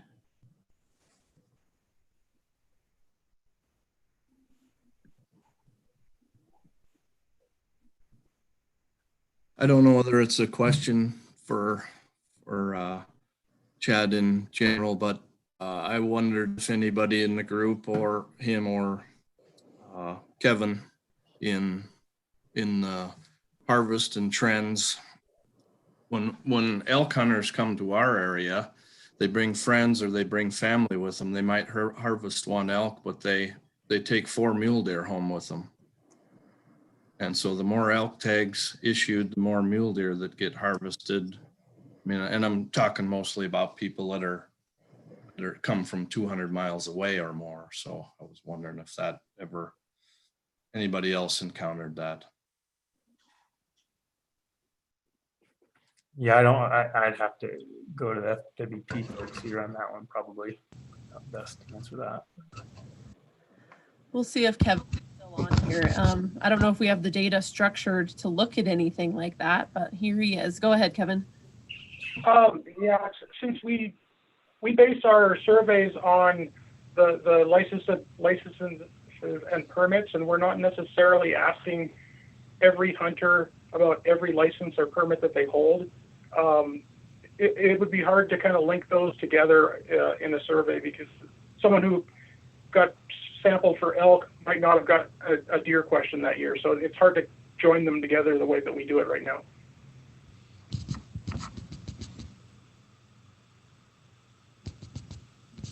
Thank you, Kevin. That certainly is an interesting anecdotal observation, though, Kevin. Does anybody else have any comments about that? This is Pat. I have seen the same thing happen with people from over here. They go across the mountains and all of a sudden hunting prairie mule deer and limit out.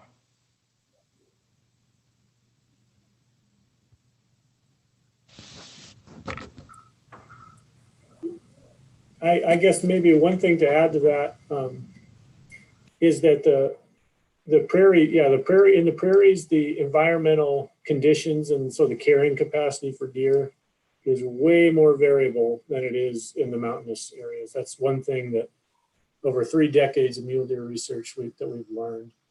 And so, Kevin, like in the Malta area right now or anywhere in Region 6, most people can buy like up to 7 mule deer doe licenses. It's the same thing in Southeast Montana, just because mule deer populations are way above average. And we don't have the predation pressure that we have in Western Montana. So a lot of times the licensing structure is that way on purpose. So to try and get some more harvest and limit the mule deer populations so that the swings in populations aren't so great and the opportunity can be more consistent.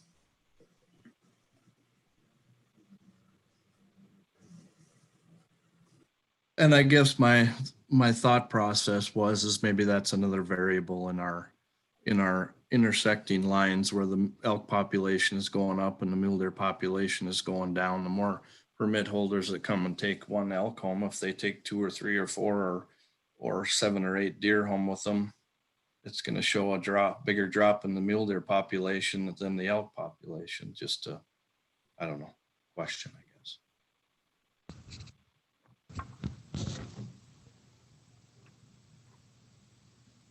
Yeah, Ed. Yeah, I guess my experience over the last 20 years has been a little bit the opposite. We aren't sure see anybody take the mule. Yeah, but I've lived where the elk populations are always pretty high. I don't know, in 20 years at Castle Mountain, I don't know if anybody ever shoots a mule deer there at all.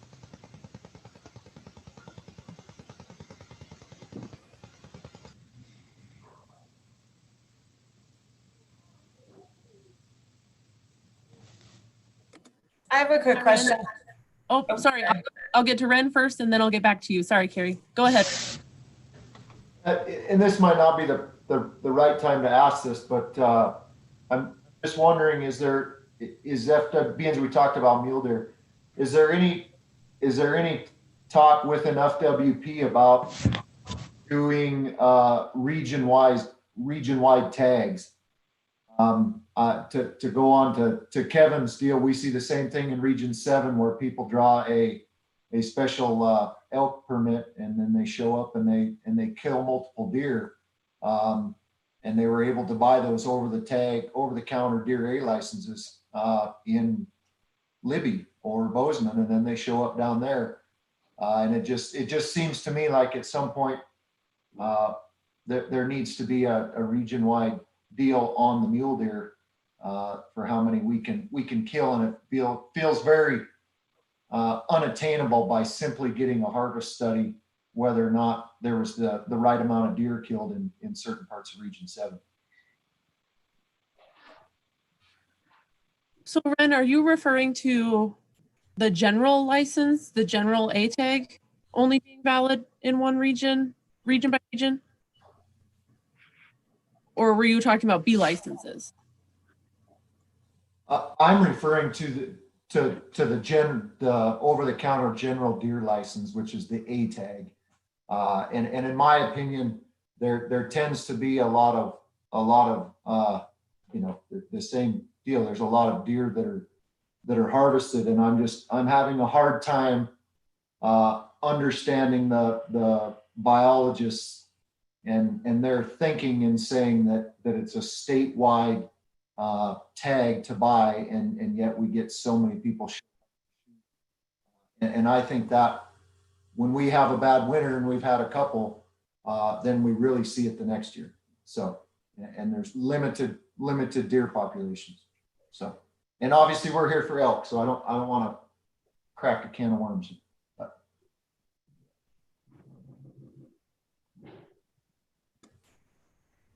Okay, thank you for that, Ren. I know they do try and manipulate those B licenses a little more in response to what they see in their surveys region by region. I don't know that there's been talk of making the general deer license region specific. But for now, I want to get to Carrie before we have to take a break here. So Carrie, go ahead. Thanks, Lindsay. That's okay. I see that we're up against time, and I can save my question maybe for a later point in the process. It's just more generally related to, you know, how I know you all don't manage elk in isolation. And so I think this is just a good discussion talking about mule deer interactions and other wildlife. So I can definitely save it for another time. We do have a few minutes if you want to continue. I guess just to toss it out there, if there's suggestions from Chad or folks from FWP on maybe what some of the critical key next steps are, or key pieces of information that might help inform, you know, the decision points about interactions between mule deer and elk specifically, I guess, given this topic. But, you know, I guess what are the key missing pieces to help make those decisions going forward?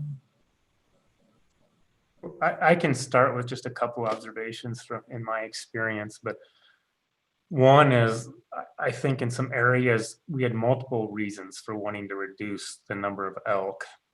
In my experience, you get some of these herds, and clearly we have some units in Montana the same, but and it's we just can't get it done. It's a struggle for all those reasons. But whatever the case, you just harvest is not as a workable tool as we want it to be. And so we kind of had, we do have some concerns about their effects on deer. We have just concerns on their effects on landowners and game damage, and we want to reduce these. We're kind of struggling.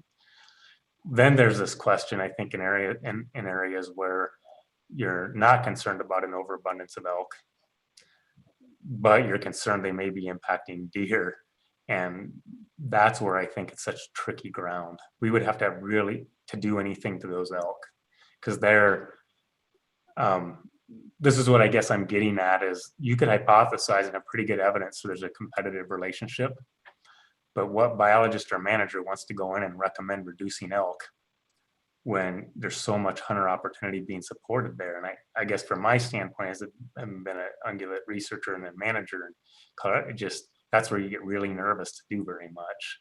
But if we start to get more evidence down the road, there could be some areas where we say, you know what, this is going to focus more on deer now. And everybody's in agreement. It has to be a societal process, but you might then get more aggressive on elk strictly for the sake of, let's see if this would benefit deer, because our deer are just going down too much. I don't know if that helps, but I think there's those two tiers of looking at each herd.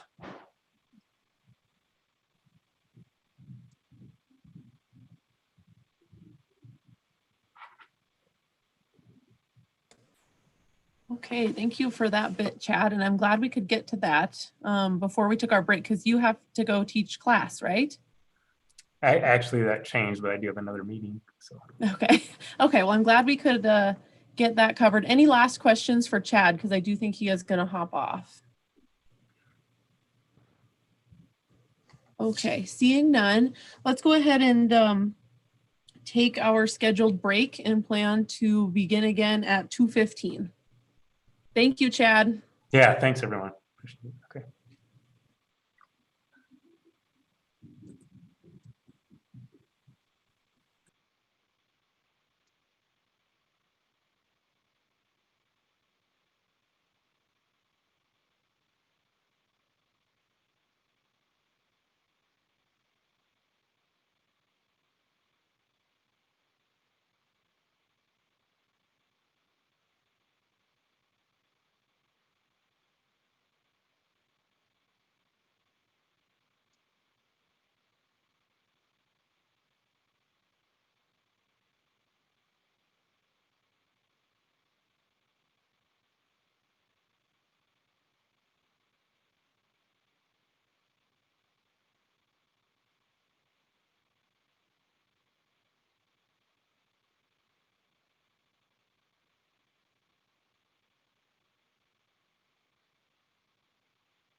What was your name again and where are you from?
Okay, welcome back, everybody. It is 2:15, and so I think most people, at least that I can see, have appeared to get back. So let's go ahead and move on to our next presentation, which is Dr. Eric Liska. Dr. Liska graduated from Kansas State University College of Veterinary Medicine in 1998. After graduation, he owned a large animal vet practice in Helena for 11 years, and then he sold that practice in 2009 and went to work for the Department of Livestock as the Brucellosis program veterinarian. So he is a proud dad to 2 teenage daughters and a husband to Elena Liska. And Dr. Liska is here today to share some information about brucellosis in elk, but particularly the impacts to the livestock industry as a result. So welcome, Dr. Liska. Thank you for attending today and presenting on this topic.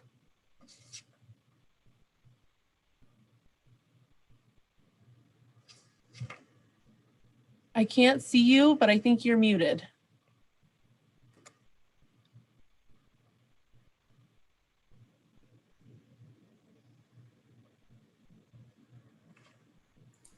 I was muted, and getting unmuted seemed to be a difficult process, but I think I have that now. Is that true, Lindsay?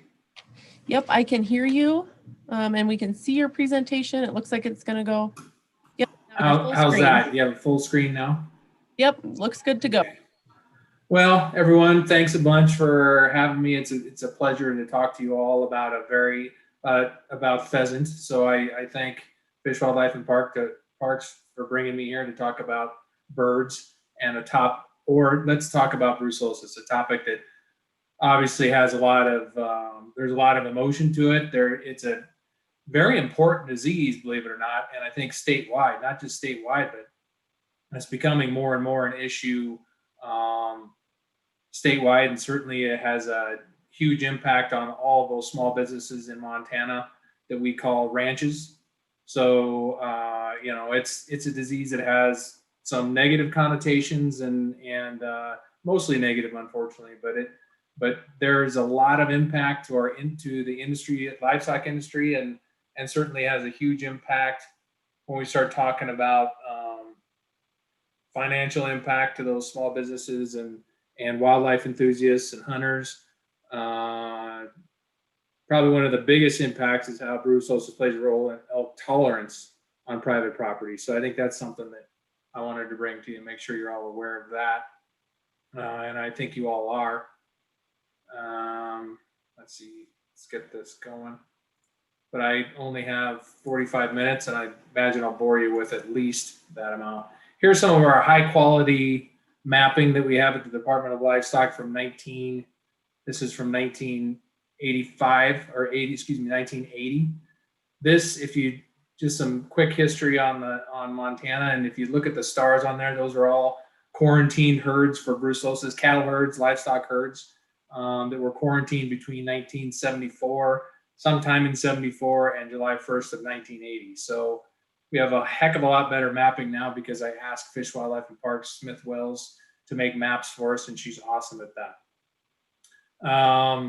But interestingly enough, that 6 to 6.5 year period between 1974 and 1980, there were 347 livestock herds that were under quarantine for brucellosis. Some were under quarantine for the vaccination, which at that time, the vaccine used, we couldn't tell the difference between the vaccinated animal and an animal that was naturally infected.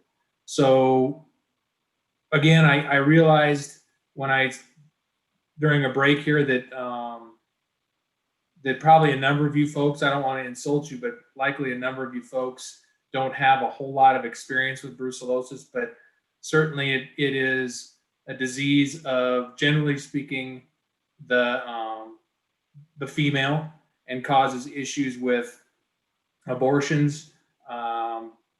Those abortions, when it doesn't matter really what animal it infects, but that's how it has evolved to transmit from one host to another, is to cause an abortion in one animal, and ungulates are notoriously curious.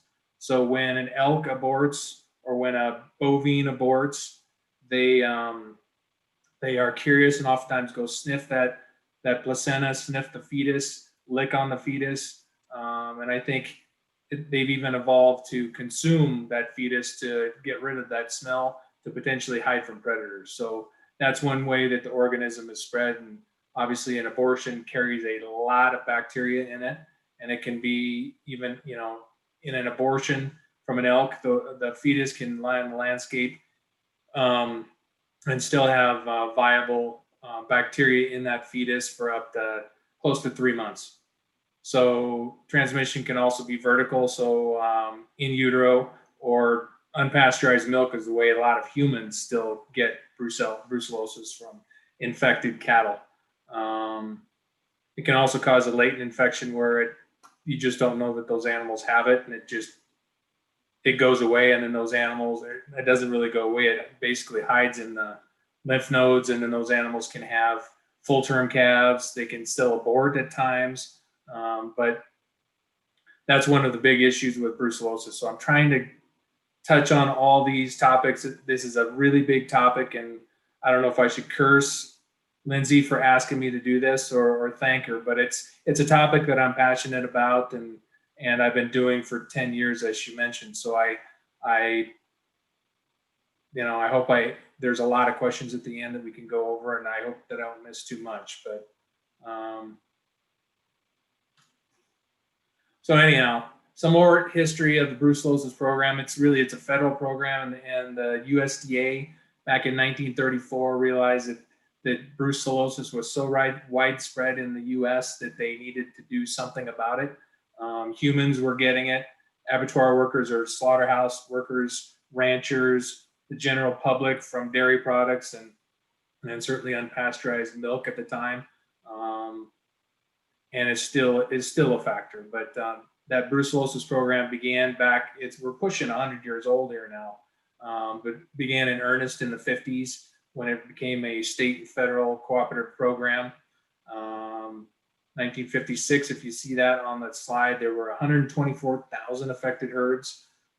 When the program began in the 30s, over 11% of all adult cattle were positive. In 92, after 124,000 herds in 56, in 92, they dropped it down to about 700 affected herds, with the prevalence down in 2007 down to 0.0001%.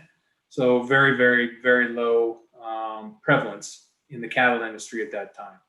Spent approximately $3 billion to work to eradicate the disease in cattle and swine. All 50 states currently have eradicated the disease. Montana, Idaho, and Wyoming are all considered GYA or Greater Yellowstone Area states. And because we each have our own brucellosis program, all of them known as a designated surveillance area, where that we'll go over here in a bit, the USDA allows us to be a class-free state, even though there's periodic transmissions from infected wildlife to livestock. So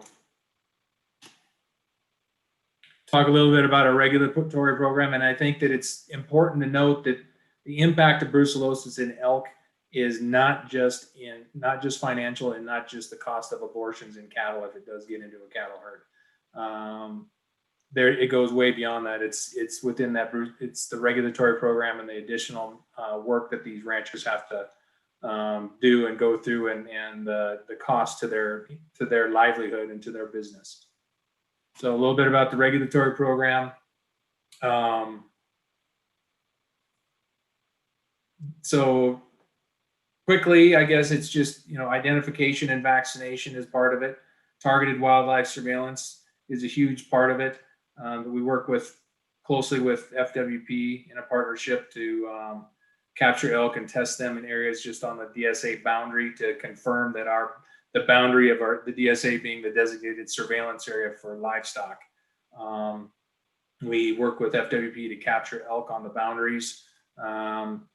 And of course, within that boundary line, we have regulations for livestock testing. And then to confirm that our program is working, we have an annual compliance review. All those go hand in hand. and are very important to our program. This is the boundary of our current DSA. We have, I guess you can read that for yourself, but if you look at the number of producers that are involved, it's approximately 3% of the producers of the state, but they protect the entire state from additional regulation from the US or from other states. If we didn't have the surveillance area, USDA would likely take away our class 3 status, which would require producers throughout the state to have additional testing done on their cattle, and which can obviously be very expensive. Montana is an export state. We export genetics and calves for beef.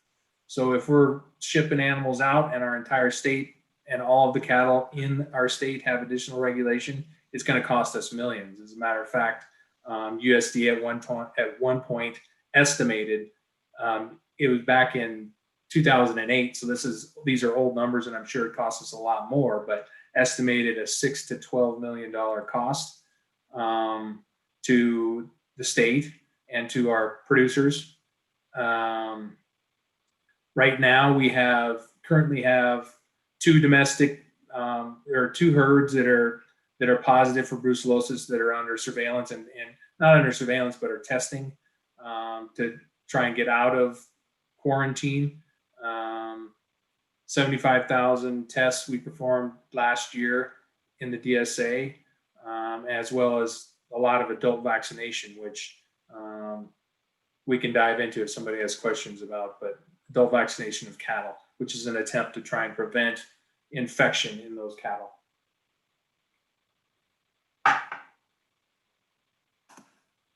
So again, to the livestock testing portion and vaccination portion of our program, there's requirements for testing of anything sexually intact, so the bulls and females, 12 months of age and older, or anything, if they're selling it for breeding purposes, that comes out of the designated surveillance area is required to have a test. Everything in the 4 counties and now 10 counties that border on a area where elk have been known to be infected, there is a requirement for vaccination of cattle. I think it's important to note that the vaccination is not 100% effective. The vaccination was developed really to prevent abortion within a cattle herd. So it slows the spread of the disease in a herd, but doesn't prevent the infection. So, but nonetheless, it's been an effective tool. Vaccine got us from where you saw, the data that I showed you earlier on in the US, it got us from there to where we are today. So the vaccine, it's very helpful, but it is not 100% protective, not even close. Identification is very important, not only to us for traceability, to find where, if we do have a positive animal, a cow, positive bovine, that we can figure out where the ranch of origin was, and we can work to clean up that herd and make sure that that we don't sell any positive animals out of our state, which obviously could be disastrous to the economy or to the livestock industry in Montana. This is a quick map. This is the map of the designated surveillance area that you can see in the dark gray, and then the blue is the area or the counties where vaccination is required. Involves a lot of cattle. It is not required statewide because we are confident that positive elk are within that gray area, within the Brucellosis designated surveillance area, with additional surveillance, as I mentioned, annual testing of elk on the boundary to confirm that boundary is true. But nonetheless, we all know elk move. And so elk can move, and they can move into a new area. We've expanded the boundary 5 times since the initial in 2010. And that said, we want to make sure that the cattle are protected the best that we can along the boundaries of where we know positive elk exists. You might know Bighorn County, Montana, borders on Bighorn County, Wyoming, where they have documented positive elk. So that's why that county is required to vaccinate. Vaccination is optional in the rest of the state, and our Board of Livestock believes that should be the case, that those folks should be able to concentrate on diseases that are more likely to infect their cattle. rather than brucellosis. And so that's why we have narrowed it to 10 counties in the state.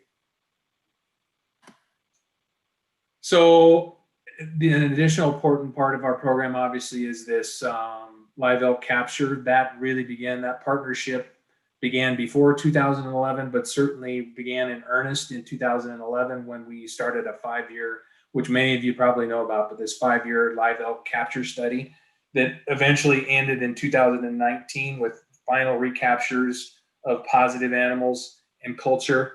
We got a lot of good data from that. And it's one of those, this is a situation where I don't want to dive too deeply into it, because hopefully somebody from FWP, if you guys have questions, can answer any questions you might have on that. This is their study.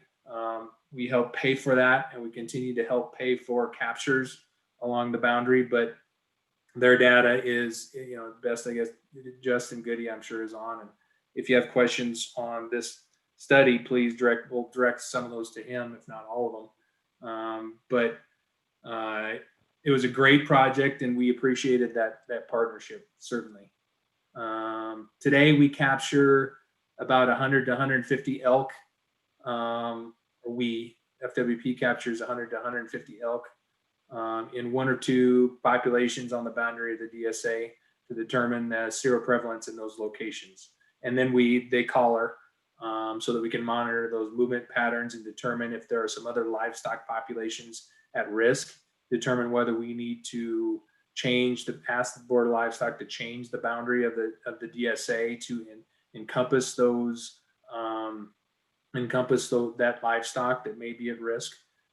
So that's really the majority of the elk capture. This is a slide that depicts some of that information, and just huge information.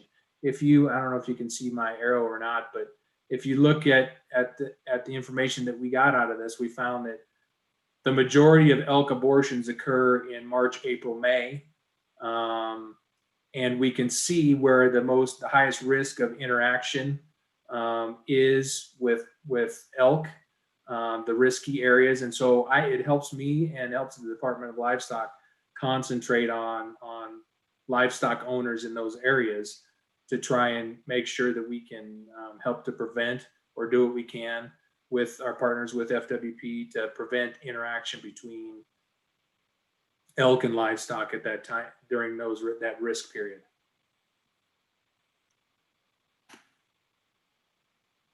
So boundary adjustments, that's a huge factor here, and that is really is about what we just discussed. And you can see the 2010 when DSA boundary, we have expanded the boundary kind of in the Blacktail area of Beaverhead County, expanded the area out to Dillon and to the interstate in Beaverhead County after elk captures. So in 2010, 2011, 2014, we expanded it up around Three Forks. And then again down in Beaverhead County in 2019. And then recently in 2020, just this year, we expanded it. Ruby Mountains had to encompass them because we did find some elk that were seropositive in that area and wanted to make sure that cattle, like I mentioned, were included in our regulatory program. I don't know if I can go back. Let's see here, but anyhow, let's just go on. So there's some historical data. I mean, and here again, the cost of the program, right? So the cost of this program, this is a cost that the Department of Livestock bears with help from the legislature and help from USDA, but we pay for testing that occurs in the designated surveillance area. That's all we pay for. We don't pay for labor to have that accomplished, but certainly you can see we have followed really followed that line and pretty consistently. There's some jumps and some falls in the number of animals tested and the cost of the program. But in fiscal year 19, we broke the $700,000 mark for testing costs. We had a drop off in the number of animals tested here this last fiscal year that was attributed to a change in the testing protocol and a loss of a particular test for brucellosis in livestock and elk. But we could no longer use that, and so there were a number of producers that decided not to test their animals voluntarily. They still continued to test, and we found that compliance was exceptionally high, still in the 98% compliance. So producers continued to do what was required, but opted out of voluntary testing because of some complications with the test. So it concerns me, because if we miss one of those animals in a herd, especially a pregnant female in that herd, and we find her next year or find her at a really inopportune time for that ranch, they're going to go under quarantine and they could lose a tremendous amount of money. We may have to remove more than just one animal. We may have to remove multiple or a high percentage of animals that are infected. And so voluntary testing is a huge portion of our program as well. And I'm concerned about the drop, but hopefully we won't see any negative effects of that. Obviously, again, the cost of the program and the cost to the industry. I put that picture on there because I think when people hear quarantine, that's kind of what they assume, and it's not really that way. So there's certainly a potential cost to these producers through loss of sales, through neighbors are concerned about, even there's a stigma about with those herds, and neighbors oftentimes don't want to graze next to them, don't want to, there is a stigma oftentimes, and it's concerning. One year, I think it was 2014, we had a manager of a ranch that was under quarantine, pretty astute guy. He estimated that the cost per productive cow, they had over 1,000 cows. The cost to that ranch was about $86 per cow to be under quarantine. And if you can imagine $86,000 lost in a year, or 7 months really, for that quarantine, it can be a real hit to a producer in that area. So obviously concerning, but there's a lot of other costs that he may not have included, or there may be some costs that he was a little high on. But I don't think that the $86 per productive cow is probably too far off. And so, that said, it can be very expensive.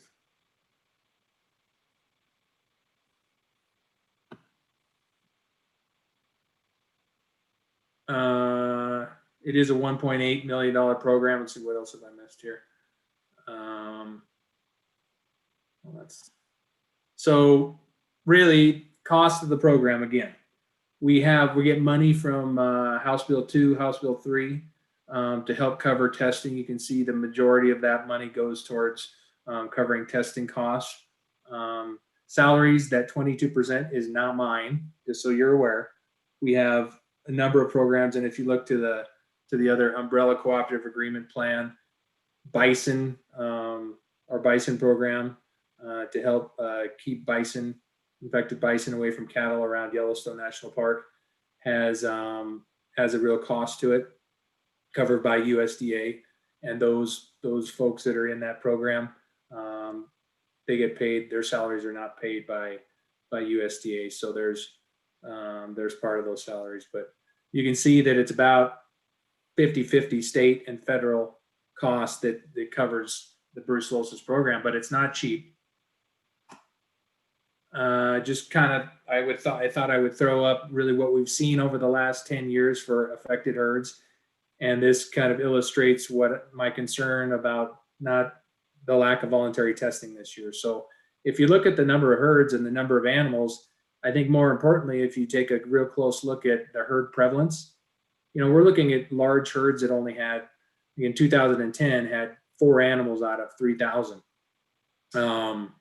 Really, overall, there's onesies, twosies in these herds, and that's because they've been found on voluntary herd testing. Luckily, these quarantines have really only lasted 7 months. for cattle herds. And then if you look at the one from 2010, that one's ongoing. That herd sits on a ranch of about 114,000 acres, has somewhere about 2,500 elk that range through it or live on it. And so the likelihood of them ever getting out of quarantine is pretty low. They are constantly getting animals infected. But the program's successful because we're finding these herds that are really lowly infected. And so, the program's working, but it's costly.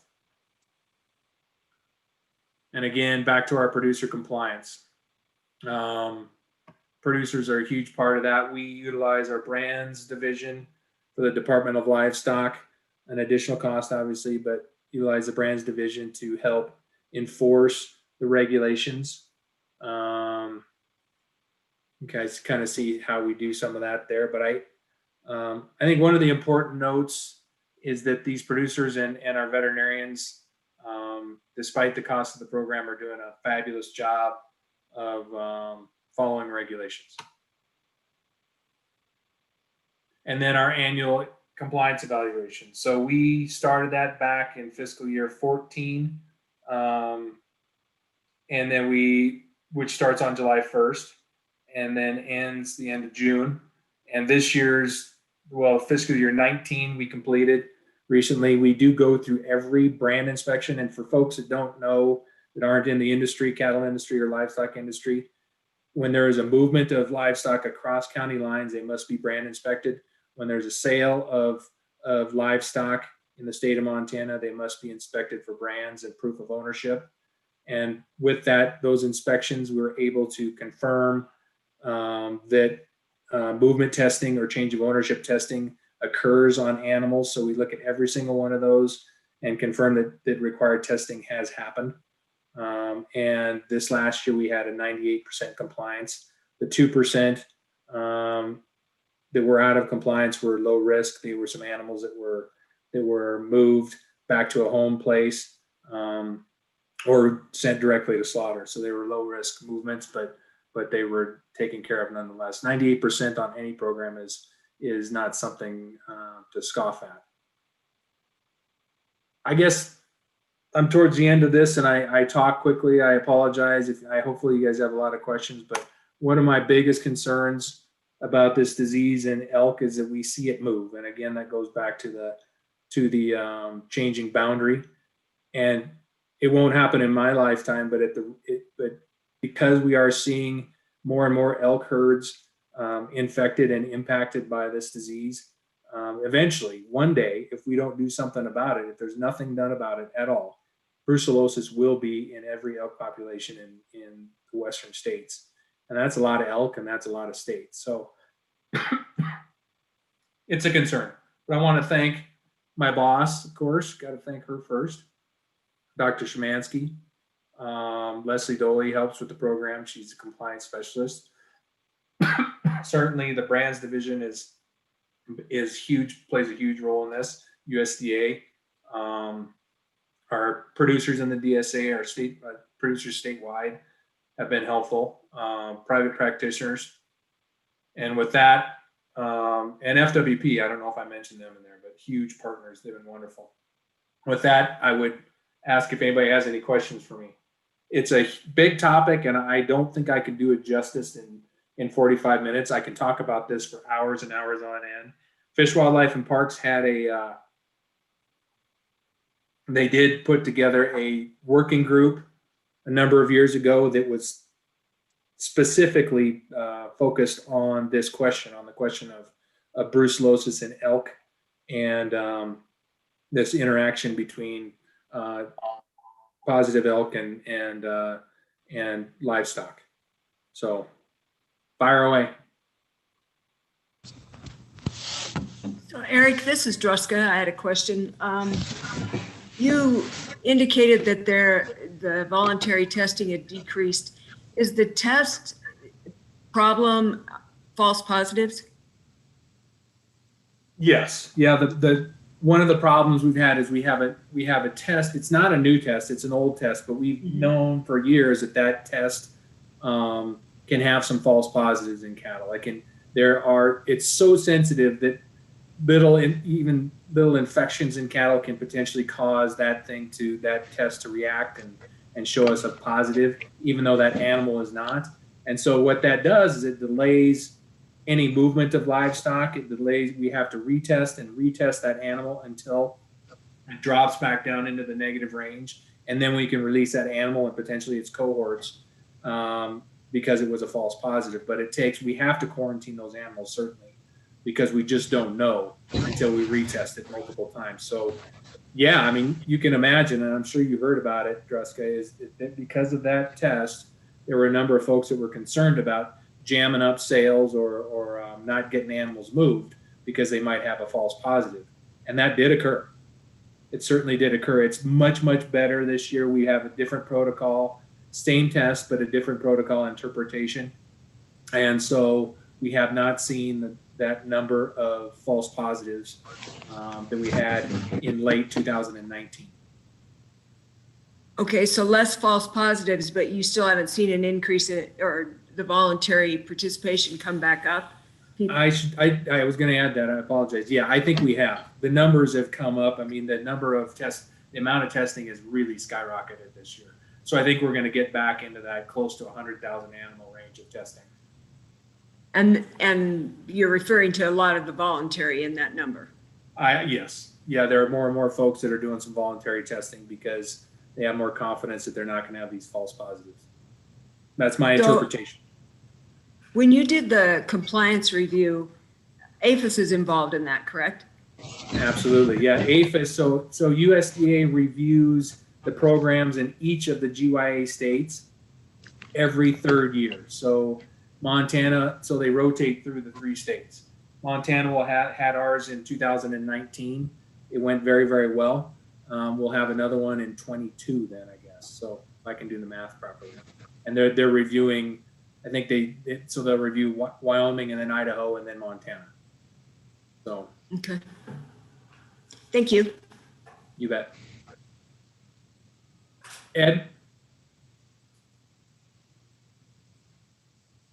Yeah, Eric, would you mind just touching on some of the human health aspects of that, especially back in the beginning of the program? Some of our audience might not be aware of it. Sure. Yeah, so like I mentioned in that first slide, USDA really started the program because there were so many humans getting the disease. And it was a very important disease in the US in the early 1900s.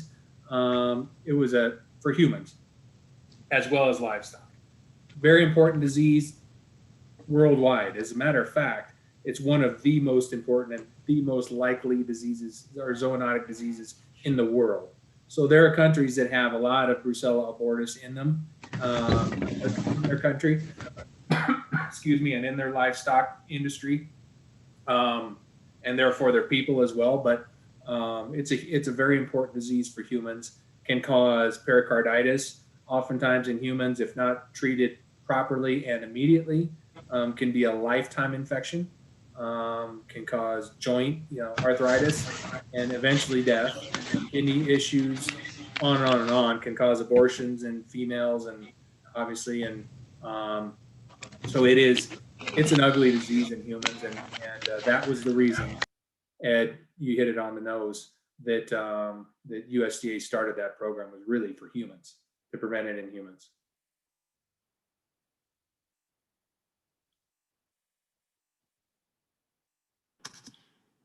Eric, this is Druska again. They had a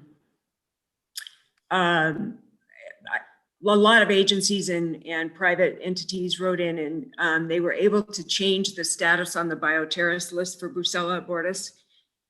What is the talk that you hear about how that's moving forward then in like university settings with research and such? Sure. So research is a huge part of how we may eventually finally get rid of this disease. I think we all realize that if we could find a vaccine that was 100% effective in livestock, this would be a non-issue, but we don't. That said, It's on the select agent, Brucella abortus, almost all the Brucellas. So Brucella abortus, Brucella suis, Brucella melitensis, similar, all in the Brucella genus, are on the select agent list, basically the bioterrorist list. And we have worked hard, the United States as well as USDA, to try and get that off the select agent list because it delays and postpones and makes it very difficult to have research projects, especially those that are necessary outdoors, large outdoor projects, cattle, bison, you name it, that you can't put in a small room in a lab and test. So we're trying to get that removed from the select agent list. And how has it progressed, Jessica? Well, it's progressing. USDA has been in support of it for a number of years. It is the joint USDA CDC select agent list. So it has been Human Health that has kind of said, no, we don't want to remove that. They're a little nervous about it. So as well as Department of Homeland Security has a little bit to say about it too. So we feel like it's moving forward and it's progressing and it may happen. USDA has recently put out a memo saying that they are going to allow some additional outdoor research, regardless of the status, the select agent status. So that will hopefully begin soon. That said, we've got to identify some research projects, right? And identify where those projects will occur. So it may be a year, a couple years before those projects start up again, that because those outdoor projects were occurring until about 2017 when Homeland Security shut down all projects that involved Brucella, which is a select agent. So it's really just back to the usual, and hopefully we'll get that back and we'll start those projects anew. But we still need it off the select agent list to really get some good projects and to get some answers on vaccines or answers on treatments or whatever. So this little bit of change that they've come up with doesn't really affect vaccination protocols or, trying to do research on a better vaccine, really? Well, I hope it does. We still need it to come off of the select agent list, but hopefully we will get some projects that will have some impact. Okay, thank you.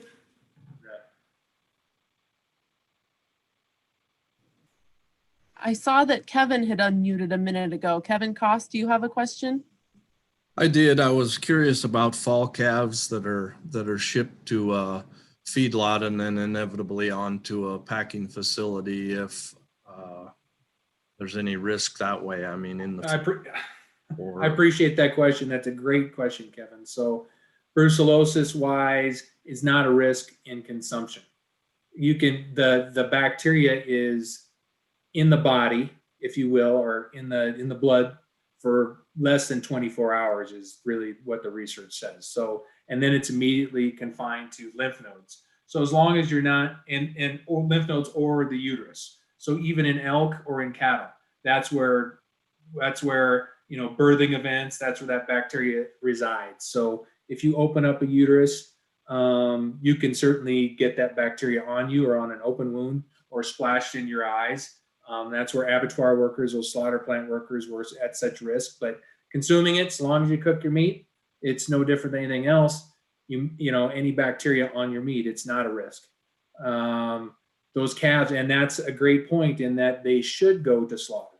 There's always that risk, and that's why we require identification of all sexually intact calves leaving the DSA, is because if somebody skims off some of those calves, which they can do in some of those states where feeding is all they do, they still will pick off some of those or cream off some of those heifers and put them in a breeding herd. And so those states want to make sure that they can trace that animal out of their state, right? If it pops positive, they want to be able to say, oh, well, this came from Montana, so we're okay. So identification is huge, but certainly if they go to slaughter, the disease is not a risk to humans. I can't even imagine how many millions, if not billions of pounds of beef that we must have consumed back in the early 30s, right? Or 50s or 60s that was positive. and just it wasn't a concern. It wasn't a factor. It was a factor to those slaughter plant workers, but not to humans that consumed it. It's unpasteurized milk products, dairy products that are still a concern.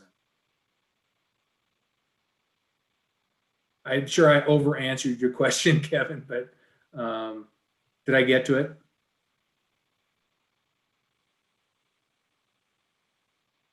Sorry. Yes, you did. The other question that kind of went along with that is there any lost production in the feedlot, like of intact females, if one is positive?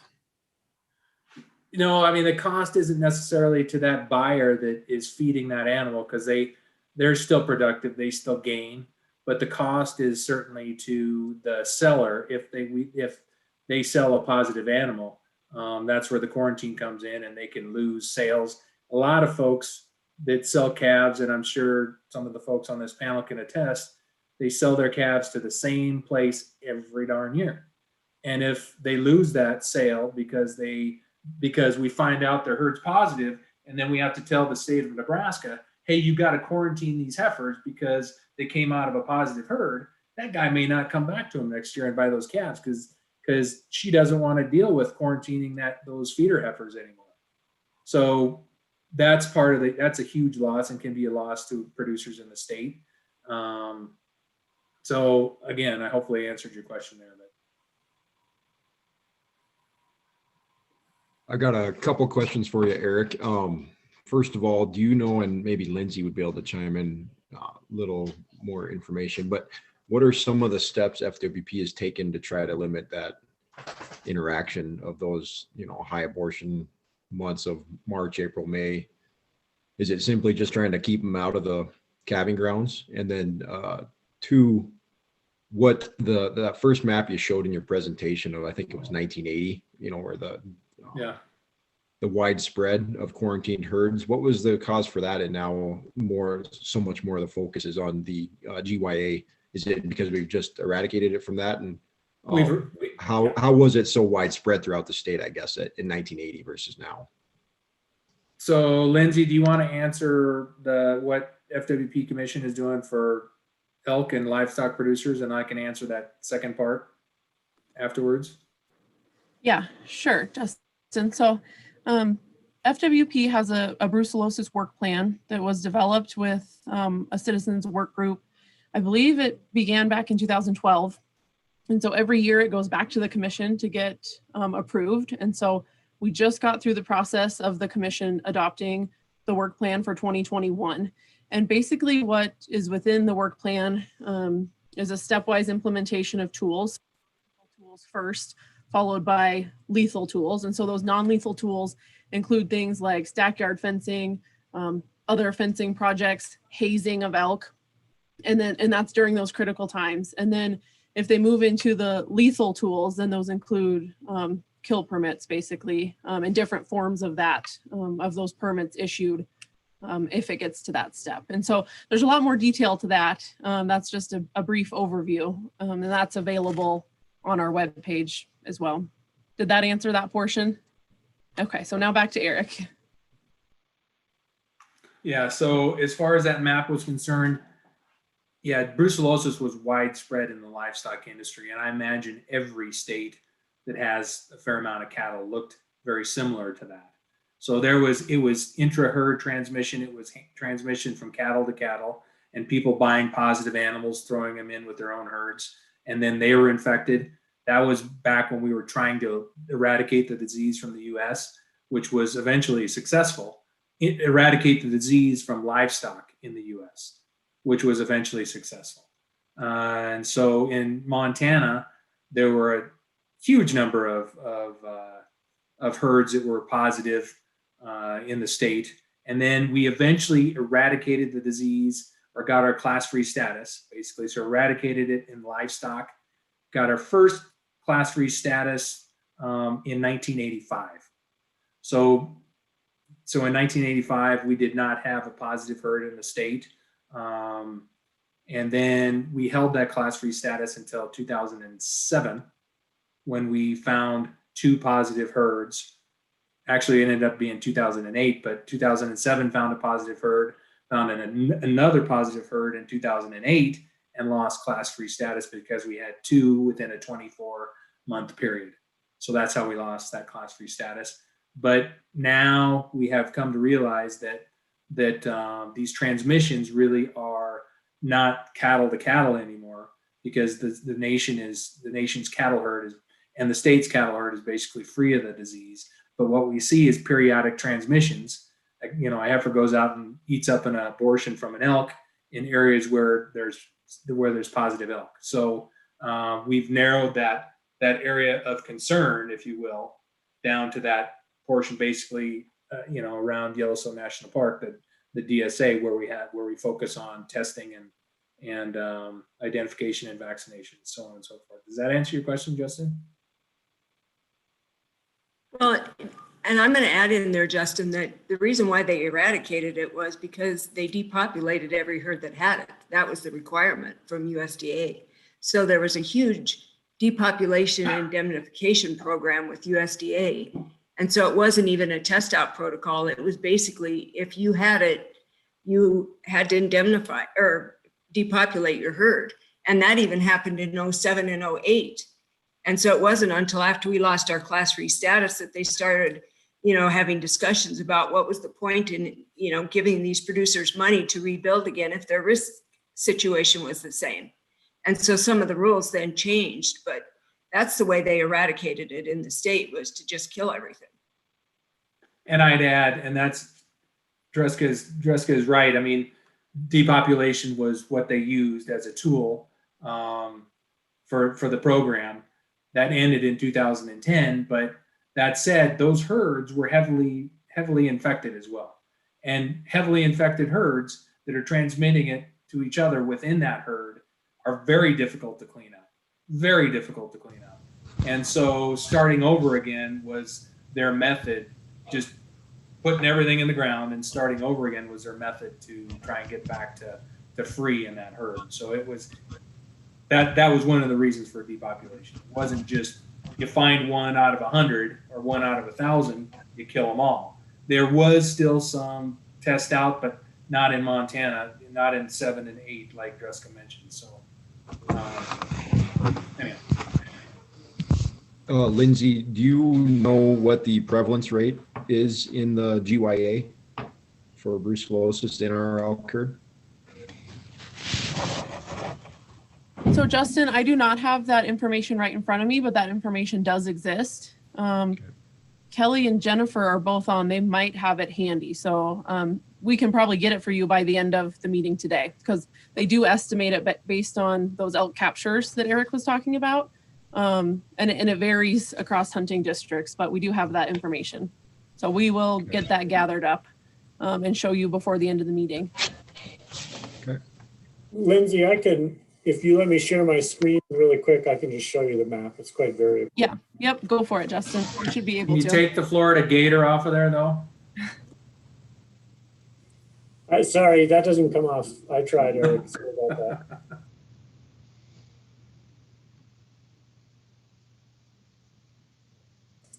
Can you see that?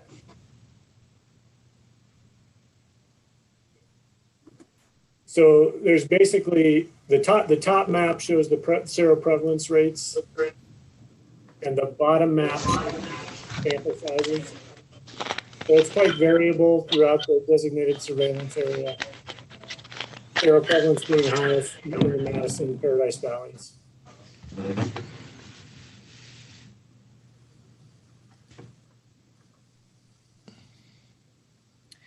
And Justin Schaff, just so you know, this information is also available on our webpage. We have these reports that have come out annually on that project. And so if you want a copy of this is the 2020 report I see on Justin's screen there. So it is available, or we could send it to you directly if you want it as well.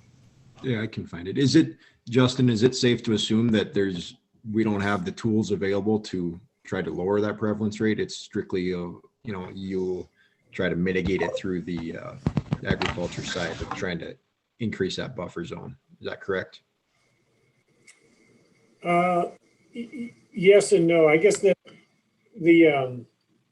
the reality of trying to eliminate a disease like this and free-ranging elk, and some of them migrate hundreds of miles, it just is realistically not going to happen. And the other thing that we've run into in the brucellosis working group that wrestled with that was clear about is that the idea of trying to do that in elk is not very palatable to a lot of people, because it would involve treating them like livestock rather than wild animals.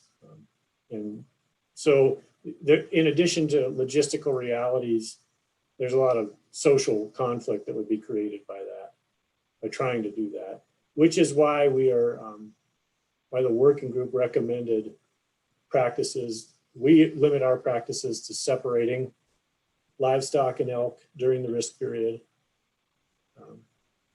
and not taking approaches like that. And then the other reality is that a vaccine that would work in elk, the vaccines are developed for livestock, and like Eric and Druska talked about, even that has been very limited because of the select agent status. And the economics of working on a vaccine that would be used in wildlife, it just doesn't pan out, because only these 3 states would use it if they could, get that done. So I don't know if you have anything to add to that, Eric. No, you did a great job, Justin.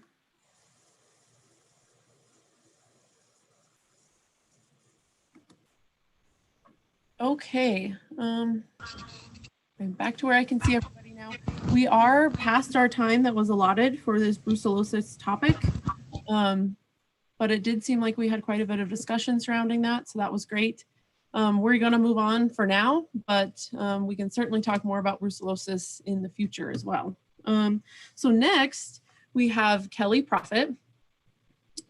Kelly completed her PhD in wildlife biology at Montana State University, and then she has worked as a wildlife research biologist here at FWP for the last 11 years. And she has coordinated a number of elk research projects across the state, some of which are currently ongoing. And she just has a wealth of knowledge about elk research here in Montana. So we are happy to have her with us today. Welcome, Kelly. Thanks. Can you see my screen okay, Lindsay? Yep, it looks good from here. Okay, good. So I'm going to talk about elk habitat, hunter access, and distributions today. So in addition to maintaining elk populations that are within the desired population abundance level, another objective for effective elk management is also to maintain a favorable distribution of elk across public and private lands. And so 2 important reasons for this are, first, to minimize elk damage and disease transmission risks to private properties. Secondly, to ensure that elk are located in areas available for hunter access during the hunting period. And so that second reason, maintaining a favorable distribution of elk across public and private lands during the hunting season, is the focus of what I'm going to talk about today. So the reason that elk distributions during the fall hunting seasons is important is because antlerless elk harvest is an important management tool for moving populations up or down toward desired abundances. But for antlerless elk harvest to be an effective tool to manage population abundances, elk need to be located in places where hunters, rifle hunters in particular, can access them for harvest. So one of Fish, Wildlife, and Parks research goals the past 10 years has been to identify the different factors affecting late summer and fall elk distributions and provide recommendations for how we might manipulate those factors to maintain a more desirable distribution of elk across public and private lands. And so today I'm going to provide a brief overview of the results of that work. So elk distributions during the late summer period set up for the distribution of elk populations heading into those fall hunting seasons. And so it's important to consider distributions and factors driving those distributions in both the late summer and the fall period. So during that late summer period, so that's July and August and even into early September, it's a critical period for female elk to be accruing body mass and gaining body fat, where animals are striving to achieve adequate body fat, then to become pregnant in the fall and survive the nutrient deficient winter months.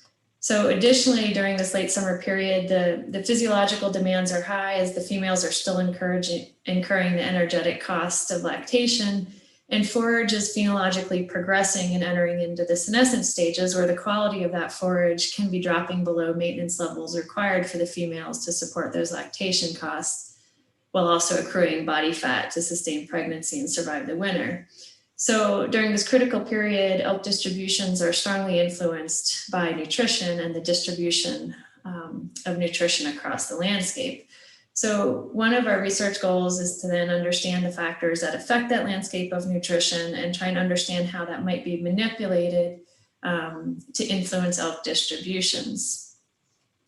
The second season that we care about is obviously the fall hunting period. And so the distribution of elk across public and private lands during the hunting period is critical for achieving harvest goals and maintaining populations within abundances. So during this time, elk distributions are also going to be influenced by forage as well as security. So then we also need to understand, well, what elk are considering secure on the landscape and how these security areas are distributed. So today I'll be talking about forage and security and how that distribution of forage and security influences the distribution of elk during the hunting seasons. So with that in mind, the first topic to discuss today is what's driving those late summer elk distributions. And so our first goal was to identify the important drivers of late summer elk distributions. And we use this we used 9 elk populations in southwest and west central Montana to ask this question. The data from the elk was collected from 339 individual elk between 2005 and 2014. And in general, most of these populations are partially migratory, wintering in low elevation valleys that are a matrix of public and private lands, and then migrating to higher elevation summer ranges that are primarily managed by the Forest Service. So we use this data set to compare the attributes of places that elk used during the late summer with places that elk could have used to identify the most important factors affecting those distributions. And we considered the effects of motorized roads, how green the vegetation was, and physical attributes of the landscape like slope aspect and elevation. And what we found in this project was that forage, or an index of forage that was represented by an NDVI value, was the primary driver of late summer elk distributions. So NDVI, it's a remotely sensed imagery project that represents cumulative plant productivity over the entire growing season. So you can think of it as an index of greenness or an index of forage. And that was the primary driver of where elk were located during the late summer period. And that distribution of the index of forage, it was more than 4 times as important in determining elk distributions than motorized roads or trails, so motorized route density. And this is not to say that travel management and the position of motorized routes is not important in determining elk distribution, but it's important to recognize that the majority of these animals during the summer were in Forest Service lands that are already being managed for relatively low route density. And so within that landscape of relatively low route density, elk are primarily responding to plant productivity, and that's what's driving the distribution of elk.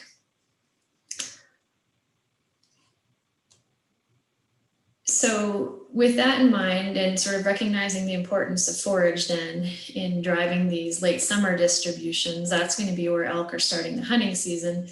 To try and understand where elk are going to be at the onset of the hunting season, then we asked, okay, well, how is forage then distributed across the landscape, as this should be the key determinant of those distributions. So we did a study in the Bitterroot Valley to address that question. And here our goals were to understand the distribution of forage across the landscape, the different factors that affected that distribution of forage across the landscape, and then how elk responded to that distribution of forage. So we sampled vegetation and forage for 5 years in the Bitterroot Valley across 3 different elk populations. We sampled vegetation at more than 500 sites, and that system is primarily forested. And there's been large-scale fire activity throughout the 2000s that have burned about 50% of the elk summer ranges. And so those wildfires have left a really nice mosaic of forest successional stages, and we sampled across those successional stages. And this is briefly what we found. So on the vertical axis, you can see all the different land cover types. And then across the horizontal axis is different levels of forage quality, which is measured as kilocalories per gram of forage on the landscape. And so that dashed horizontal line that you see at 2.75 kilocalories per gram, based on captive animal trials, that is the level of forage quality that a lactating female elk needs to sustain herself through that lactation period. So you can consider values to the right or higher than that good for elk, and then values less than that to be consistent with conditions where female elk might be limited in terms of reproductive performance. And so, not surprisingly, what we can see is that irrigated agriculture is going to be the highest quality forage on the landscape.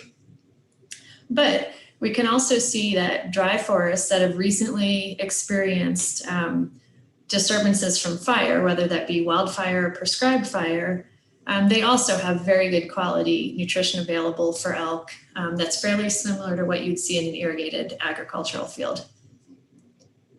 The higher elevation mesic forests, that would be the example at the very bottom of the list. Those types of forests that have not experienced any disturbance within the last 15 years that are going to be in later successional stages, those types of forests are going to be chronically inadequate to provide forage for elk. However, you can see that after they've burned in those first 5 years after a burn or a disturbance that shifted the forest in earlier successional stages, in that condition, the quality of the forage then would be considered adequate for elk.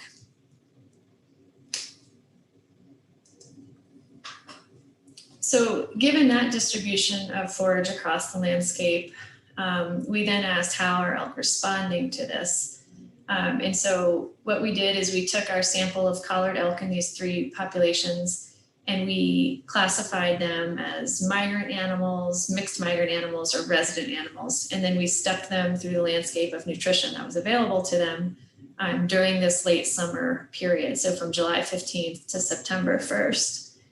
And now what you're seeing on the horizontal axis there is forage quality with that sort of threshold value of 2.75 shown in the horizontal dashed line. And what you can see here is that first, resident animals are experiencing better quality forage than migrant animals. And the difference is really most intensified during that late summer period, with the residents having access to high quality forage, even increasing quality of forage throughout that later summer period. Whereas the migrants that are going to be reliant on native vegetation, as that vegetation is senescing, their exposure to forage quality is going to be decreasing throughout that period. So the take home here is that among herds, migratory and resident segments of those herds are going to be differentially exposed to forage quality. And therefore, herd segments can be growing or shrinking at different rates, at least in part due to factors that humans can control. So increasing harvest to control herd size might need to consider these types of impacts to migratory versus resident elk as well, not just the entire herd as a whole. So if our goal is then to maintain migratory populations that are broadly distributed across public and private lands, we have to not only understand that distribution of forage, but what are the factors, including forage, that affect these migratory behaviors? So the next question that we asked was, what drives migratory behavior? So we see a diversity of migratory behaviors across elk in Montana. And we wanted to know, well, what drives those types of behaviors? It could be things such as forage, the density of the population, age of individual animals, access to irrigated agriculture, intensity of human use, is a whole number of factors. So we conducted a study on 16 populations in Southwest and West Central Montana to ask that question. And we tested the hypothesized drivers of partial migration. and the likelihood of migration for individual elk that experience a pretty wide range of environmental conditions and human influences. And so if you look across these 16 populations that are shown on the horizontal axis, the proportion of the collared individuals in that population that were classified as residents, mixed migrants, and migrants are shown with the pink, green, and blue bars here. And what you can see right off the bat is there's a diversity of behaviors. Some of those populations on the left-hand side are comprised primarily of resident animals, with animals on the right-hand side being comprised primarily of migrant animals. So there's a diversity of behaviors. And what we found that was associated with these differences in behaviors, here those yellow lines show the direction of effect of significant effects, and the black lines show the direction of non-significant effects. But the big thing that jumped out is that having better forage quality available elsewhere, so on the summer range as compared to within the winter range, was the primary thing that increased the probability of an individual animal migrating. That forage that was available elsewhere also needed to be predictable across years. So places that had a lot of annual variability in forage were less favorable. What elk really liked were places that were consistently high quality forage. Animals in higher density populations were more likely to migrate, and then individuals that had access to irrigated agriculture within their winter range were less likely to migrate. So for an individual elk that was radio collared and had access to irrigated agriculture within her winter range, the odds of her migrating decreased 56% as compared to an individual in similar conditions without access to irrigated agriculture. But those effects were mediated by the quality of the forage elsewhere. So if there was higher forage quality available to her somewhere else, or higher conspecific density, those things encouraged her to migrate in spite of the presence of irrigated agriculture. So while we found that the irrigated agriculture in the individual's winter range, it did reduce migratory behavior, that was still offset by the quality of forage and the conditions available to her outside of her winter range. So what can we say about that? If it's a management or conservation goal to encourage these types of migratory behaviors to distribute animals across the landscape, there's a couple of different means to accomplishing that goal. So excluding elk from irrigated agriculture, that would be one way to reduce the attractant on her winter range. But the other thing is our study shows that predictable availability of high quality forage can encourage migration even when ungulates have irrigated agriculture within their winter range. We also see that disturbances and things that are going to be happening on the summer ranges that are going to increase the variability and the predictability of that forage is going to discourage those migratory behaviors. So we can largely see that forage and that distribution of forage, again, it continues to be the primary driver of these elk distributions. And set up for the conditions of the elk and the distribution of elk as we head into those hunting seasons. So as the hunting season begins, harvest risk-related behavioral responses become the other important driver of elk distributions because during the fall hunting seasons, elk are also going to be selecting for security habitat. So we define security habitat as an area that allows elk to remain in a defined area despite an increase in stress or disturbance associated with the hunting season or other human activities. And so some of the first work on elk security happened in the 70s and 80s as part of the cooperative elk logging studies that happened here in Montana. And those studies provided some of the first insights into the effects of human activities on elk distributions and developed this concept of managing public lands to include secure areas for elk. So in the early 1990s, biologists from Fish, Wildlife and Parks and the Forest Service recognized that a new management paradigm to incorporate security was needed, and that led to the Elk Vulnerability Symposium that was held in Bozeman in 1991. And it was at that meeting that the concept of security areas for elk were first formalized. And so coming out of that, the group recommended managing for at least 30% of an elk range to be managed for security. And it defined the concepts of security as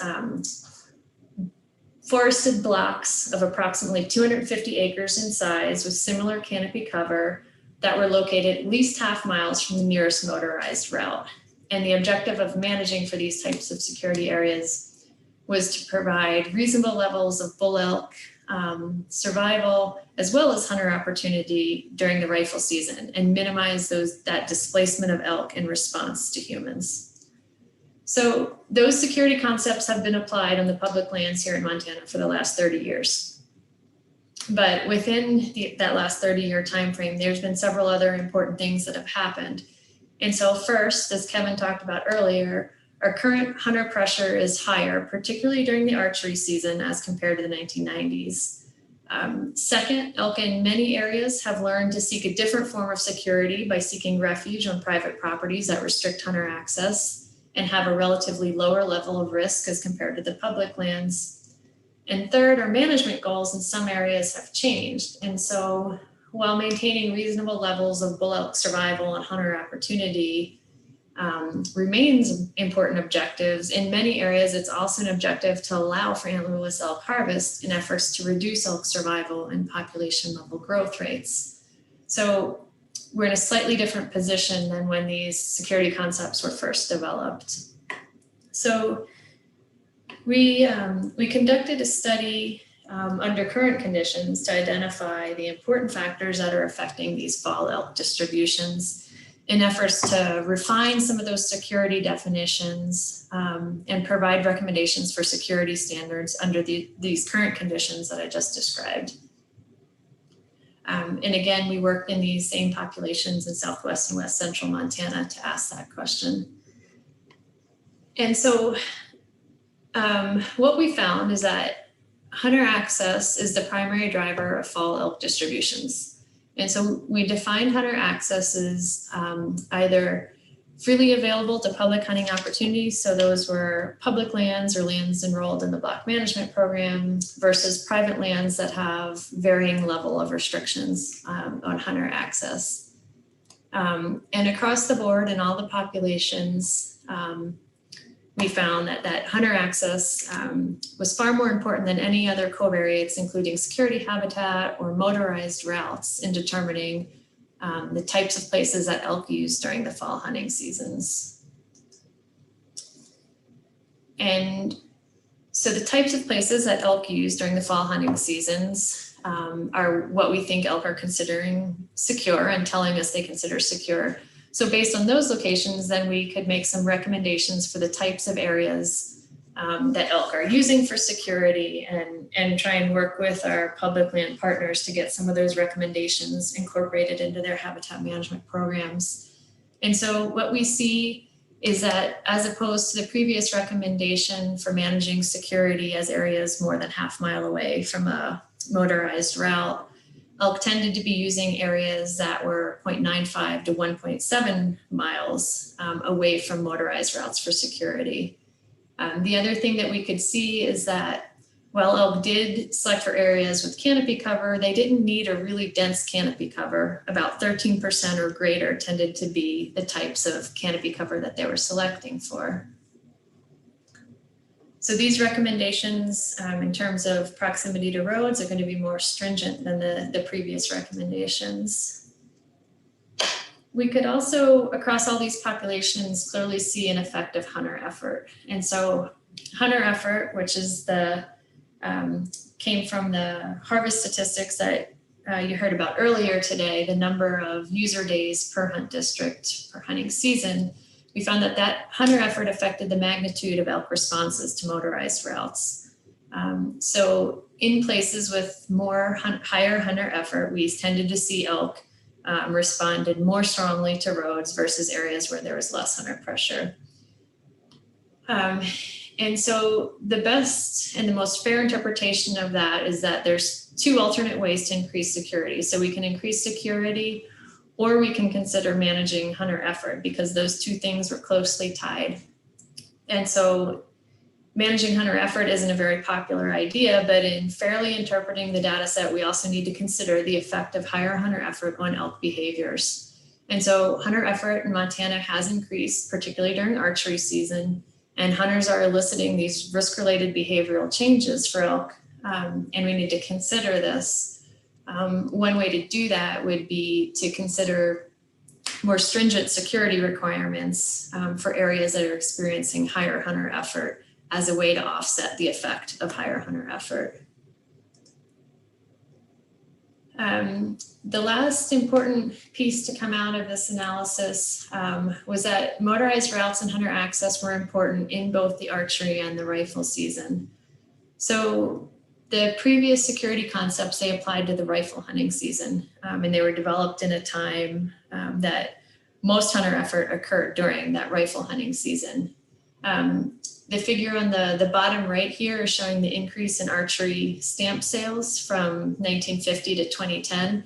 So we've had a rapid increase in archery, and the current level of archery pressure is triggering behavioral responses from elk. And so one of the important recommendations that come out of this is that the security habitat and the management of security habitat, it needs to consider that archery hunting season as well as the rifle hunting season, because we can see in several of the populations that archery hunting season, the pressure during archery hunting season is enough to trigger that redistribution of elk across the landscape, such that by the onset of the rifle hunting season, those elks have already redistributed themselves and become less available to hunters on public land. We've had a couple of other site-specific projects related to security, one of them in the Elkhorn Mountains. And we were concerned about elk security in that area because it's one of the areas that's had a pretty severe mountain pine beetle outbreak. And that pine beetle outbreak has really changed the canopy cover and then potentially impacted security of elk. So we did a project in that area to look specifically at how these beetle kill forests are influencing security habitat and elk distributions. And one of the things that we did there is we censored the data to only include elk that were occupying public lands. And so we took out the elk that were in private lands, and we looked just at the elk that were using public lands during the hunting season and the types of places that they were using. They were using places with 46 to 54% canopy cover, located 2 to 2.3 miles from an open motorized route. And that occurred in both the archery season and the rifle season. And that applied to both males and females, had very similar selection of security habitat during the hunting season. And so the recommendations coming out of that project were even more stringent than the previous projects. We've also done this type of work in eastern Montana, and I point that out just to highlight that this is not the situation with hunter access. It's not unique to western Montana, and it's not unique to just the mountainous and forested areas. When we did this type of work in the Missouri breaks, we could clearly see an impact of the archery hunting season. We could clearly see elk selecting for areas of hunter access, of restricted hunter access. One of the things that we did see in the Missouri Breaks project that I think is important to point out is that in spite of this really strong selection for areas that restrict hunter access, there are still elk available on public lands, and that lack of hunter access is not necessarily what's limiting the actual harvest. So following the hunting season, we get into the winter and spring, and I just want to touch briefly on the winter spring distributions. And this kind of builds off of what Eric was just talking about. So distributions of elk during this period are going to be really important, particularly in the greater Yellowstone area, in terms of disease transmission risk. And we've been working with Eric and the USGS and a number of partners to really try and understand these spring distributions as it relates to disease transmission risk. And so we first evaluated elk-to-elk transmission risk and looked at how the distribution of animals and aggregation patterns of animals related to the risk of elk-to-elk transmission. And what we could see there was that in areas, in populations that had higher wintering elk density, they tended to have higher group sizes, but also higher occurrence of those really large groups, and that was closely correlated with seroprevalence. We could also see then how those groups were affected by risk, by snowpack, by vegetation, and that allowed us to try and understand some of these behavioral patterns that might be driving seroprevalence, behavioral patterns related to the density of the populations, and then how they were aggregated on the landscape. Building from that, we worked in collaboration with USGS to more recently complete an analysis of elk to livestock transmission risk during this spring risk period to determine the magnitude and timing of risk across public and private lands, and how that risk was associated with resident and migratory elk. And so what the panel here is showing is the predicted number of abortion events within that designated surveillance area by land ownership, in those land ownerships associated with livestock grazing. And what you can see here is that while there is elk located on some of the different public lands, the timing of the allotments on those public lands are such that there's very limited risk of elk to livestock transmission risk on those types of lands because of the timing of restrictions on the allotments. The majority of the risk of transmission is occurring on those private ranch lands. And then when we look at how that risk is distributed across different populations from different types of animals, now we're looking across the horizontal axis at different populations within the designated surveillance area and cumulative risk, with the black bars being risk associated with migrant elk and the gray bars being risk associated with resident elk. And so you can see here that the one herd, the North Madison herd, that risk of transmission is almost exclusively associated with resident animals. Across the other herds, the risk of transmission is associated with a combination of migrant and resident animals. And so while resident elk are more risky on a per capita basis, the vast majority of this disease transmission risk is associated with migratory elk. And that's because even the migratory elk are going to be primarily located in these areas where there is potential overlap with livestock on private properties during the risk period. And although they're migratory, the migrations are starting typically after that risk period is passing. So the take home here is just that migratory elk in particular do create a big risk to livestock operations. And that risk is almost exclusively on private lands within the Montana portion of the GYA. And so while those vast elk migrations are valued by many, they're not only positive, they can also create a risk and a burden for landowners and producers. So just to try and wrap it up here, across all of our work, we see a couple of pretty consistent take-home messages, and that elk and the elk distributions are really responding to that distribution of forage and security across the landscape. And that's going to be critical for determining elk distributions across public and private land throughout the entire time period that we're talking about. Archery season has a big impact on elk distributions. Our harvest management can't be effective if there's not adequate access to elk during the rifle season. And that's one of the reasons that we're trying to learn more about how we might maintain and manipulate these elk distributions to maintain a more desirable distribution of animals across the landscape.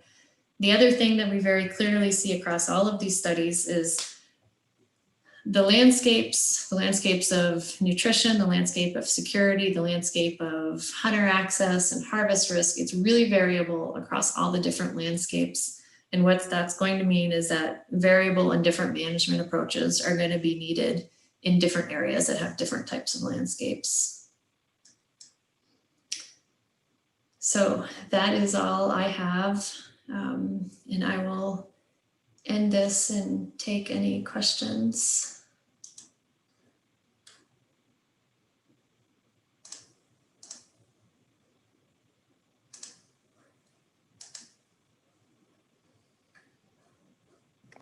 Okay, thank you for that very much, Kelly. That was a great presentation. Before we get into questions on this, I forgot to thank Dr. Eric Liska for his presentation and time with us today as well. So thank you, Eric. We have a few minutes here for any questions for Kelly. So if you have a question, go ahead and unmute yourself. Okay, several. Let's go with Casey Hackathorn first. Hi, Kelly. I have a question, and that's a great presentation, a lot to unpack there. I'm curious if any of the management actions around places where we've kind of lost migratory behavior have been effective in restoring that in any of those districts where, you know, hunting regulations have changed around to try to wrestle with that problem. Yeah, that's a good question. I can't say for sure. We haven't done a project necessarily to provide data on that. The closest I can say is that we have a project underway now in the North Sapphires where we've looked at it's on the north end of the Bitterroot National Forest, and they have changed their travel management program to provide a 30% or 33% increase in security habitat for elk. And so we did a collaring study before and after those changes in travel management. And so we currently have animals collared in a landscape that should be more secure for them. What we're seeing there is that there is some response to that increase in security, but some of these behavioral patterns that elk have probably learned, they are persisting in spite of the changes in security that have been applied to the landscape. We're only 3 years after that changes to the security habitat. So, you know, what we're talking about now are really short-term responses to a change on the landscape. And I can't speak to what might be the outcome in 5 or 8 years after elk have presumably had a chance to become more accustomed to the increase in security. One of the things that you can see, there's been more work with other species than with elk, but about the potential for these migratory movements to be a learned behavior. And once they're lost from a population, or like when you're transplanting, restoring new populations, the animal's ability to sort of learn those new patterns definitely varies among species. Elk tend to have a pretty good propensity to be exploratory and be exploring new animals. And that, I think, lends itself in favor of some of these migratory traditions potentially being restored. But it's a really difficult thing to capture because unless you have a good set of information about what the migratory patterns were, it's really difficult to quantify what the changes have been. Certainly there's cases where people can talk about changes that they've observed on the landscape. I'm not aware of anybody that has tried to actually do a manipulative study and then look at the outcome though. No, thanks. I just wanted to add a comment that anecdotally this season with COVID and the number of people out in the woods everywhere, I did observe places where animals were pushed off of their typically summer range way earlier, and not by snow. I think just the increase in archery pressure moved a lot of animals faster this year. Yeah. Okay, thank you for that, Casey. I saw Mark had his hand up, Mark Schwolmeyer. So if you want to go ahead and ask a question. Yes, I was curious, as more of your opinion than anything, how long would it take for a population of elk to be conditioned where they would rely on irrigated agriculture as a predictable food source? I'm not sure. I don't think it would take very long. So there's few areas I can think of where some type of either storm event or something that was happening on the land has bumped a big group of animals to kind of a new location. And when those types of disturbances on the winter range happen, if the areas that elk are going to, they're finding favorable, you know, they're very smart. I think they are going to remember that and at least consider exploratory movements to those areas in the future. So I don't necessarily think it would take too long for elk to discover new high quality forages and then be inclined, just given their exploratory behaviors, to continue to use those places. How much they do that and the degree to which they do it probably depends on what's available on their regular range. And then I couldn't agree more with archery pressure moving elk off their summer range. In the area that I'm at, Region 4, I've also noticed shoulder seasons pushing them to their harboring places or winter areas quite a bit sooner. Have you noticed that? Well, I haven't seen that in any of the data, but I mean, it makes sense. It's kind of achieving that balance of you need enough risk and harvest pressure to be achieving your harvest management objectives, but not too much pressure that you're bumping them. And that balance of pressure, I think, is what is really variable across the landscape. And so some of these populations, they don't have potential refuge areas to go to, right? So that's going to be a really different situation. And those elk are probably not going to be displaced at the same level of hunter pressure that elk in other populations, where they have that collective herd knowledge. They know where they need to get to when the risk ramps up. And so those types of populations are probably going to displace with a much lighter load of hunter pressure. And that's that variability between the landscapes and how elk are using the landscape that make patterns and levels of, you know, pressure that create displacement really variable across the populations. Thank you. Okay, I see Ed has his hand up. Give me just one sec, Ed. If anybody else has a question, go ahead and raise your hand right now so I can. Okay, Kevin. Okay, so we'll go to Ed and then Kevin.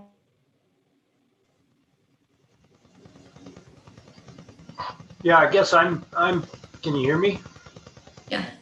Okay, I'm pretty encouraged to hear some discussion about security, hunter effort, archery hunting, roads, all of that kind of thing. Those are all at the heart of the major issues we deal with every year and have for many, many years. How do you think proposing secure areas within public land and reducing the amount of access is going to play with the continued cry for more and more roads, more and more access to the public land? It seems to me there's quite a conflict brewing there. Yeah, there is. And I certainly recognize in making those recommendations, you know, some of these travel plans coming out of the Forest Service, like the one I mentioned on the North Bitter route there, I mean, that was a 9-year process to modify that. What we do see is a lot of the forests here, at least in Western Montana, are entering their periods of forest plan revisions.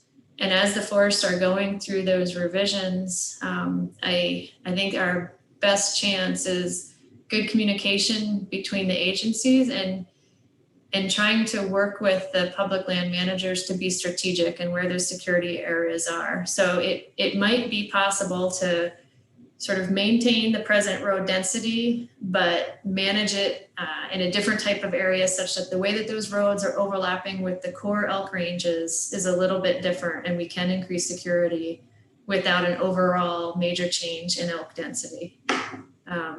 And those are things that I think we have to just work on a case-by-case basis. And in that North Bitterroot project, the places that the forest closed the roads, I feel like they did a great job in really hitting some of the core bull summer ranges and fall ranges. So it wasn't just a willy-nilly, we need to close all these roads. It was a more strategic look at, we want to provide as much motorized travel as we can, but also create as much security as we can. And so very targeted implementation of those security areas.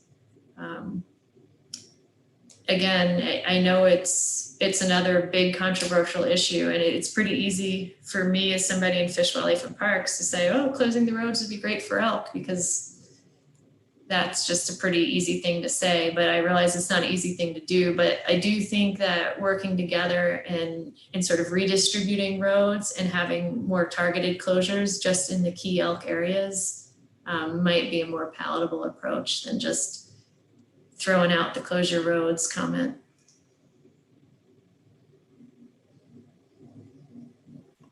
Okay, Ed, did that answer your question? Okay, so let's go ahead to Kevin Koss's question. Hi, Kelly. I had a question. You had a slide earlier that was talking about forage quality. I don't remember what the acronym was or what 2.7 the number, but anyway, there weren't any numbers on there for possible harvested timber areas, whether it was beetle killed or mature forest. So I didn't know if you didn't have access to any of that, or it was just something that you didn't do. We don't have access to that. So we didn't sample in those types of areas. We have a project planned that we're going to be starting to ask that question specifically, working in some of the Northwest Montana and some of the areas that have a pretty diverse timber harvest history. And one of the reasons that we started by looking into fire is a pretty parallel research group in Oregon and Washington just completed a big study on just that, the sort of post-timber successional stages and how the different types of forestry from, big clear cuts to more selective harvest, the different harvest treatments, and then time since treatment affected elk forage. And so we do have good information available from the Western Oregon, Washington studies that the numbers might not exactly translate, but I'm guessing that most of the concepts do. And we have some of that work planned.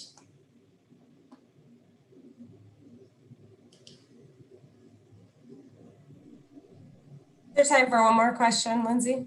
Yep, go ahead, Carrie. Kelly, I'd just be interested in I guess, your perspective on some of the non-motorized potential impacts to elk distribution, whether it be summer or winter.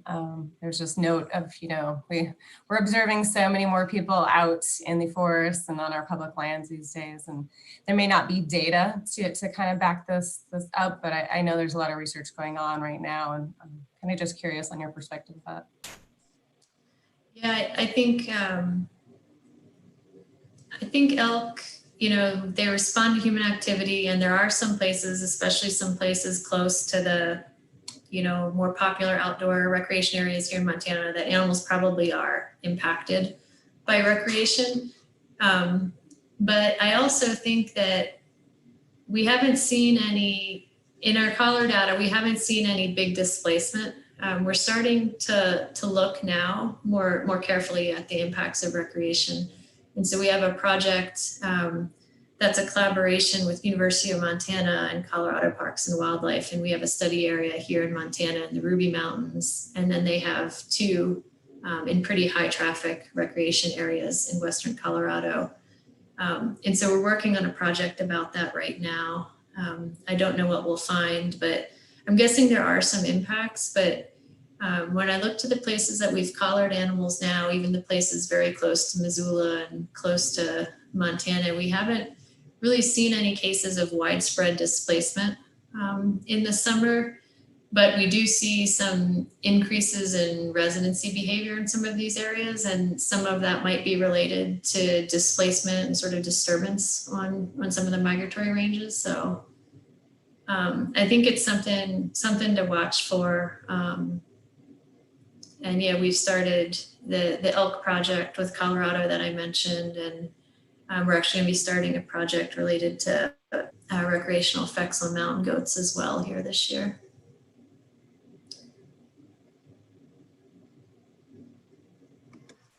Okay, thank you very much, Kelly, for being with us today and answering all those questions. Let's try and stay on schedule. So we are scheduled for a break right now. Let's plan on being back at 4 o'clock. So it's about 6 minutes from now.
really seen any cases of widespread displacement in the summer, but we do see some increase in weather.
Okay, it looks like everybody has returned from our very quick break.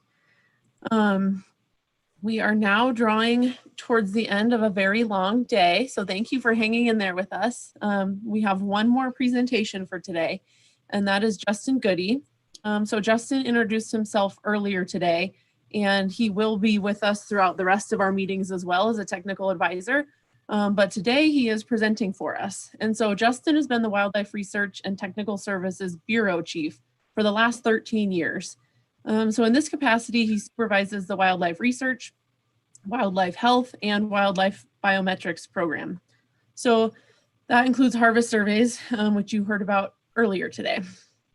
So prior to this, Justin was a wildlife biometrician for FWP, as well as a wildlife biologist for the U.S. Fish and Wildlife Service in southwestern Alaska. Justin has been intimately involved with elk management issues in research projects in Montana for the last 15 years, which is why we have asked him to be a technical advisor with us on this project, because he, in addition to Kelly, is a wealth of knowledge. So Justin, thank you for being here with us today. I can see your presentation is up, so I will hand it over to you. Okay, I just want to say you all are heroes for hanging this long. This is quite a marathon of a day, and you're still asking questions, so I can't believe it. It's remarkable. So I'm going to talk about carnivore impacts on elk and then integrated carnivore elk management. And really, I'm going to talk about two large studies that we've conducted, FWP has conducted in collaboration with universities and other agencies. They both have pretty long titles, but the first one that we always refer to it as the Montana Wolf Ungulate Study, which happened in 2001 to 2008, which was very soon after wolves showed up in southwest Montana following the reintroduction into Yellowstone. And this was a project led by Ken Hamlin on the FWP side, but it was a collaboration with Montana State University and the Park Service. And then I'm also going to talk about the Bitterroot Elk Project, which actually is just wrapping up now. Kelly, who you just heard from, led this project on the FWP side, but there was a lot of collaboration from both University of Montana and Montana State University. So first, on the Wolf Ungulate Project, this project had sort of two phases. There was an area in the Greater Yellowstone area where we did intensive work, and by that I mean, we had more intensive data from collared animals and monitoring of the populations specifically to understand wolf impacts better. And then an extensive analysis area where we were just looking at survey data that Dave talked about earlier to better understand wolf impacts on long-term trends and things like that. And at the time, there had been wolves in Montana, in northwest Montana, for since the early 1980s. So there were also wolves up there at this time. So in the greater Yellowstone area, what you see here is a map of southwest Montana. You can see Bozeman and Ennis on the map, and several wintering elk herds. With in 2006, these were the aerial counts that we had during the winter time. So herds of variable size, with the largest one being studied here being the northern herd, the herd that overlaps in the northern range in Yellowstone National Park. So ranging from a couple hundred elk up to several thousand elk in these different herds at the time. These are wolf to elk ratio. So the number of wolves per 1,000 elk, not the number of wolves in each one of these populations, but the ratio of wolves to elk. And you see quite a bit of variability here, with a few of the areas having very low, less than 5 wolf to elk wolves per 1,000 elk. And in the Madison Firehole portion of Yellowstone National Park, the ratio is a lot higher, 85 wolves for every 1,000 elk. 85 wolves per every 1,000 elk. And those areas right around Yellowstone with the higher wolf to elk ratios, the primary conclusion of this study was that those were the areas where we started to see population declines. In the other areas with the lower wolf to elk ratios, those populations were increasing and continue to increase in a lot of cases today. So that wolf to elk, that carnivore to elk ratio was key. So I'm going to switch now to this is a figure representing just that northern range herd. So the herd that winters in the upper Paradise Valley, but a lot of them summer in Yellowstone Park, farther south. So this is talking about late season calf survival. So essentially from hunting season on, overwinter calf survival as a function of the wolf to elk ratio, standardized ratio. So the higher the number of wolves per elk, the lower that late season calf survival was in the northern range. But this was also impacted by weather. So this effect was strongest in winters with more snow, and the impact was lower in winters with light snow. So in addition to just the importance of the ratio, we also see how weather interacts with that ratio to affect the level of impact that wolves had on this herd. And in addition to that, through this project, the data were very clear that it wasn't just wolves. So this is also the northern range. And what you see here on the x-axis is the grizzly bear to elk ratio.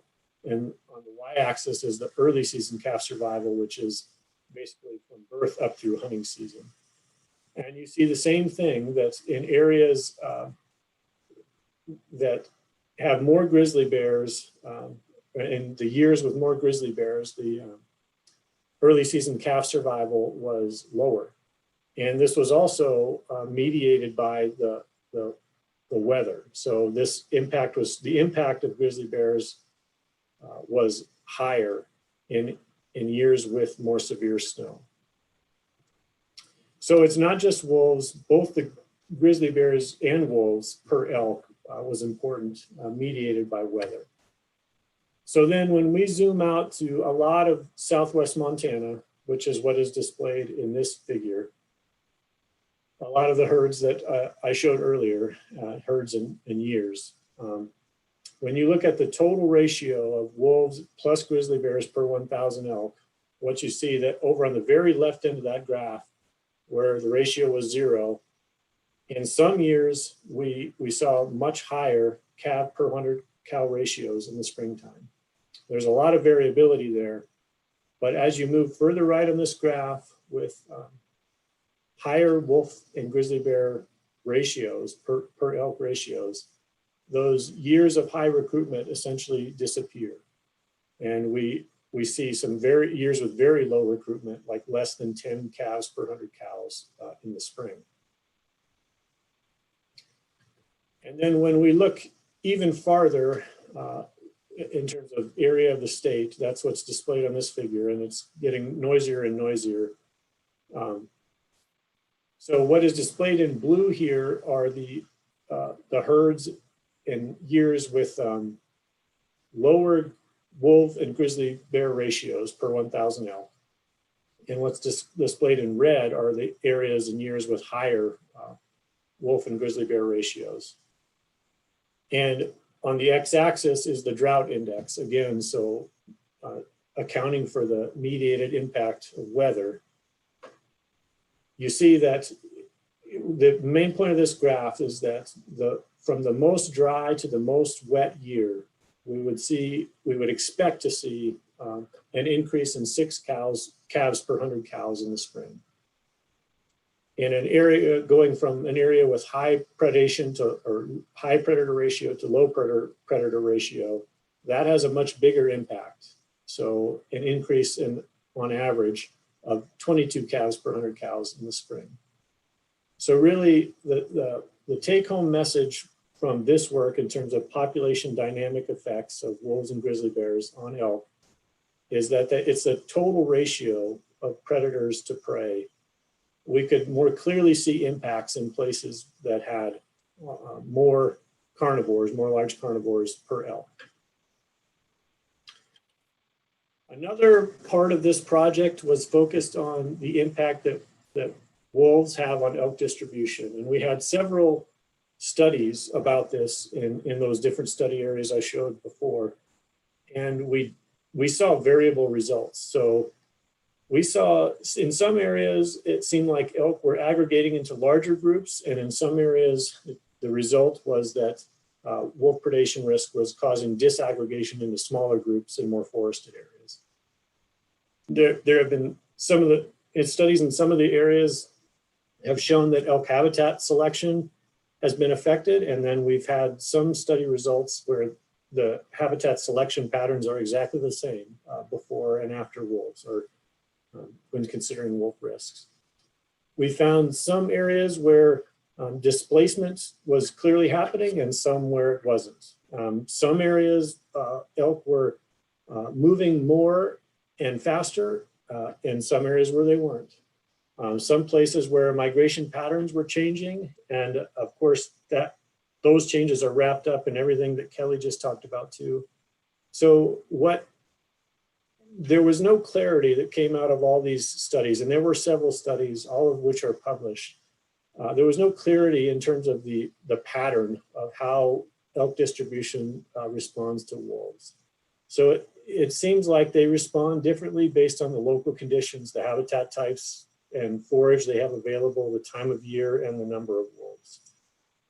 So that not that wolves don't affect elk distribution or movement patterns, clearly that they do, but we can't make generalizations about how it happens is essentially what we learned from this part of the wolf ungulate study.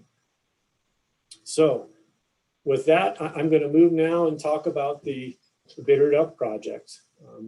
So this was a project an area that was highlighted by Ken at the end of the Wolf Elk project as a place to watch because it had the conditions, it had high carnivore ratios.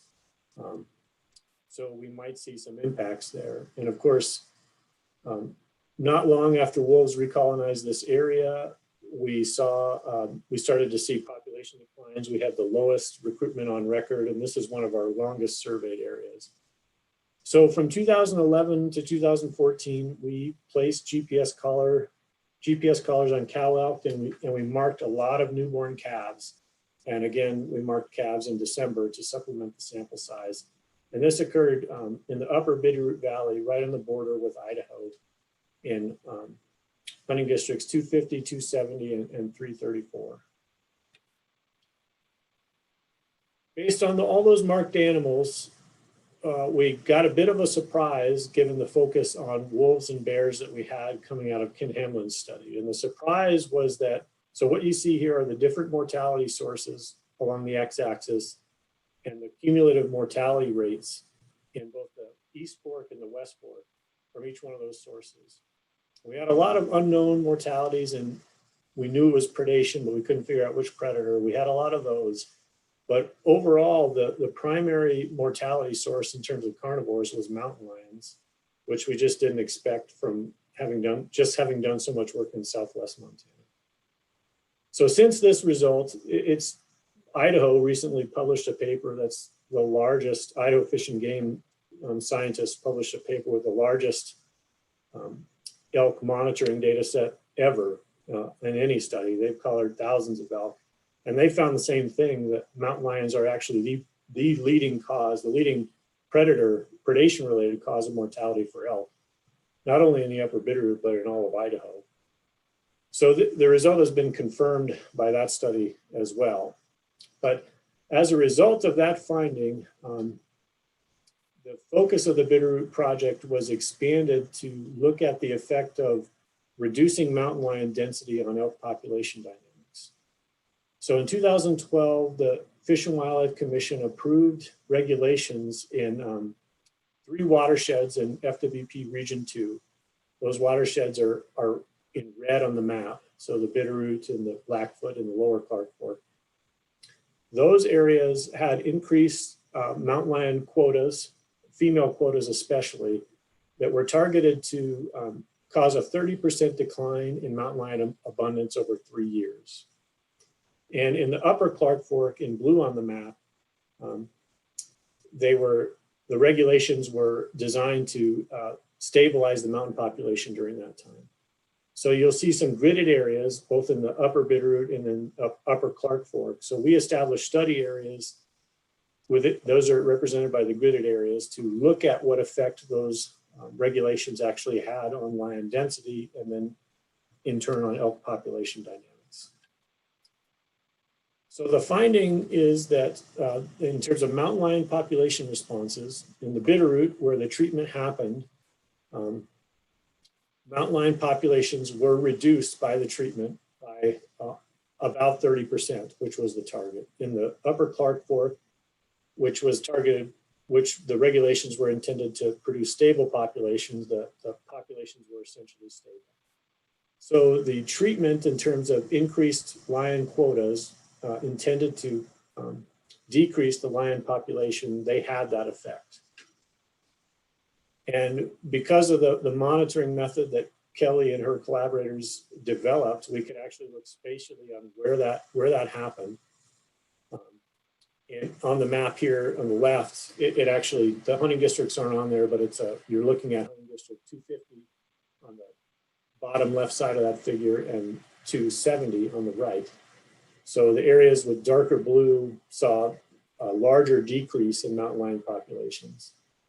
So overall in the treatment area, it was a 29% reduction in abundance, but that there was a 40% reduction in hunting district 250, where a lot of that blue is, and a 22% reduction in hunting district 270. While that happened, so we marked more elk calves right after birth, neonates, and we looked at the responses in elk calf survival that were coincident with that reduction in mountain lion density. So you're looking here at the West Fork and East Fork in both panels, and the survival probability before that mountain lion density treatment, during the treatment, and post-treatment. And in both drainages, both the East Fork and the West Fork, the pattern was the same, where during the treatment, during those 3 years where there was a lot more mountain lion harvest, elk calf survival increased compared to what it was pre-treatment. And after the treatment was over, it was sort of at an intermediate level between what it was before the treatment and during the treatment.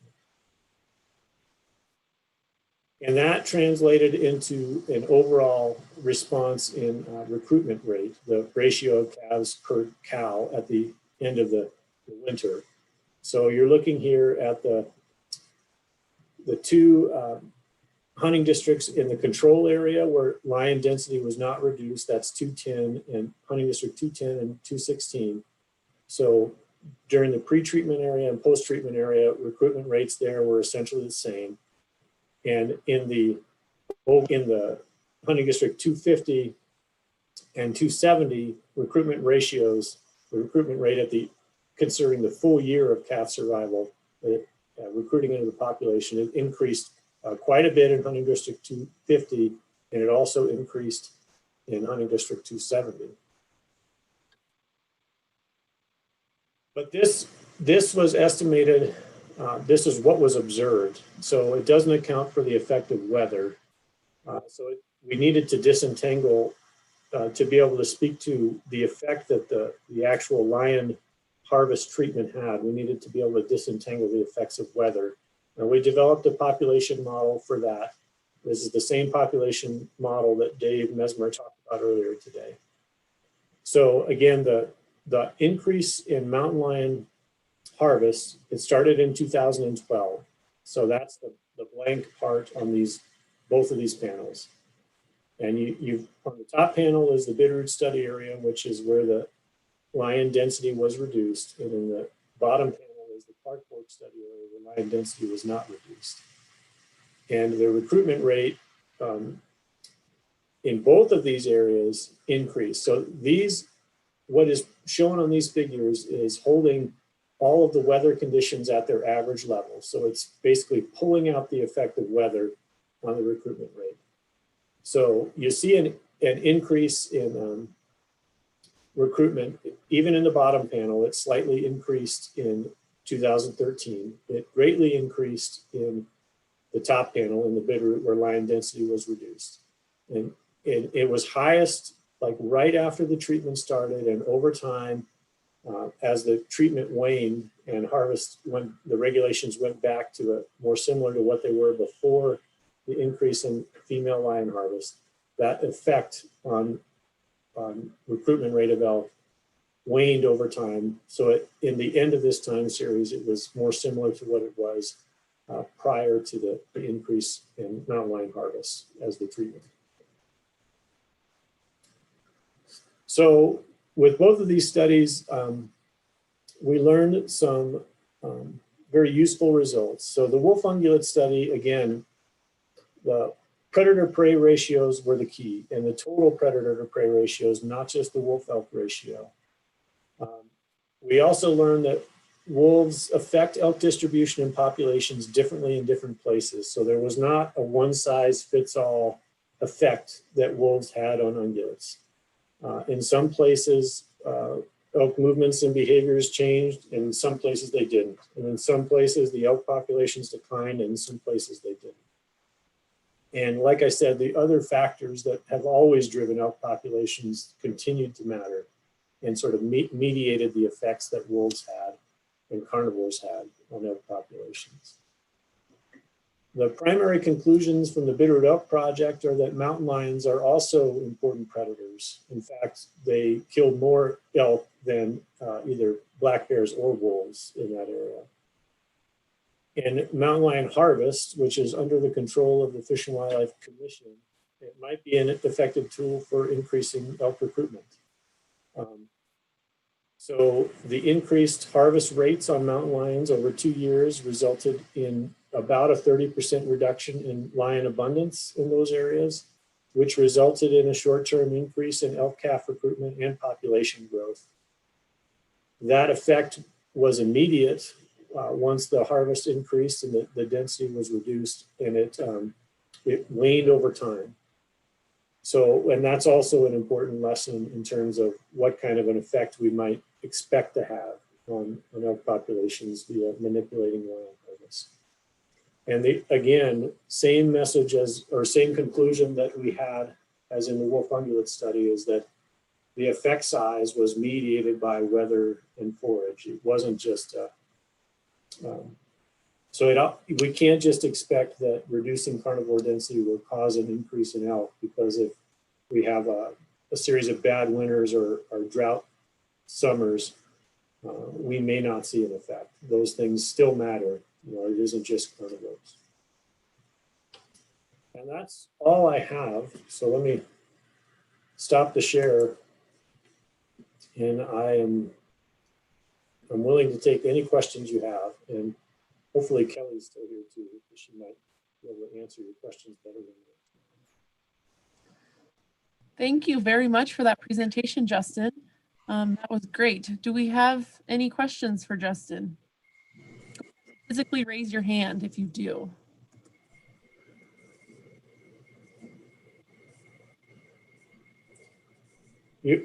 Oh, I see Mark. Sorry. So many faces. Go ahead, Mark. Oh, this is going to be a complicated question. Are you ready? I don't know.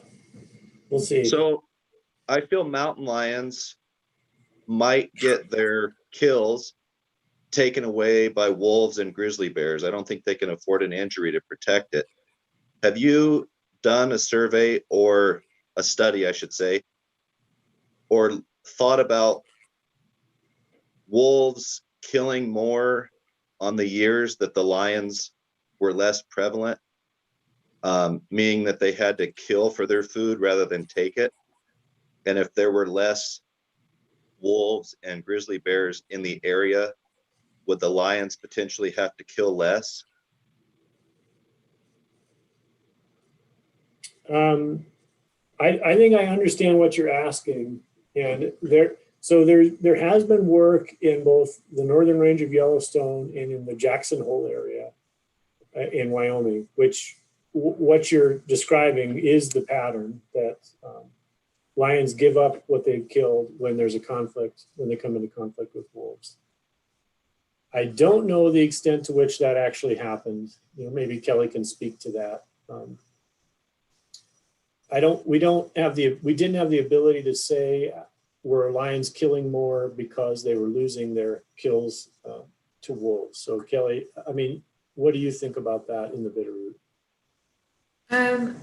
I think that can happen. I don't think it was super common, although I've got this question a bunch of times, and after we started getting it, it was never a real formal part of the plan. But at least most of our adult elk carcasses, we'd put a trail camera to look at what happened. And so we'd get a mortality notice pretty quick and usually get to the carcass within the first 24 hours, ideally. And so like a 6-month calf or older, or an adult carcass, like a big carcass that would be worth taking.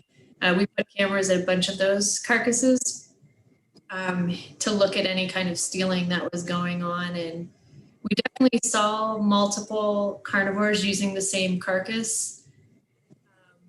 I'd say maybe in about a third of the cases, we saw more than just the lion on the carcass. But we never like saw an incidence of like a fresh kill and then wolves come and the lion can't return. So I think it definitely happens to some degree, but I'm not sure it's super common.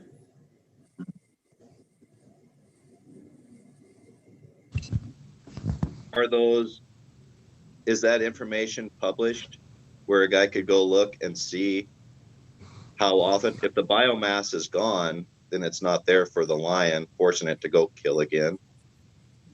Even if it is a third, is that written down? I'd have to look in the final report. Like I said, it wasn't a real formal part of the project. Fair enough. That project I mentioned earlier, that's coming up.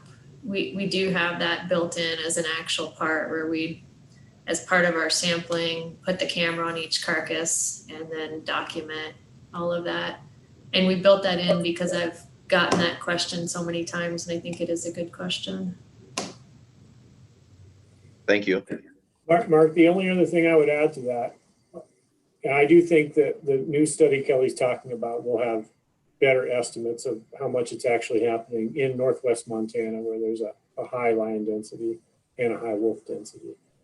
The only thing I would add to that is that even wolves and grizzly bears lose a lot of their kills to scavengers, and I mean birds for the most part. In finding wolf kills and all those years I spent tracking wolves, I mean, it was rare for a carcass to last more than a few days just because the birds eat it all. And that happens more in the open winter ranges than the more forested areas.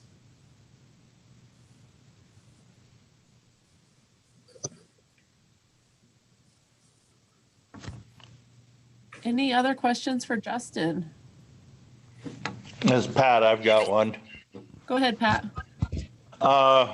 You talked about grizzly bears, but I've seen a bunch of studies about black bears hitting the elk really hard too during the calving season. Did that play any part? Yeah, it did. And it's exactly the pattern you described. The black bear, in the Bitterroot at the time, there were not grizzly bears. There were only black bears. And the bear mortality happened immediately. And then within the middle of the summer or so, it really dropped off. There was no more bear mortality on calves. Whereas the wolves and lions were killing calves throughout the year, both early and throughout the winter. Yeah. Thank you.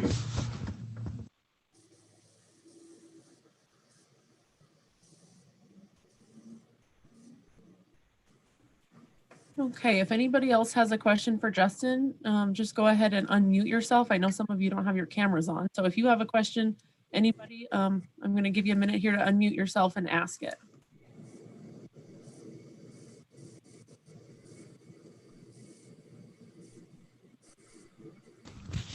The Northwest study, is that going to happen? Is it happening now, or is it in the future?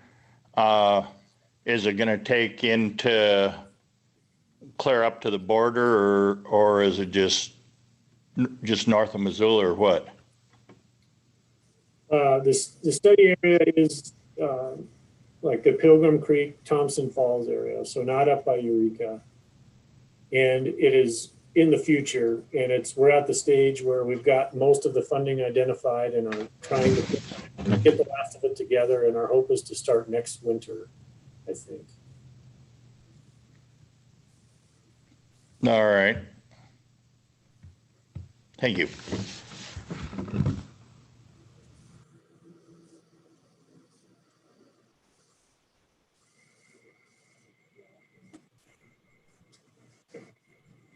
Okay, so not seeing any other raised hands or unmuting microphones. I'm assuming that is all of the questions for Justin. So thank you, Justin, for being here and giving us that presentation and answering those questions. So you all have made it through a very long meeting day of virtual meetings, virtual presentations, and we appreciate you hanging in there with us all day. I would also like to take this time to thank all of our presenters that really made today a great informational day for everybody. I hope you all learned something that will help as we go through this process, as well as any public who may be watching in either live or will watch the recording of this meeting. So thank you all for being in attendance today. Also, thank you to Pat and Cami for helping me try and make this meeting run smoothly. A few things before next meeting. I am in the process of gathering up these presentations as we speak. So if you are a presenter and still on here and have not sent me your presentation, if you could do so, I would appreciate it so that I can distribute it to the group. And then lastly, I will send meeting information for our next meeting, probably sometime next week, so that you can have it closer to that day. The next meeting again is December 2nd and 3rd.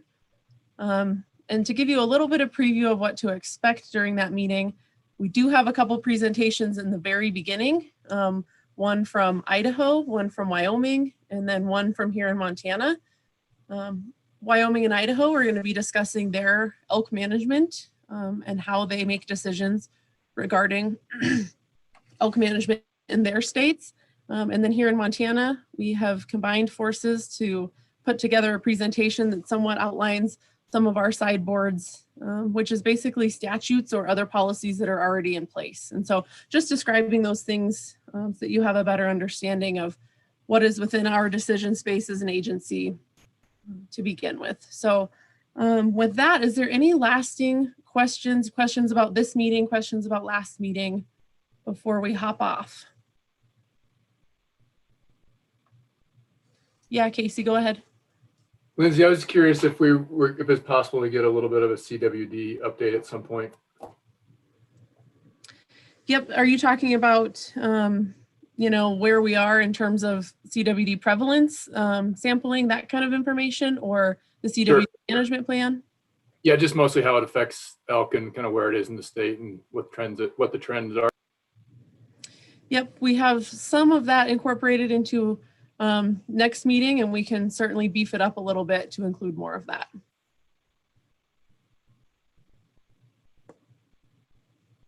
Okay, not seeing any other comments. Like I said, I will be in touch with all of you. Thank you again, everybody, for being in attendance today. We really do appreciate all of you. I hope you have a good evening, and I will see you all in a couple weeks.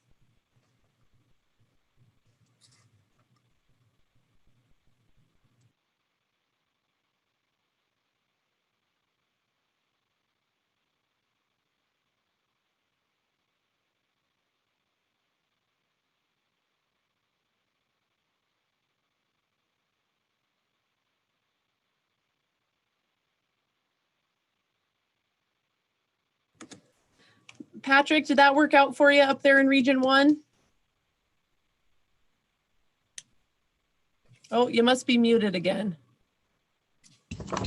Yes, it did. The only thing I don't know is if you could see me part of the time. We could see you, you're just little. Because we're like right in front and you're, you know, further back, but we can see you. All right. If I was any closer, it'd suck my eyeballs out. So I guess it worked. Okay, good. Yeah, so just plan on that for next time as well. All right. Only thing I felt bad about was when I did hold my hand up, I think I was little enough you couldn't see me. So sometimes I'd have to break in. Yes, I couldn't see you. Well, it was just hard because there was a lot of boxes up here, but I can certainly try and look harder next time. I totally understand. I could tell what was going on a little bit because people would move 6 inches or a foot and their face would fill their whole screen. Well, I can't, me moving doesn't make any difference. Yeah. All righty, sounds good. Thank you, Patrick. All right, thank you. You take care. You too.